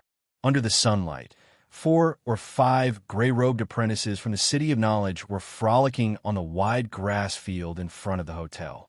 A young man with thick arms and deformed legs jumped and spun in a circle. Then, he threw out his arm abruptly, and the green, shriveled apple in his hand flew down the honey wine river at a high speed with a whooshing sound. At the same time, Larissa quickly pulled out an arrow from the ground in front of her and knocked it on her bow. In the blink of an eye, the large golden wooden arrow that was almost a meter long whistled through the air like a shooting star. At the highest point of the apple's trajectory, a crisp sound was heard. The apple split into 2 pieces, but the arrow didn't slow down. It flew another 40 or 50 meters before landing. Bullseye. Good. The apprentices applauded and cheered. Again, Larissa said excitedly, You've been practicing all morning. Aren't you tired? Pater, who was sitting on the grass, said sullenly, I'm going to perform in front of a master in a few days. Archery is already very... Sigh, you don't understand. Larissa shook her head and urged her partner to continue throwing apples. Throw 2 apples this time, she said. Danny rubbed her nose. Girl, You're using too much force in the wrong direction. Of course, archery is useful, but it's obvious that we're not meeting in a big place. There's no space for you to practice your archery skills. Well, this good-looking black guy was the rookie fire mage I met last night through Shake Shake. Sorry, it's too boring here. I want to go to the dock and listen to the sailors tell stories about dragons. Some people say that they've seen dragons. I want to see a dragon too, even if it's just a glimpse. A fat, short, and stupid-looking young man shouted. Rooney, you were born too late. You can't see a dragon, the assistant next to him said. He looked like he was 24 or 25 years old. His nose was long and sharp like a carrot. The leather rope around his neck was strung with 4 links. They were a chain made of white iron, tin, lead, and copper. But is that a turnip on your shoulder? The sharp-nosed young man didn't wait for Rooney to finish and patted him on the head. Have you forgotten the modern history of your country? The last dragon died during the reign of Aegon III. The lame apprentice threw out 2 apples and muttered, Amen, you should really go to the dock. The stories of sailors have been. Morand, how stupid are you to believe seaman's words? The sharp-nosed scholar's assistant interrupted him impatiently. Don't say I haven't been to the wharf, for I know better than you what sort of men those sailors are. In order to attract attention, they even lied about sleeping with mermaids and staying in the stomach of sea monsters for more than 10 years. The lame apprentice argued, Amen, the stories of individual sailors can be dismissed with a smile, but the same story told by 4 oarsmen who speak 4 different languages. Armand shook his head. It's not the same story. The dragon of Asha, the dragon of Quills, the dragon of Mirene, the dragon of Dothraki, the dragon of freeing the slaves. The versions of the stories are different. Lame Morin stopped throwing apples and stubbornly said, The stories are different, but they all have one thing in common. There's a dragon and a beautiful young queen. All right, tell me, who's the queen? The assistant scholar sneered. Dany rise. Dany waved her hand to let White Knight take the armor back first. She walked over herself and greeted Pater, who looked over. Then she smiled at the sharp-nosed assistant scholar and said, The Old Town School City is nothing more than this. You? Aemon was furious, but when he met Dany's smiling purple eyes, he couldn't bring himself to curse. He could only mutter, My lady, the City of Knowledge is the most prosperous academic center in the world. There's a wealth of knowledge and wisdom here. You can't insult it. A frog in a well. Dany said lightly. Everyone in the world, including the King's Landing officials, knows about the dragon and the Dragon Queen, but the City of Knowledge has always treated it as a rumor. Dragons have been extinct for a long time. Aemon emphasized with a red face. Do you know about the Allied Army? Dany asked. Allied Army? What army? Aemon was confused. That's not right. King's Landing is considering joining the Allied Army, but you don't even know what the Allied Army is? Dany was speechless. Was the City of Knowledge so uninformed? Seeing that she didn't look like she was lying, a few nearby apprentices came over. Even Larissa stopped shooting. Do you know that the Mad King's daughter is not dead? Dany asked. Dany Rhys Targaryen. I heard that she married the Horse King, Aemon said. Dragons are indeed extinct, but Dany Rhys hatched 3 dragon eggs 2 years ago and got 3 dragons. The assistant scholar shook his head. Impossible. Since the extinction of dragons, the Targaryens have tried many times to hatch dragons, but they all ended miserably.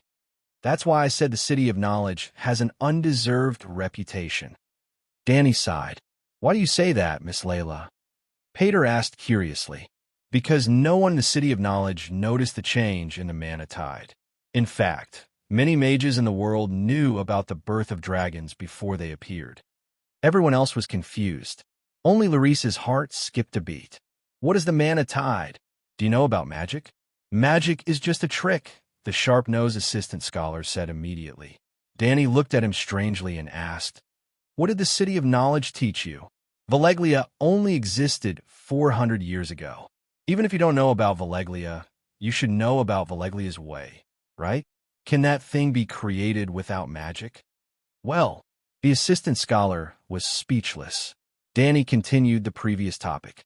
Dragons determine the upper limit of the world's strength. For example, in a room with a 3-meter-high ceiling, you can only jump 3 meters high.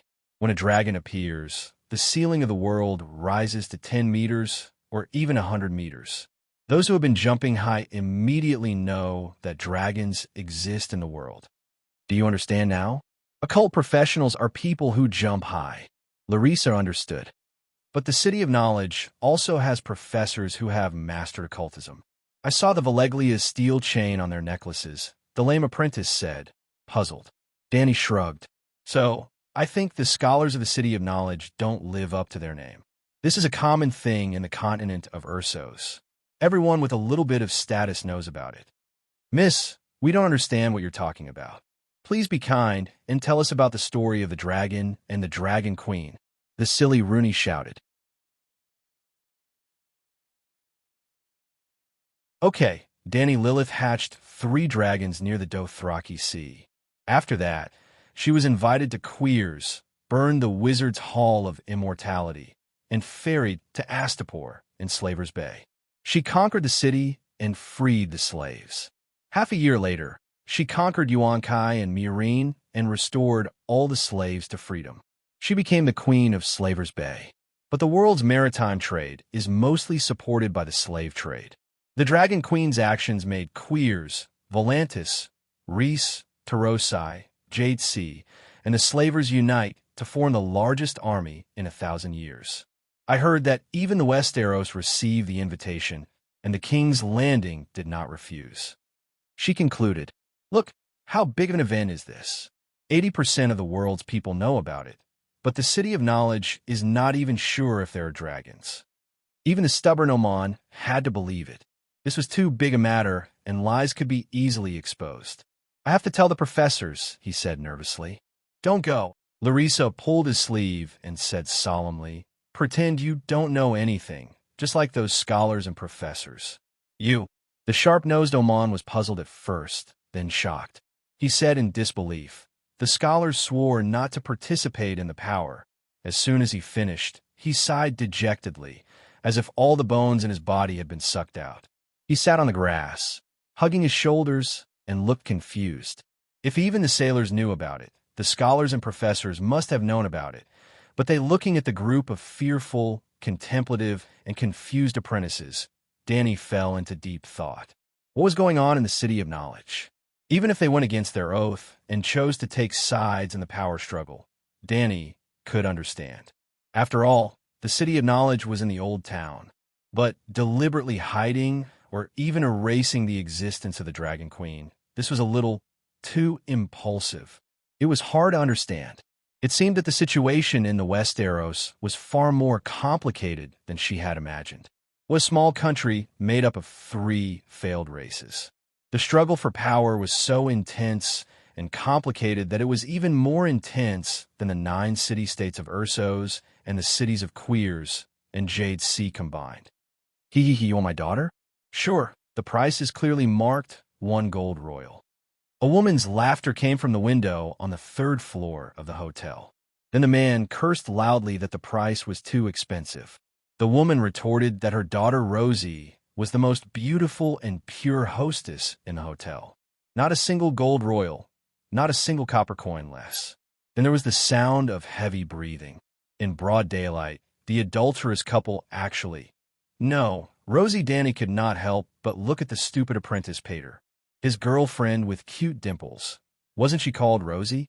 Sensing Danny's gaze, Pater's face turned red, then white. He muttered, that's Rosie's mother, Emma. Although she's the oldest among the hostesses, her body is enchanting a lot. Danny did not want to know about a middle-aged woman's business, so she interrupted him and asked, what's the deal with 1 gold royal? This. Pater's face was conflicted, and he did not know what to say. The short fatty beside him, Rooney, did not have so many scruples. He shouted, ever since Rosie's first period came, Emma has been promoting her daughter to everyone. It's worth 1 gold royal's first night. Pater is saving money. Was this the ugliness of human nature, the distortion of morality? Or was it helplessness under the cruel fate? The window on the third floor was not closed, and the sound became louder and more rhythmic. The apprentices were a little restless, and Danny could not stay any longer. She waved at Pater and walked towards the hotel lobby. You're saving money? But even if you have 1 gold royal, what can you do? I think you really like her. Danny asked. I want to elope with Rosie, but I'm scared. Right now, I just want to save up enough gold royals so that Emma won't sell Rosie. For some reason, Pater told the secret in his heart to a female knight whom he had just met twice. Even his friends didn't know about his plan. Maybe it was because her eyes were full of sincere sympathy. You're tuning in to the Warrior Lore YouTube channel. Don't forget to subscribe and join us on this journey to catch the most captivating stories.